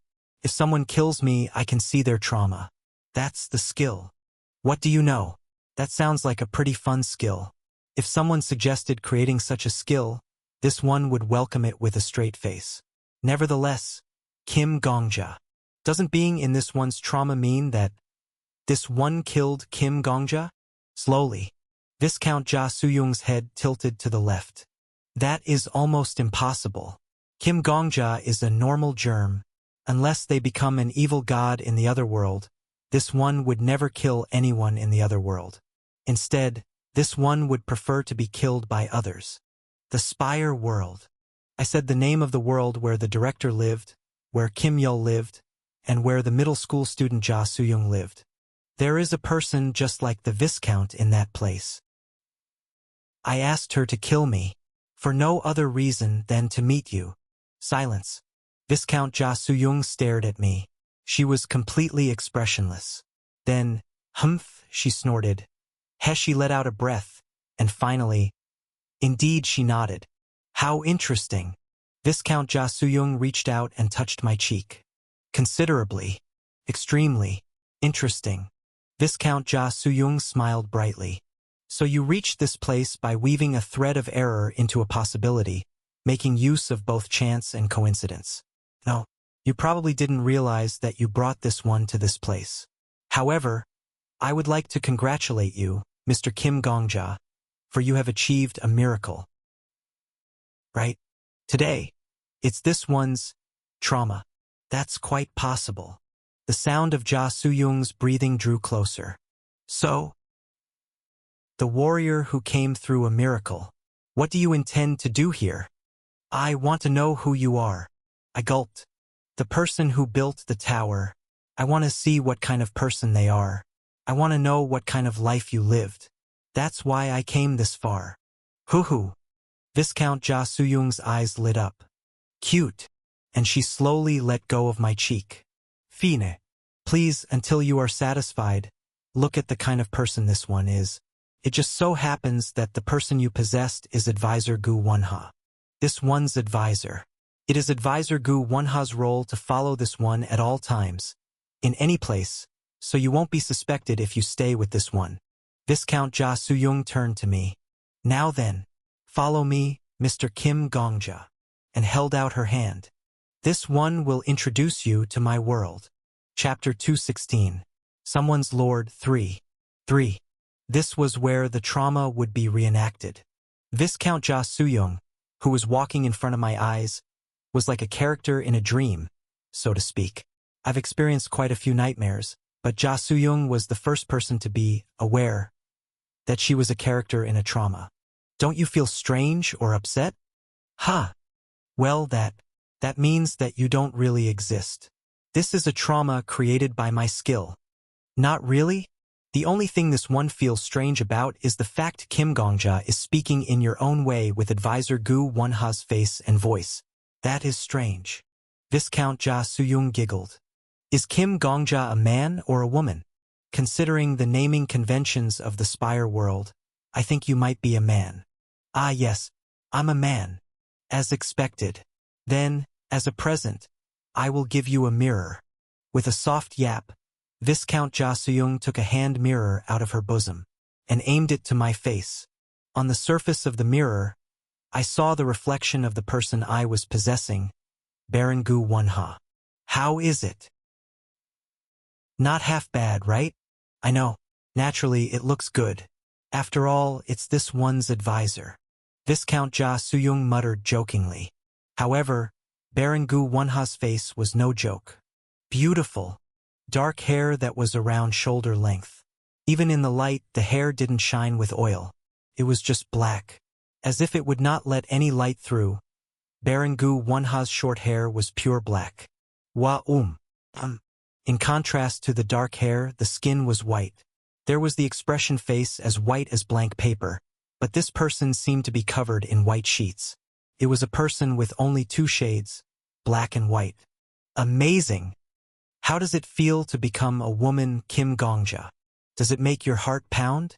This one would like you to surprise me with the cliché of saying, I really became a girl, while holding your breasts with both hands.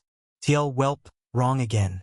I thought Gu Wonha might be a female because of the name, but chose to use male pronouns because it was KGJ's perspective, and I didn't consider the option of him possessing a female.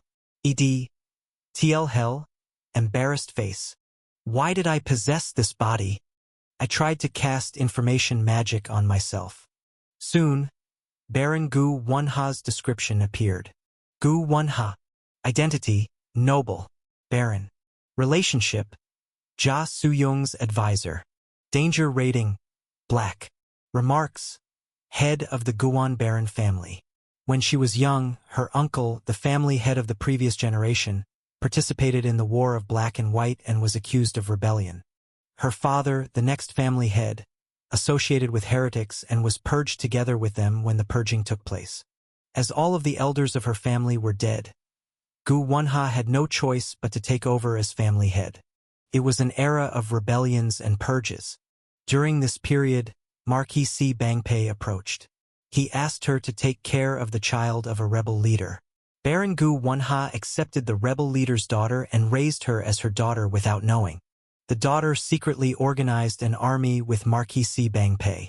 When this army was discovered, the kingdom issued a suppression order and swept it away. Marquis Si Bangpei was executed because of this. Baron Gu Wonha was deposed and demoted to the status of free citizen. Although she was a fourth circle wizard, she was also expelled from the magic tower. She was kidnapped by the terrorist organization, Red Nails, off the street when she had nothing. Afterward, she was imprisoned and abused in the Red Nails for more than 9 years. Then, she met the Viscount. Strengths: level-headed judgment, power of execution, second stage ascendant. Weaknesses: successor of rebels, rebel origins, rebel associate, family of rebels. Viscount Jia Su-young, daughter. This person had also lived a turbulent life.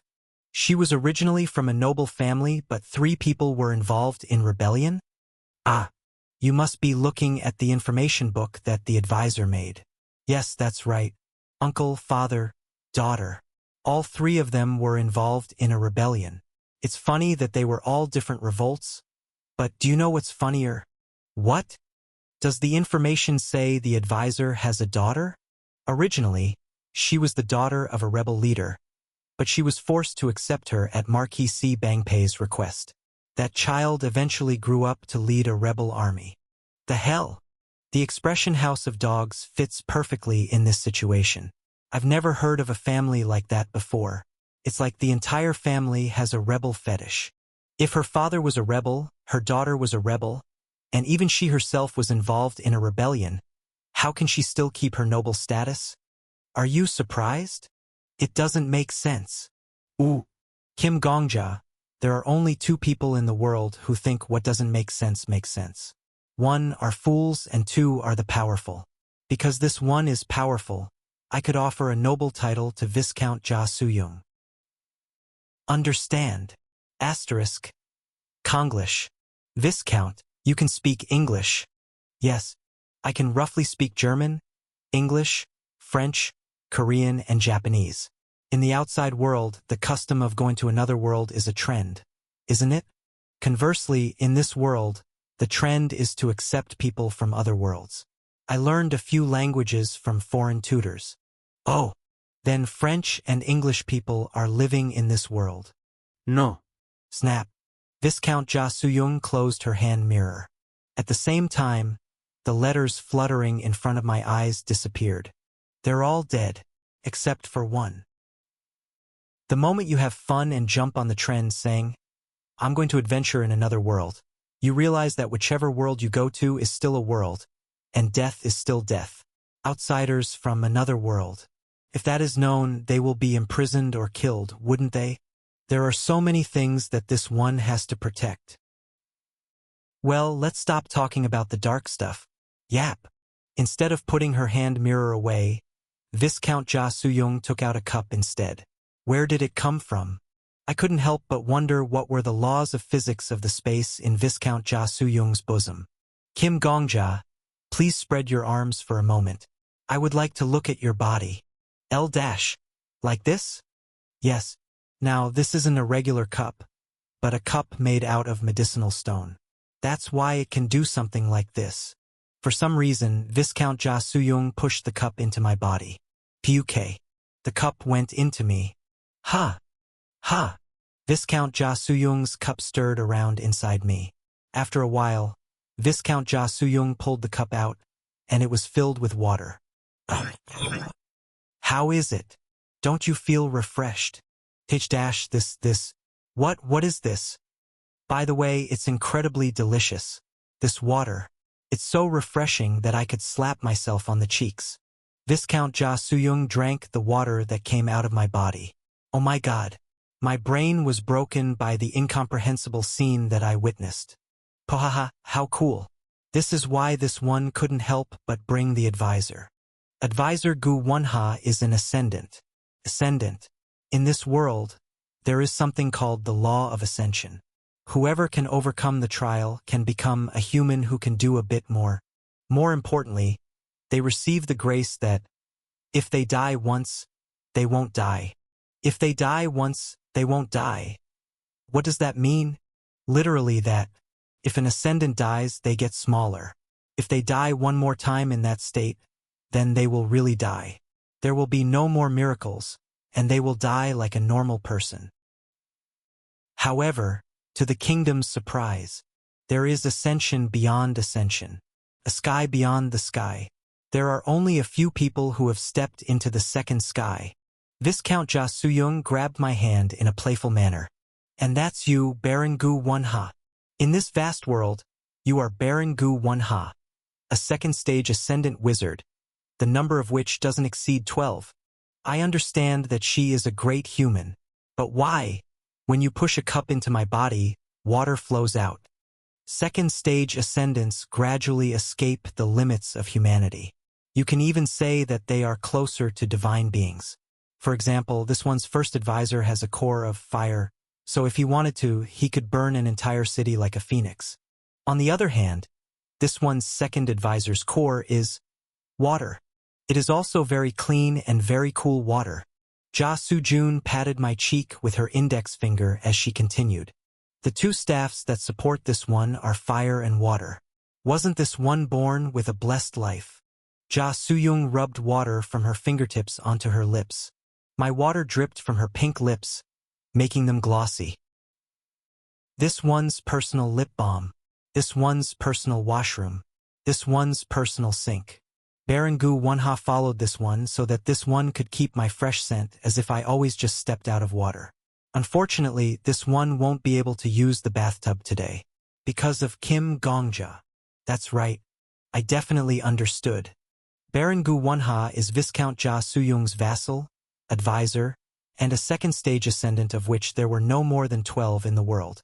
Although she was a member of a vicious family that rebelled against the kingdom for 4 generations. Guam bunaluva ya Soo-jung. The water that makes up my body is only used to please and comfort Ja Soo-young. In other words, the owner of Baron Gu Won-ha was Viscount Ja Soo-young. I wasn't sure if that was a good or bad thing for Gu Won-ha, but there were countless other people who served Viscount Ja Soo-young as their master. As soon as we entered the lounge, a large crowd of nobles and servants who served nobles came to us. Your Excellency Viscount Ja Soo-young. About the votes in favor of the last agenda. How can the royal family do this when the situation is already so difficult for Baron C. Noah? By your order, we have secured a large amount of meat in cooperation with the royal palace. You said it wouldn't matter if the meat was spoiled, so there was no difficulty in securing the right quantity. Your Excellency, where should we chatter? The group chattered as if everything that happened in the world required the input of Viscount Ja Soo-young. Ja Soo-young responded with a small smile. Yes, this one is here. We will not just send a new lord to Baron C. Noah.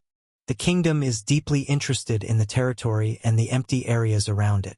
Support will be provided at the top level, so there is no need to worry too much. Well done. Move the meat straight to the royal family as it is.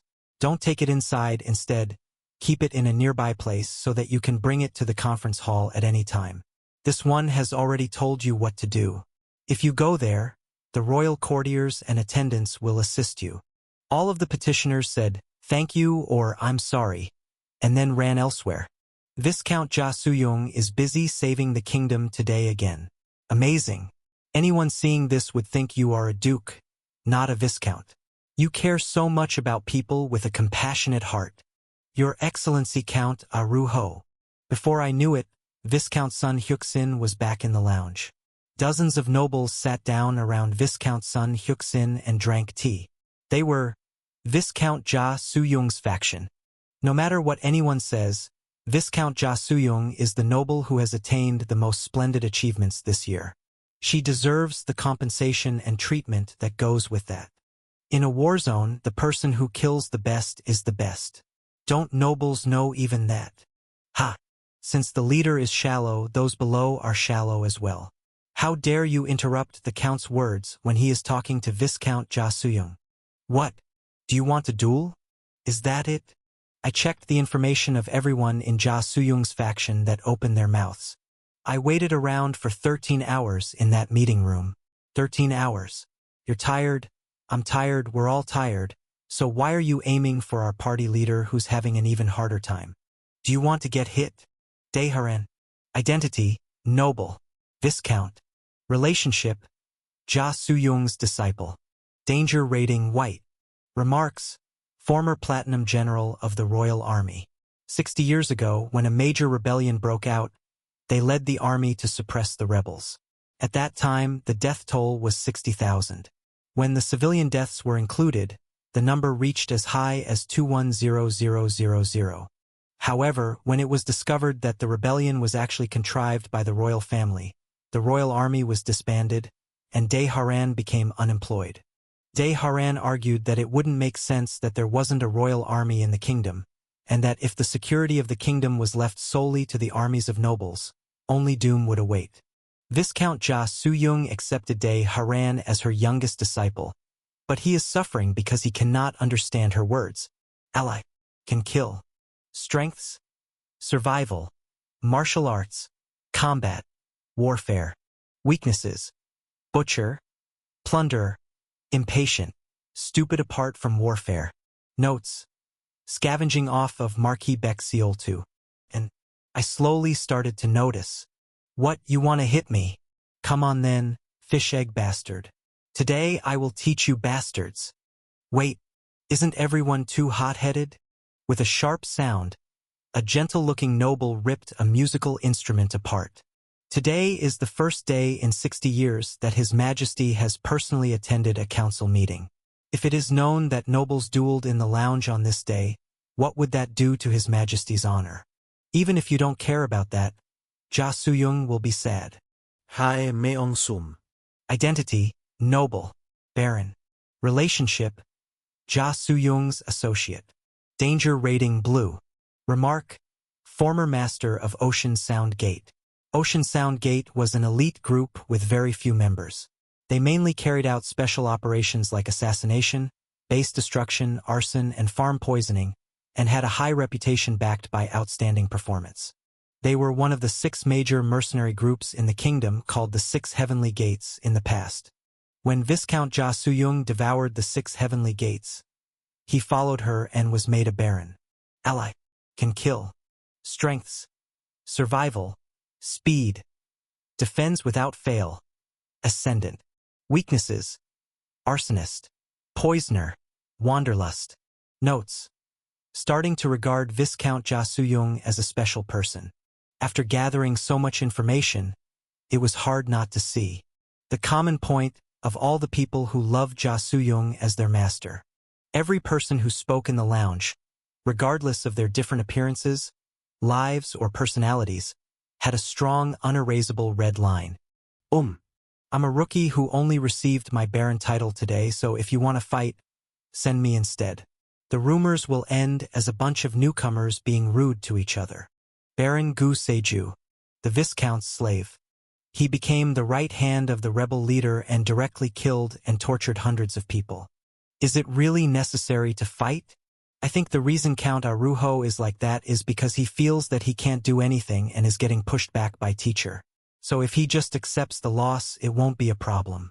I heard you are very loyal to the king, so wouldn't it be better to let teacher and the king win? Former Viscount Seagui. The Viscount's disciple. Like Viscount Sun Hyuk-sin, he had also been captured by the Red Nails. At that time, he also learned the Ritual of Darkness and continued the ritual even after safely arriving at the capital. Together with his nobles, he ate thousands of people. Even the young Marquis Bexioltu had a criminal record of whipping a commoner child to death. Kim Gongja, Viscount Jia Suyong, who had been watching the war of words between factions, turned towards me. Despite having to deal with numerous complaints on the spot, she showed no signs of exhaustion. Instead, she was smiling brightly. No. I should call you Advisor Gu Wonha, right? Advisor Gu Wonha. Is there something strange on this one's face? Or perhaps, in other words, everyone who loved Jia Suyong. Have you learned what you wish? Murder. Or butcher. Do you know a little bit about this one now? Chapter 217. Why? Couldn't help but ask. Why did you only gather people like this and make them your lovers? Tower Master Jia Suyong. She would one day build a tower that gathered all of the abandoned people from all over the world. Children who were made victims by religious fanatics. Warriors forced to die by unreasonable disasters. Women whose lives were ruined by mysterious circumstances. All of those whose lives were abandoned or ruined were gathered and brought to a new world. The person who built the tower for the victims. Why did such a person take murderers as lovers? I looked questioningly at Viscount Ja Soo-young. People like this? Visconti Ja Soo-young smiled. Who exactly are you talking about, advisor? People who have committed great sins. Those who beat children to death with whips, or who took humans as meat and ate them. Those who went to war and killed many civilians. Why do you love people like that? Why do you still let them be nobles? You are the one who will build the tower in the future. A nigh omnipotent being. And yet, you don't punish them. Advisor. Viscount Ja Soo-young suddenly spoke. Is a very nice person. Huh. Those who climb the tower together with the advisor must be very happy.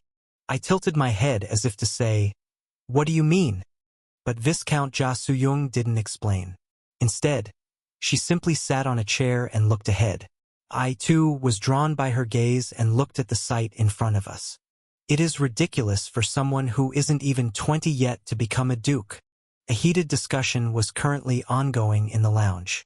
It was a noble from the conservative faction. I think he was called Count Aruho. This noble, whose hair flowed wildly like a lion's mane, was enraged. Viscount Ja Soo-young is 18 years old. No matter how many rebellions she has quelled or how many dragon kingdoms she conquered, there is order in this kingdom. Indeed. Who dash? This time, it was a noble from Viscount Ja Soo-young's faction, who was holding a hookah. The Count is right. I didn't understand why, over the past few decades, the rebels, instead of being subjugated, grew stronger and stronger. Listening to your words today has opened my eyes. While an 18-year-old fought fierce battles with sweat and blood, the great nobles, like the Count, upheld the laws of propriety. I understand now that it's thanks to you all that the kingdom remained prosperous and was not destroyed. Laughter flowed from every direction. In addition to the comrade who'd just spoken, the nobles of Viscount Ja Soo-young's faction jeered at them.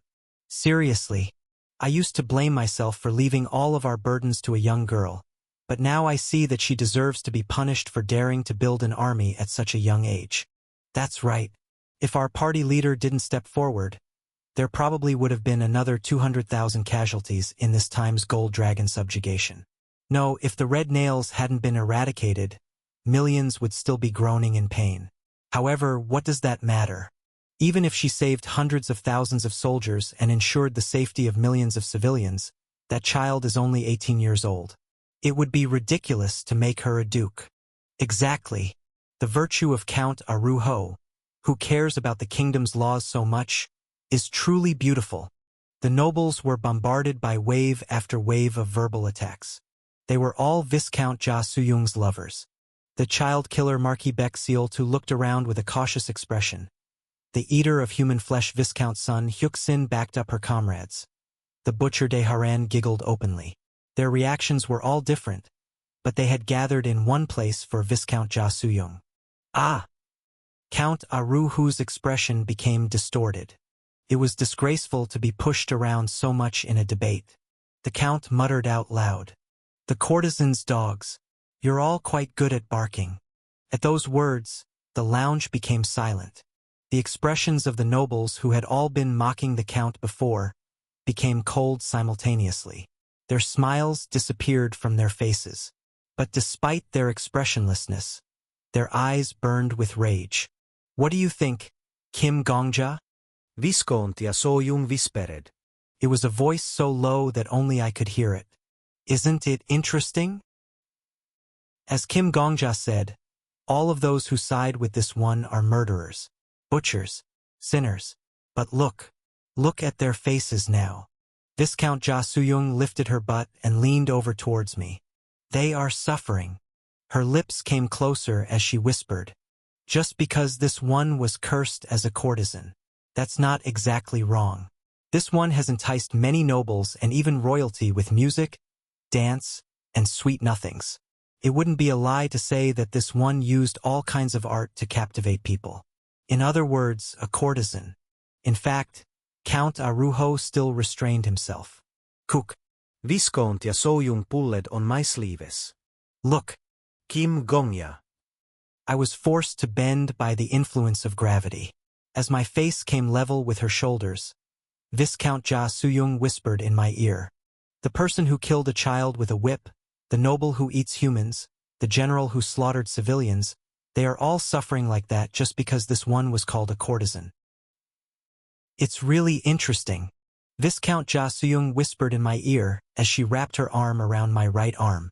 It was like a snake coiling around a trunk. There are hundreds of law books in the kingdom. According to those prescribed laws, the sins of sinners must be calculated and their errors measured so that their responsibility can be derived. It is annoying, but it is easy. If this one wishes, I could have all of the sinners executed immediately. So what should I do, Kim Gongja? Should I kill them all? That? Yes. The snake smiled. Beneath long eyelashes, the snake's purple eyes glistened. Aren't you thinking, that's a bit harsh?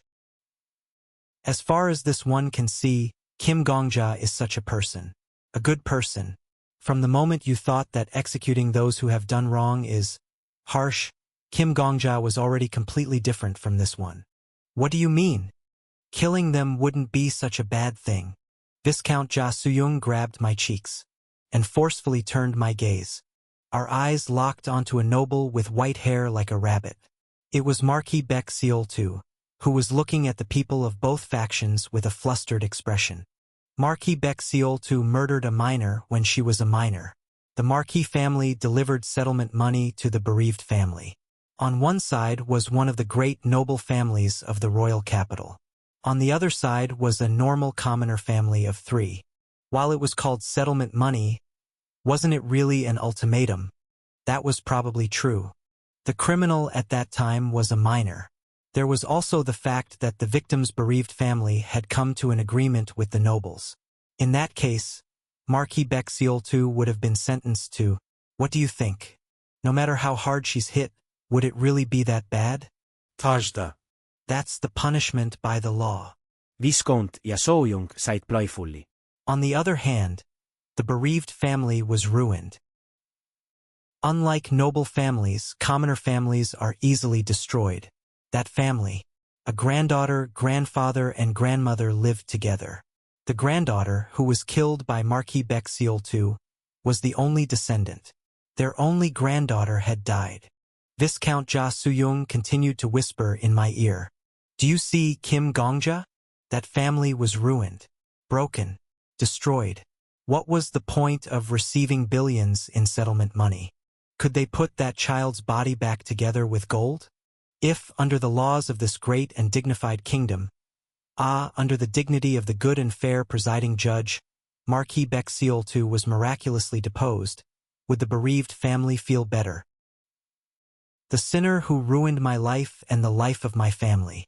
Even if I kill that sinner, my resentment wouldn't go away. Think about it. What if your granddaughter died? On one winter day, in the middle of a snowy white field, a noble's whip cut her back and broke her spine, and she died. Would you accept that death? Then what should I do? I understood what the Viscount was saying. That was in line with the worries I'd had when taking my revenge. Those who had already sinned, and those who had been victimized by them. What could I do to repay those broken lives? Even a saint like the Black Dragon Master had the blood of countless beings on her hands. I was close friends with the Black Dragon Master, and I had yet to come to a conclusion as to whether what she had done was right, and what I should do if it wasn't. Pain, the owner of the tower answered. Pain is the only answer. TL. Settle down, Nagato. She stroked the side of my hair. The pain of losing your only granddaughter.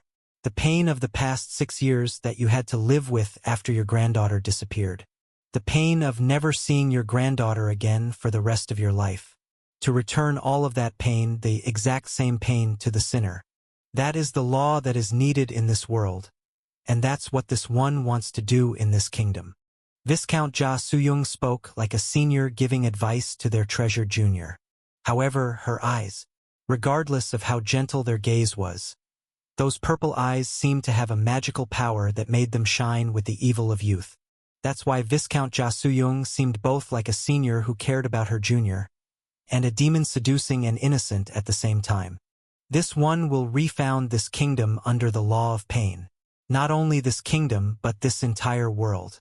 Every creation that this one's feet walks over, and this one's eyes shine upon. The tower is a tool to accomplish that. I was speechless for a moment. Is such a thing possible? There are two ways to make the impossible possible. One is to go crazy. If you're crazy, then you can make the impossible possible in your daydreams. What's the other one? Gaining power. Viscount Jia Suyong giggled.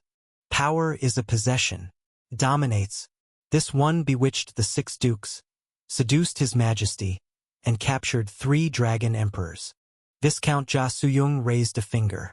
Just to become the most powerful person in the world. Tuck, tuck.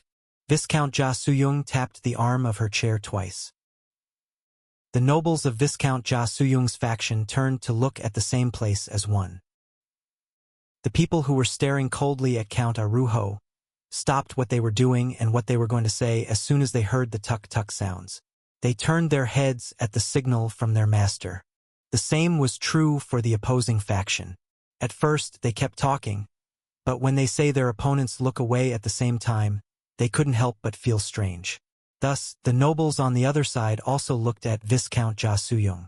When all the nobles turned to look in one place, the servants who were serving the alcohol and the musicians who played the music also turned to look at Viscount Jia Suyong. 13 seconds. That is how long hundreds of people in the spacious lounge looked at Viscount Jia Suyong. The fierce shouts, clever sarcasm, and cold anger stopped for a moment. The entire room went still. My dear noble colleagues. Under the gazes of hundreds, Viscount Jia Suyong opened her lips. You all should have come to this lounge to rest, but as I see you all arguing so hard here, I can't help but feel proud to be a member of this kingdom. I just hope the council will pay you overtime. After all, you must be working overtime in this place because you don't have enough money. Using my shoulder as a brace, Viscount Jia Suyong got to her feet. That was enough rest. So let's go back to the meeting hall and resume the main business. At the same time, the nobles of Viscount Jia Suyong's faction jumped to their feet. As they got up, they left many empty glasses, not so empty glasses, and glasses that hadn't even been put to their lips in their place. Without any hesitation, the nobles all gathered around Jia Suyong. Considering the fact that each of them was a powerful person that was incomparable to commoners, it was a truly bizarre scene. Now, in the middle of this strange scene, Viscount Jia Suyong grabbed my wrist. Kim Gongja. Tonight, this one will show you a miracle. Jia Suyong was smiling brightly. Chapter 218. 2. We walked into the meeting room. Tap tap. Every step Viscount Jia Suyong made was followed by the steps of dozens of nobles. Only the sounds of footsteps could be heard as no one spoke, like elite soldiers heading towards the final battle. The moment we entered the meeting hall, I lost my breath. The nobles from other factions who were already there looked over to us. Angry glares, jealous glares, and glares filled with envy and yearning. Hello, everyone. I believe the meeting is about to resume. Viscount Jia Suyong smiled in a relaxed manner. This one's faction members have come. Are we too late? Silence. No one answered. But Viscount Jia Suyong didn't seem to expect an answer in the first place. With a smile on her face, Viscount Jia Suyong went to her seat. What are you doing, advisor? As I turned to leave, Viscount Jia Suyong called out to me. Ha! The advisor's seat is right beside this one. Come along quickly. Surely you don't intend to leave this one alone. Ah! She is being considerate since my memories are unclear. I nodded and quietly followed Viscount Jia Suyong. It was only as I walked towards the seat that I got a good look of the meeting hall. It was very different from the National Assembly image that I knew. Firstly, instead of a semicircle, it was a complete circle. It reminded me of a coliseum. A throne was placed in the middle like a pillar, and the seats of the noble council members surrounded it. There was a part that was even stranger. Water. That's right. There was flowing water. A water channel had been installed beneath the seat. If I sat down, my feet would naturally be submerged in water. The water channels spread out like a web throughout the council hall, and they all flowed down to a drain beneath the throne. It's amniotic fluid. Asastar. Asterisk. Something like a soft exclamation of pleasure. I couldn't think of a good English equivalent in this case. Viscount Ja Soo-young took off her shoes and sat down. Looking around, I saw other nobles also taking off their shoes as if they were used to it. Amniotic fluid? Yes, amniotic fluid. There is a large lake beneath the royal capital. Water is drawn from the lake and connected to the waterways throughout the city, but first the water passes through this place. The Platinum Towers Meeting Hall. I followed the others and took off my shoes. What is the meaning of this? It has many meanings, and also many uses. The council makes laws in this hall, and the laws make the kingdom. This is where the kingdom is born from. Always be aware that we are giving birth to a kingdom. That is why it's called amniotic fluid. I also took off my socks before putting my feet in the water channel. Trickle, the warm water drifted between my toes. It's warm. Yes, because it's winter now. It's cool in the summer. It serves as a temperature control for this large conference room. Amazing. The color and temperature of the water also changes depending on the importance of the agenda.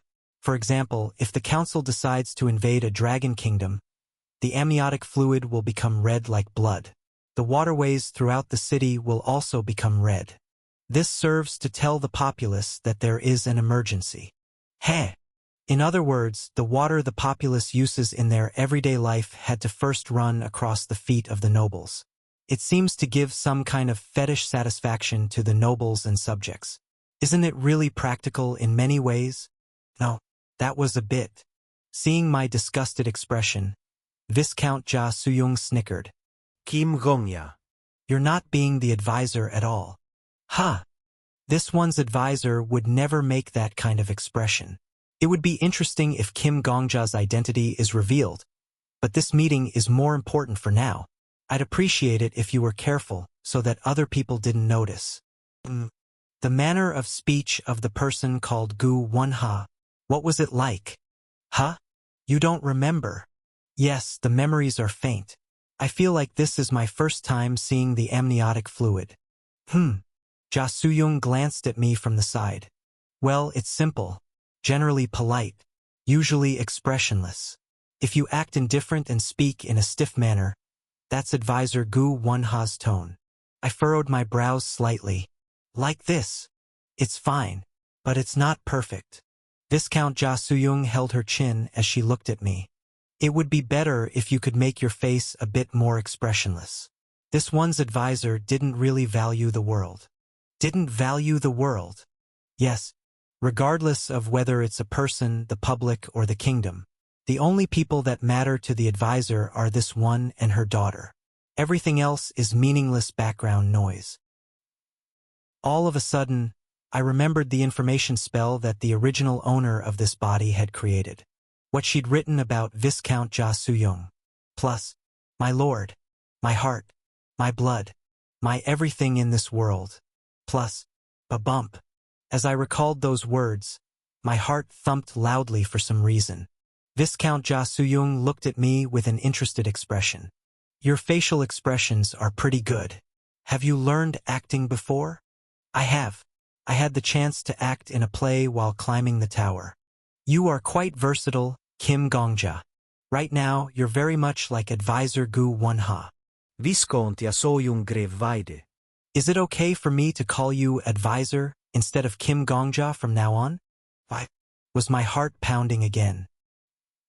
Even though I was just making eye contact with Viscount Ja Soo-young, my heart felt stuffy, just like when I'd first entered this world. Fog formed in my head.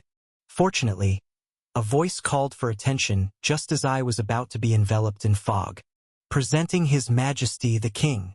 The meeting resumed. 3. As soon as the meeting began, the nobles from the other factions began to bombard Viscount Ja Soo-young. The first person to open the floodgates was Count Ah Ruho, who had been holding it in since they were in the lounge. Viscount Jia Suyong privately accepted rebels as her subordinates. Not just the Red Nails, the Stone Assembly, Half-Stones, Heavenly Gods, Hearts. All of the rebel groups that caused disturbances in the recent years have become Viscount Jia Suyong's subordinates. I do not recommend that such a noble be made into a duke. Hundreds of nobles turned to Count Aruho. The king of the kingdom accepted the count's remarks without comment. It felt like this was more of a hearing for Viscount Jia Suyong than a meeting. Even now, we should bring the traitors hiding under Viscount Jia Suyong's and punish them according to their crimes. If the Viscount is loyal to the kingdom, she will cooperate.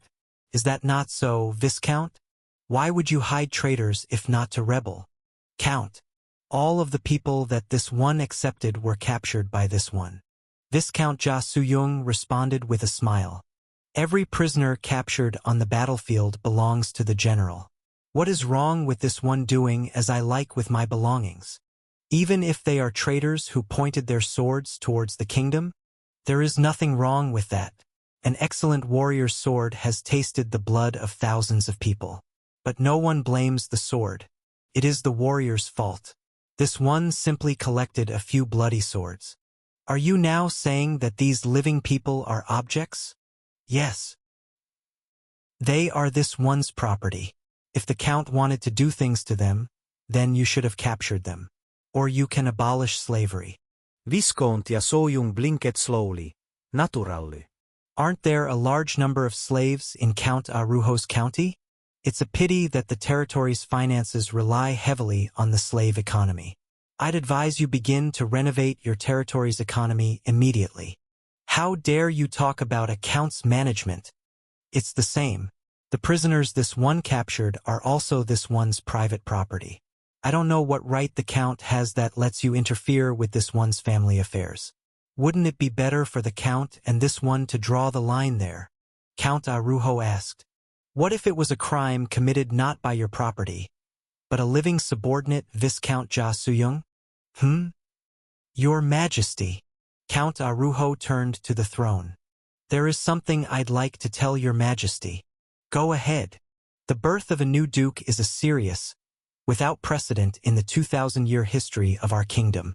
Since strict procedures are required, I believe it is essential to verify the moral quality of the duke candidate. The Sun King quietly listened to the count. He had not left the palace in 60 years. Those who didn't work for success, and those who did not succeed had no authority. The Sun King had no authority, and the nobles didn't respect those without authority. I have received some very questionable reports about Viscount Jia Suyong's moral character. 0. Therefore, if your Majesty grants me leave, I would like to bring a few witnesses here. The Sun King turned his head to look at Viscount Jia Suyong. His eyes seemed to ask what she wanted. Jia Suyong simply smiled as if she was not worried. Go ahead. Thank you, your Majesty. The prepared witnesses entered the council hall one after the other. The first person to set foot in the amniotic fluid was a neat-looking old man. Count Aruho asked the old man, "What is the name of the witness?" "My name is Nam Suk." "What is the identity and origin of the witness?" "I am a free citizen. 41 years ago, I came to the royal capital from Baron Sa Josung's territory and settled here." Nam Suk. To come here as a free citizen, the royal grace bestowed upon you was by no means light.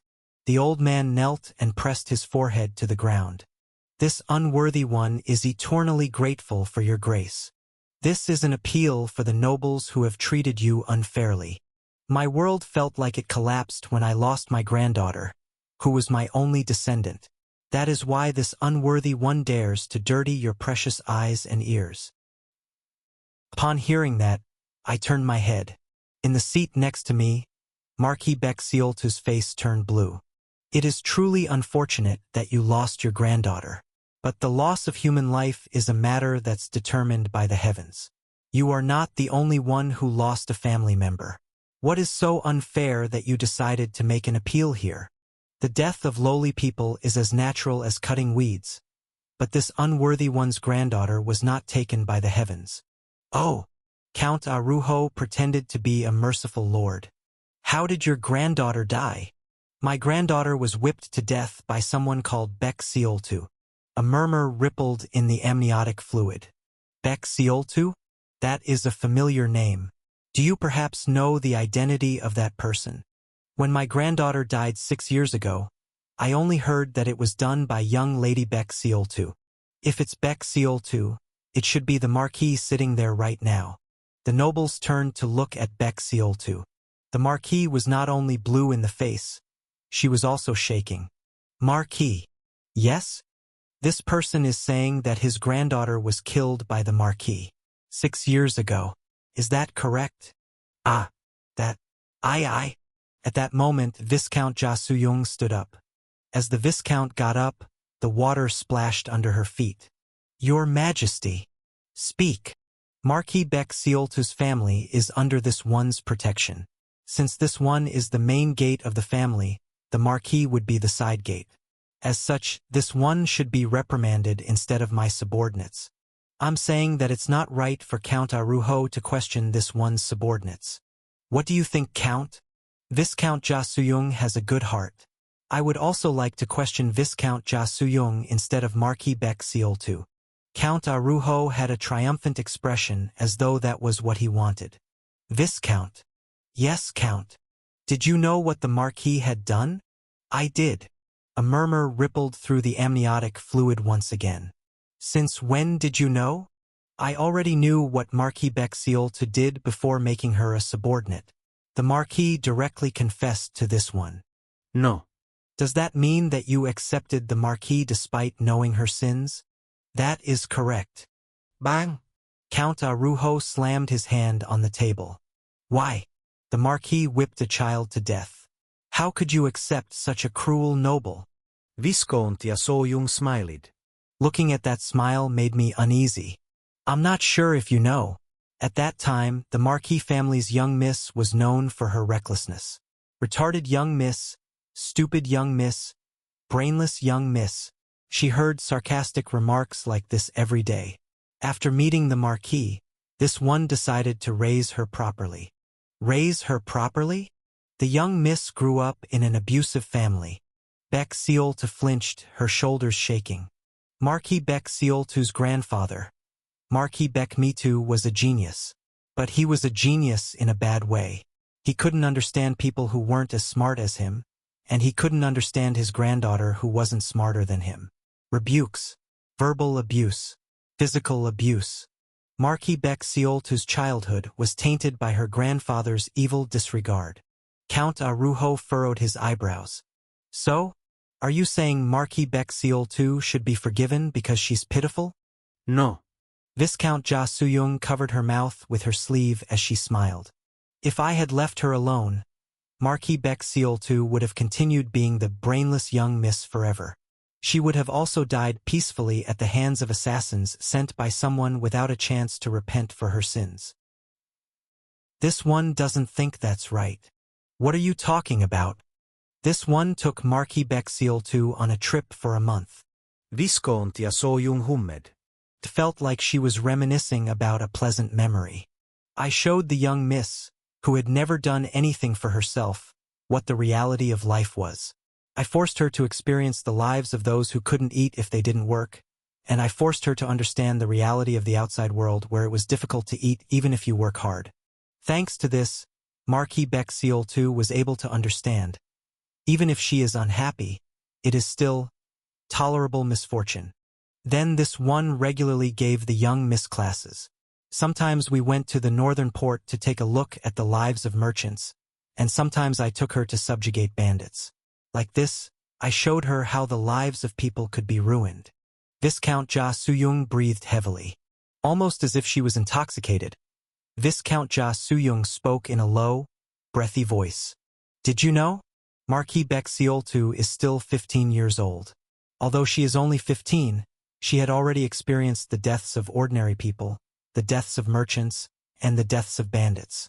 I dare say that Marquis Bek Seoltu will surely become one of the greatest lords in the kingdom. Ah! Count Aruho laughed. I was wondering what you were talking about. So you're trying to cover up her past stains by claiming she would be a great politician in the future. Viscount, Such a rotten spirit. You really don't know anything, Count. What? What matters isn't whether she becomes a good politician or not. The point is, despite being such a good noble, she will have a mistake that can never be undone in her past. Jia Suyung's breath became hot. Don't you get it? That means the better Marquis Bexioltu becomes, the unhappier she will be. No matter what she chooses to do, no matter how many people she saves, Marquis Bexioltu will never be able to consider herself a good person. This is natural, since she'll never be able to change the fact that she killed a child. Viscount Jia Suyung clasped her hands together, as if she was saying a prayer. This one will raise Marquis Bexioltu to be the greatest noble in this kingdom, and I will also make her grow up to be the unhappiest noble in the kingdom. As the days pass, misfortune will dye the Marquis. The combination of self-blame and shame will surely paint the Marquis face. Count, imagine the Marquis like that. Imagine how unhappiness will be clear in her every gesture, her past continuously dragged behind in her shadow. What do you think? Viscount Jia Suyung smiled brightly like a saint. Isn't it lovely? Chapter 219. The room became silent. Many nobles were shaken by the words of Viscount Jia Suyung. Lovely? Count Arujo looked caught off guard. Many nobles had similar expressions. However, those who had been captured directly by Viscount Jia Suyung. Only the expressions of those who loved the Viscount and were loved by the Viscount didn't change. It was almost as if the Viscount's lovers thought, something that should be said is being said. Yes. In this confused atmosphere, Viscount Jia Suyung continued. A person crushed by their own misfortune. The sight of even a noble crying out because they are unable to bear their own weight would always reach the heart. If we had to compare Marquis Bexioltu, wouldn't it be with a honey-filled rice cake? When you bite into it, sweetness fills your mouth. What are you talking about right now? Count Arujo was stunned. Ha! Viscount Jia Suyung sighed. Then she shrugged. It was an attitude of clear disregard and contempt for Count Arujo. It's fine if you don't know. There are adventurers who go out following a treasure map even if it suddenly appeared before them, and there are those who mock those adventurers. So does your story end there? What? I'm asking if you have anything else to say, Count, to summarize what you've said so far. Look at these unfortunate people. He lost his granddaughter to a noble. That noble belongs to this one. If you have nothing more to say, I think it's best to leave. It is already quite late at night, and it would be bad if the meeting is delayed any further. Yo, you cunning fellow. This old man lost his one and only granddaughter. Count Arujo shouted. It was her grandmother's birthday. Did you know that? The granddaughter was running home to give her grandmother a present when she was beaten to death by Marquis Bexioltu. The old man continued to prostrate himself before the throne, his head pressed to the ground. Without even a single glance towards the old man, Count Arujo pulled something out of his pocket. A hairpin. It was an accessory that women from commoner families often wore. Look, this hairpin is the present the granddaughter prepared. She ran to give this present to her grandmother. But on the way, she bumped into the young Miss Bexioltu. Count Arujo shouted desperately. I wondered if the Count was really desperate to help the old man in his plight. But regardless of the reason, the desperate appearance of a human was very convincing. In the blink of an eye, the nobles forgot the words of Viscount Jia Suyung, and instead looked at the old man with pitying eyes. The granddaughter fell in the snow. Then, with a simple smile, she apologized to young Miss Bexioltu, saying, I'm sorry, and I should have been looking where I was going. If her apology had been accepted, it would have been just another accident that happens everywhere. Count Arujo was now exuding confidence. The old man's miserable back, the sympathy being poured onto it, and the face of Viscount Jia Suyung, who appeared to be indifferent to everything. All of these factors gave Count Arujo the assurance of victory. However, young Miss Bexioltu grabbed that commoner child. And, boring. Visconti Asoyung muttered. It was a voice as quiet as a dragonfly's wings. No one but me heard the Viscount's murmur. Count Arujo was still speaking vigorously. The eyes of the audience were glued to the Count. So when I looked over toward the Viscount, I was the only one able to enjoy her monologue. Ari wasn't the only one who had prepared a birthday present that day. I tilted my head. Ari, who is that? The granddaughter. The child who was whipped to death by Bexcioltu. Visconti Asoyung responded bluntly. That day was also her grandfather's birthday. At the same time, both girls had prepared birthday presents. Bexcioltu had made a brooch with her family crest by hand, but she wasn't able to give it to her grandfather. Why? I had a strange feeling as I saw a glint in the Viscount's eyes. It was like she hadn't heard the story from someone else. It felt like she was talking about a scene she'd witnessed with her own eyes. She wasn't able to do the math homework her grandfather gave her properly.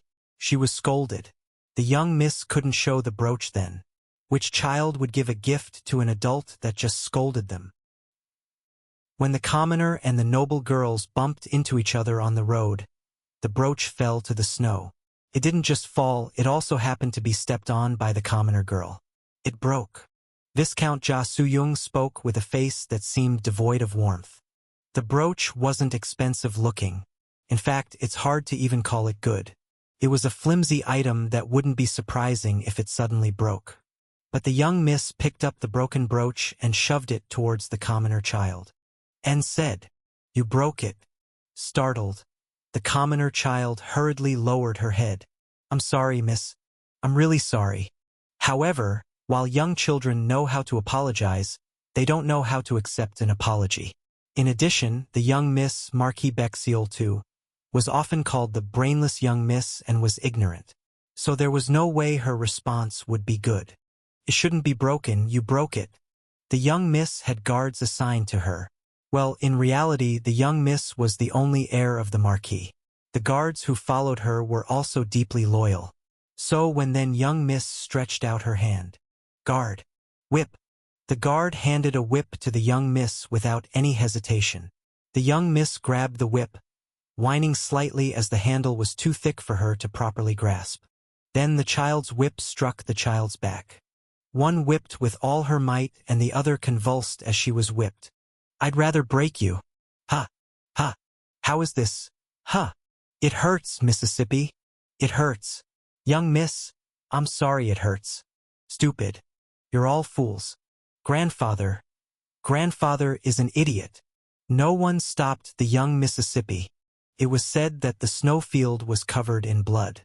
Bexcioltu's guard collected the whip again. The servant that accompanied the young miss picked up the hairpin from the messed-up corpse. This wasn't out of sympathy for the commoner child. It just occurred to them that they should probably give it to someone. Look! Now that hairpin was in the hands of Count Arujo. Can't you feel the bitterness in this hairpin? Viscount. After 6 years, the hairpin had become worn. The hairpin, which had probably been polished to be given to the grandmother as a present, had now lost its luster and dust rested on its skin. Old and worn, it was an item that could be seen anywhere. Is the Viscount so cold-blooded? Viscount Ja Suyung only smiled strangely when she heard Count Arujo's sharp cry. Is the Viscount's head filled with nothing but the reasoning of sages and the classic writings? Why else could she sit so calmly while looking at this relic with traces of blood, the remnants of death? No, the Viscount doesn't even seem to have human blood. That wasn't it. Count Arujo and the other people were misunderstanding something. The Viscount could see everything. She knew much more than Count Arujo did. She had even witnessed the death of the granddaughter from a closer distance than the man who had his back to us. That wasn't all. The last thing the granddaughter thought before dying. The last thing she said. The way Marquis Bexcioltu swung her whip. Viscount Ja Suyung knew a lot more than everyone else. Because my head spun, and I barely managed to spill the words out of my mouth.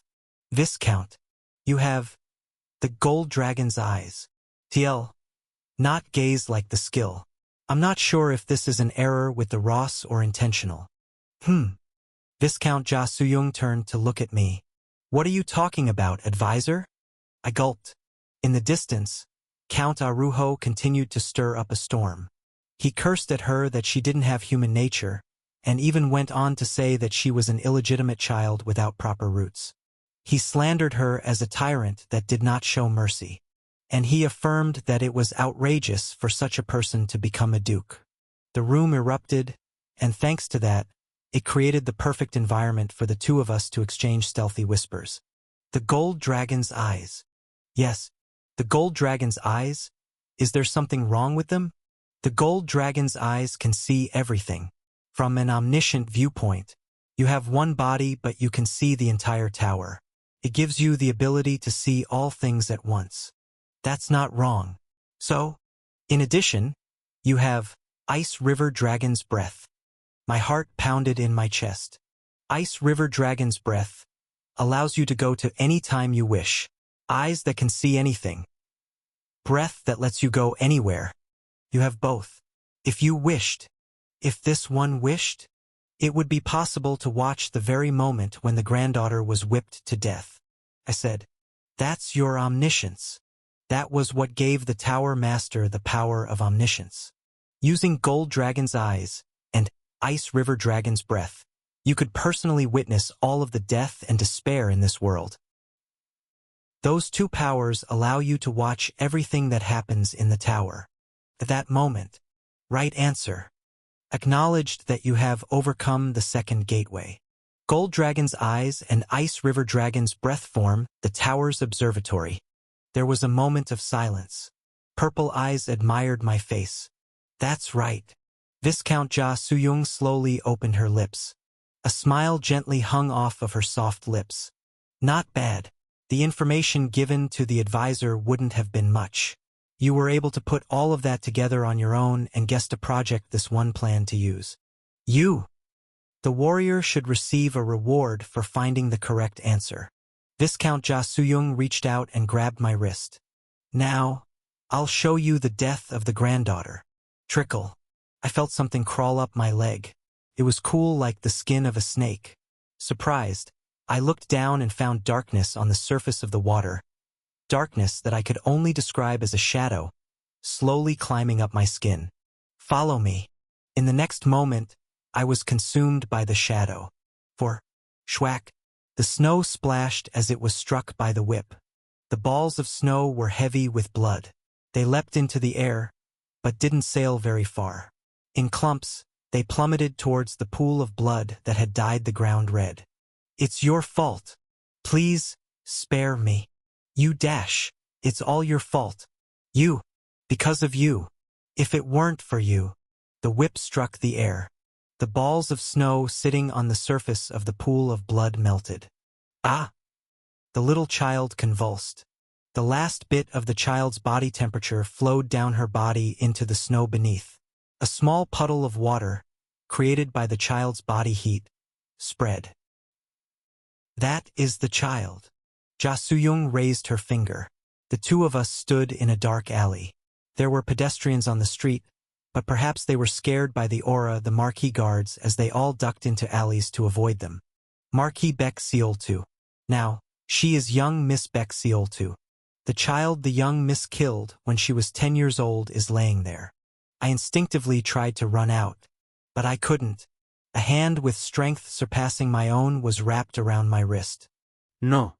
Why not? We have to go immediately. If we go right now and take her to a clinic, perhaps she can be saved. Yes, perhaps she might suffer terrible pain during the winter season. But as time passes, she would get better and would be able to live a normal, happy life. The Marquis would give them a hefty compensation. In fact, they would probably be able to live a much better life. Then why are you holding my wrist? Advisor. Viscount Ja Suyung smiled. Mr. Kim Gongya. The sound of the whip echoed in the distance. Do you know how many times this one has seen scenes like this? The young miss ferociously beat the body of a young child who would soon die beneath her whip. Someone's winter was ending here. This one is currently 18 years old. However, I have lived an infinite number of lives that couldn't possibly be contained within the number 18. I watched the death of a child as I am doing now, hundreds of children, thousands of children, tens of thousands, hundreds of thousands, millions, billions, trillions. They all crossed the Yellow River right before my eyes. From the founding of the kingdom till now, December 24th, 2001, I have seen countless infanticides, robberies, massacres, victories, and defeats. So far, it was limited to the history of this kingdom. But someday, I will watch this world. No, every world die. And I will not do anything. My throat was dry. Huh? This one could prevent that child from dying. I could undo any number of unfortunate deaths. I could regress and regress and regress until all unjust deaths are eliminated and the entire world becomes just and righteous. However, I won't. Viscount Ja Suyung chuckled. Ever. I will never interfere. Why? Only in this way will all of the misfortunes that occur in this world be this one's fault. The child had died. Huffing and puffing, the young miss kicked the corpse before turning and walking away. The falling snow covered the young miss back. What was the reason for that child's death? Advisor? What went wrong that caused her to die? Viscount Ja Suyung's voice was soft. Is it because she bumped into young Miss Baek Seoltu? Was that wrong? Or was it the fault of young Miss Baek Seoltu? Was it because she was raised by her grandfather? Was it because she was born with a brain her grandfather wasn't satisfied with? In that case, was it wrong because young Miss Baek Seoltu was born? Viscount Ja Suyung let go of my wrist. It's not. That was all a coincidence. You cannot blame coincidence. No one is wrong for being born. There's no such thing as a life that shouldn't be born. There is only one person to blame. She placed her hands on her chest. This one has the ability to approach the granddaughter and say, "The road ahead is dangerous. Go another way." Then that child could avoid the misfortune that befell her. This one could also become a secret friend of young Miss Baek Seoltu and give her private lessons. Then the young miss would become smarter day by day and be acknowledged by her grandfather. Viscount Ja Suyung clasped her hands as if she was praying and looked at me. This one has the ability to do that. I won't. Never. No matter what happens. Suddenly, the surroundings changed. The blood-soaked snow disappeared and the council hall with the flowing amniotic fluid appeared once again. Count Aruho was still pointing his finger in our direction and condemning Viscount Ja Suyung, the courtesan of the capital city who lacked humanity. How could she not grieve over a child's death? Why did she not try to help? Advisor. In the midst of the noisy council hall, Viscount Ja Suyung whispered to me, "There is no such thing as accidental deaths in this world. There are no accidental misfortunes. All deaths and misfortunes were deliberately allowed to happen by this one. Every misfortune you've suffered is this one's fault, because this one didn't move to stop it, because this one didn't deal with it, and because this one ignored it. Countless misfortunes are allowed to happen, at least in this kingdom, and in time the entire world. Do you understand what I'm saying? This one's advisor?" Viscount Ja Suyung smiled like a saint. Then the surroundings changed once again. 0. This time it was the scene of Viscount Sun Hyuksin eating human flesh. Now, Viscount Ja Suyung stroked the back of my hand. It's time to blame this one. My heart pounded. Scream, "Why didn't you help?" It wouldn't be a meaningless scream. This one had the ability to help, and I was right there in your misfortune. Ask me why I didn't save you. It will never be a pointless question. Because this one was able to solve the problem. She clasped my hand. Because that's the type of being this one is. Couldn't breathe. Now you know the culprit that you should point your finger to without a doubt. The one God spoke. This one is the God that never regresses. A God who will not regress for anyone, and will only watch your misfortune. God softly declared. And that's why this one is a God you can condemn. God's name was Ja Suyung. Chapter 220. 5. I looked at the girl. The landscape changed rapidly, from the snowy streets where Marquis Baek Seoltu had done the whipping, to the cave where Viscount Sun Hyuksin consumed human flesh. to where Viscount de Haran led an army to slaughter both soldiers and civilians alike. Kill them all without leaving a single one alive. A general's competence could be determined by two things: being able to kill people well, and having no hesitation when killing people. Viscount de Haran was a competent general. This is the place of a rebellion. The leakage of information about our operation cannot be allowed. The peasants, the poor, the men and women, old and young. Kill them all and destroy everything. I will take responsibility. Thousands of cavalry slaughtered the rebels. Surrounded by the soldiers, the shoulders of the villagers shook. Some of them had really tried to rebel against the kingdom, and more people had fallen for it, saying maybe the Lord is really going to start a war. My lord, spare me. We are all bumpkins who don't know anything. A politician's competence could be determined by their ability to distinguish their peers and allies. Viscount de Haran was an incompetent politician, and humans were most cruel when they were competent in one aspect but incompetent in the other. Burn them. The village was set ablaze. A wooden fence had been built to stop the villagers from escaping. The kingdom's soldiers hefted their spears, stabbing at the villagers that tried to escape the barrier. My God! The old men, their wives and their children were choked by the black smoke that covered their village.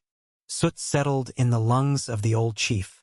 Even until his last moment, the village chief didn't know if it would have been a more extravagant death to die at the hands of his lord for rebelling against his order to join the rebellion instead of the hands of the kingdom. He didn't really have a choice. Please God, save us. God was there in that place. Viscount Jia Suyong was sitting on a distant tree. As she herself had said, the Viscount was a god that would never regress. To be precise, she was a god who would not help anyone, even if she regressed. Immovable. Viscount, I begged the god who held my wrist. Please help them. This is not fair. I know. Why should de Haran live while they die? Why must they die alone in pain? Advisor. I activated my aura to break free from the Viscount's grip. But Viscount Jia Suyong's gentle touch never left my rest. God's grip was far stranger than mine. There is no reason to do that. The reason some live, some die, and some suffer. That can't exist, right? If so, then. Nevertheless, it seems people often need something to blame. The village burned to the ground and the ashes drifted to the forest. Viscount Jia Suyong lifted her index finger and caught a speck of gray ash. No one can accept that everything in the world happens by chance, can they? There will always be malice behind your misfortune and manipulation behind your good fortune. So you deserve the sympathy or curses from the rest of the world, right? That's right. The surrounding landscape changed again. Everyone is right. The kingdom's meeting hall. This one will make it so that everyone is right. The witnesses requested by Count Arujo entered the hall. The old man who lost his daughter was only the beginning. The Count seemed to have mobilized all of his power, or the power of his faction, to visit the victims. Among them were even the descendants of people who had been displaced by Viscount de Haran. Everyone's misfortunes didn't just happen. They happened because this one stood to the side and allowed it. The meeting hall became more and more chaotic. Count Arujo took the lead to condemn Viscount Jia Suyong. Many nobles followed the Count and rebuked her. None of these sins were committed by Viscount Jia Suyong. Count Arujo spoke eloquently. But the Viscount is surrounded by sinners. She didn't even do it unknowingly. She did it despite knowing that. Why does the Viscount protect Marquis Bec Seol too? Why does the Viscount protect a cannibal? They have all committed grave sins. So the Viscount, who they all surround, must be the supreme evil. Count Arujo did not dare to say it aloud.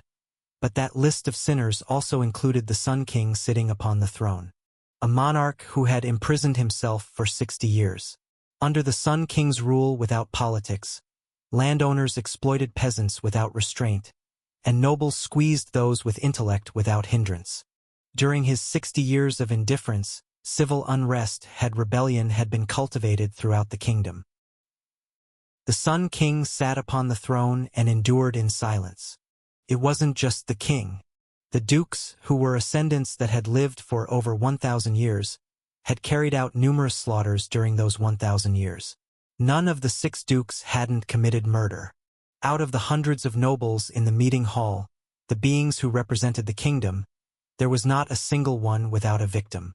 It is Viscount Jia Suyung's fault. Count Aruho was the same. The count was a strong warrior who had led his army to battle several times. It was impossible for there to be no unjust deaths on a battlefield. He'd ruined the lives of several people. He'd broken several families. And so, he carried the misfortune of several people. Moreover, the Viscount even called a person who had committed a crime lovely. Ah, how dare she so openly show her love for someone who has committed a crime? How dare she continue to love criminals even now, when it is not enough even to repent for the past, correct sins, and raise the morals of our kingdom? Count Aruho attacked Viscount Jia Suyung. But the truth was, he was also stabbing himself and all the other royals and nobles present. Viscount Jia Suyung is a sinner. The count was not in pain. Licking the blood from his wounds, he bit Viscount Jia Suyung over and over again like an intoxicated hunting dog. Yes, Viscount Jia Suyung, who knew all of that better than anyone else in the world, didn't ask back, "Aren't you also a sinner?" She didn't even declare, "We are all sinners alike." That's right. However, she affirmed, "It's this one's fault." She pointed her finger towards herself and called out to the victims. The young god gladly accepted it as if it was a sweet drink. "This one is a sinner." TL? I think you mean that word that starts with M. The evil god was amused. "That's why I should be punished." TL? Really an M? It seemed that Count Aruho was too focused on eloquence. If the count had paid more attention, he might have wondered why the members of Viscount Jia Suyung's faction had not made a single argument. What? Even though it was said that the king had no authority, he was still the lord of the royal domain. That was his right guaranteed by the law. There had been many chances for him to stop the count's tirade and support Viscount Jia Suyung. "What's wrong, Count?" "This one just said that I agree with your views." The apathetic duke was a butcher, and she was a duke. Furthermore, she was an influential person who did not regret a single murder or massacre she'd committed. She enjoyed her custom of rolling dice to determine a person's life or death. It had been like that for a long time, and it would continue being like that for a long time. There was only one thing about the duke that had changed. It was just there was now a Jia Suyung in the world that she wouldn't roll the dice for. But the apathetic duke didn't shelter the first pet she'd had in 1,000 years. Agreeing with my view means, everything is this one's fault, this one's responsibility, and this one's sin, so this one needs to be punished. Marquis Bexiol too, who'd killed a child when she was younger, was now the head of a marquis family. From generation to generation the rabbit * marquis monopolized the northern port of the royal capital. 30% of the great river streams that flowed throughout the kingdom belonged to them. The marquis had a lot of money. Actually put Rabbit, the former cannibal, Viscount's son Hyuk-sin, knew how to use her notoriety well. She removed the mold that was deeply rooted in her estate. She purged the landowners in charge of the windmill and executed the local gentries who controlled the waterways. Then, she returned all of the windmills and waterways in the territory to the family before giving them to peasants at a low price. The Viscount had a lot of grain. Viscount de Haran, who was once a general of the royal family, had once planned a rebellion. She was still good at killing people. She knew how to divide the enemy, how to divide a united enemy, and how to annihilate trained soldiers. She knew the tricks necessary for war. Of those, the Viscount had too many. "So, you're accepting my argument?" "Precisely. But no one defended their master. Unless there was a lack of love for their lover or loyalty for their master, there had to be a reason why all of them remained silent. This one is the greatest sinner in the history of the kingdom. That is why I'd like to introduce a bill." Viscount Jia Suyung commanded silence. "Secretary, please hand out the prepared bill." If the count had paid a bit more attention, No matter how the Viscount was called the crazy bitch of the royal capital, she wouldn't remain smiling as witness after witness came to testify against her. Perhaps then he would have realized that this argument in the council was exactly what Viscount Jia Suyong wanted. A bill? Yes, this one is proposing a bill by adopting the other party's argument. The Count hadn't had any doubts. The bill will be called the Golden Rule, and that was why he was hunted. Dear fellow members of the Noble Council, documents were distributed to the nobles. Splash! As the royal family's clerks rushed back and forth, stepping in the amniotic fluid. The documents were distributed equally to the members of every faction. Some might ask the question. As the highest-ranking members of the kingdom flipped through the documents, Viscount Jia Suyong began speaking in a leisurely tone. Do we really need a new duke in this era? Some nobles didn't look down at the documents. No, they treated it as if they didn't want to look down at it. Those few were the Leisurely Duke, Absolute Sword Duke, Inner Energy Duke, Stone Medicine Duke, and Black Dragon Duke Star. Asterisk. Author suddenly mentions Black Dragon Duke, Hungnung for the first time. I give up TT. This meant that the bill had already been debated among the dukes. This one's answer is clear. Yes, we do need a seventh duke. Among them, the 10,000 God Duke was the head of the religious faction, which was the fact Count Arujo was in. Count Arujo blankly turned his head to look at his faction leader. The 10,000 God Duke slightly resembled the heretic questioner as he smiled. I'm sorry, Count. Big Sis asked me to keep it a secret. It was then that the Count realized why the witnesses and evidence against Viscount Jia Suyong was so readily available, and who the entire proceedings of that day had been planned by. The kingdom was already owned by Viscount Jia Suyong. If there were no problems in this era, then yes, there would be no need to establish a new duke. The god who had taken over the kingdom from the shadows said. However, there have been so many rebellions, knockbacks, and rotting stench. Don't you agree? Dear colleagues of the Noble Council whom I greatly respect, there have been hundreds of thousands of people involved in rebellion. Millions have lost their loyalty in the kingdom. Someone has to take responsibility in this era. An impatient noble read the summary of the bill.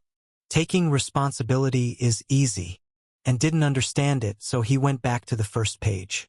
Those who have been sacrificed by the kingdom's administration for 60 years. Those whose lives were ruined because they were unjustly involved in rebellions. The families and descendants of those who were ruined. Those soldiers who died because of unjust orders. Those who lost their homes because of civil policies. Those who were robbed of their property, had their body parts mutilated, were forced to leave their towns or lost relatives because of the disregard of the royal family or nobles. Those who were subjected to racial discrimination. The serfs who were exploited.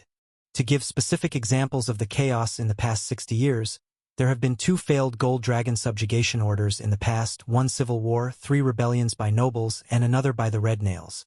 In all of those, the subjects were unjustly sacrificed. In other words, the people of the kingdom were unfairly sacrificed. The kingdom will accept full responsibility for them. The 7th Duke, who will be established here, will assume those responsibilities. In other words, Viscount Jia Suyong. The principle will be as follows. The kingdom's nobles all looked at Viscount Jia Suyong. A person whose life has been ruined by the kingdom can pass on the same amount of suffering to the 7th Duke. Torture. The way responsibility will be taken is as follows. The nobles in the Viscount's faction lowered their heads. A person seeking revenge from the 7th Duke may point out the culprit that ruined their life and demand that they are present when the Golden Rule is executed. For example, the Freeman Nam Suk can force Marquis Baek Seoltu to attend as a witness. Revenge. And regardless of how much the 7th Duke suffers at the hands of the subject, the witness can never force them to stop or interfere with the execution of the Golden Rule. Witnesses will only be allowed to observe the Golden Ruler. The price of sin. The time and place for the implementation of the Golden Rule will be as follows. The reason this day was chosen for the evil god's trauma. Every year on the 24th day of the 12th month. the last day of the Noble Council's end-of-year meeting. From midnight on this day, the 7th Duke will make a clockwise trip around the royal capital. The starting location will be the Platinum Square in front of the Platinum Tower, and the final destination will be the Platinum Square in front of the Platinum Tower. During this trip, any subject of any age and any sex can go to the 7th Duke and demand the execution of the Golden Rule. Today was the 24th day of the 12th month. This one will determine if the subject is qualified to execute the Golden Rule. Viscount Ja Soo-young had Ice River Dragon's breath. She could watch the past of whoever was in front of her. She would be able to tell if the kingdom had ruined that subject's life. If they are qualified, this one will judge exactly how much they have suffered and how much pain they can inflict to this one. Arms for those whose arms were cut off. Eyes for those who had their eyes gouged out. For those who have too much to be done at once, it will carry over to the next year until it is enough. Year after year. Viscount Ja Soo-young has Gold Dragon's eyes. She could figure out the intensity and size of other people's emotions. She would be able to see how much the kingdom's subjects had suffered.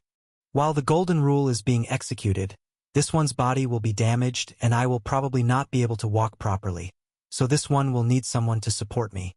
The one who caused the most suffering to the subject will be the one to support this one. Viscount Ja Soo-young asked every influential person she met to love her. She didn't ask them for anything else. Now, they would have to smell the blood of the person they loved from the closest distance. 0. This one puts the above-mentioned bill on the agenda, and as the leader of the Mirror faction and head of the Amethyst Viscount family, I use the right granted to all nobles by the first king to hold a vote on the above-mentioned bill. If passed, the bill will come into effect from tonight. The meeting hall was silent. The sound of running water echoed. Since it was the 12th month, it was probably snowing outside. Dear colleagues of the council, the country-tilting duke.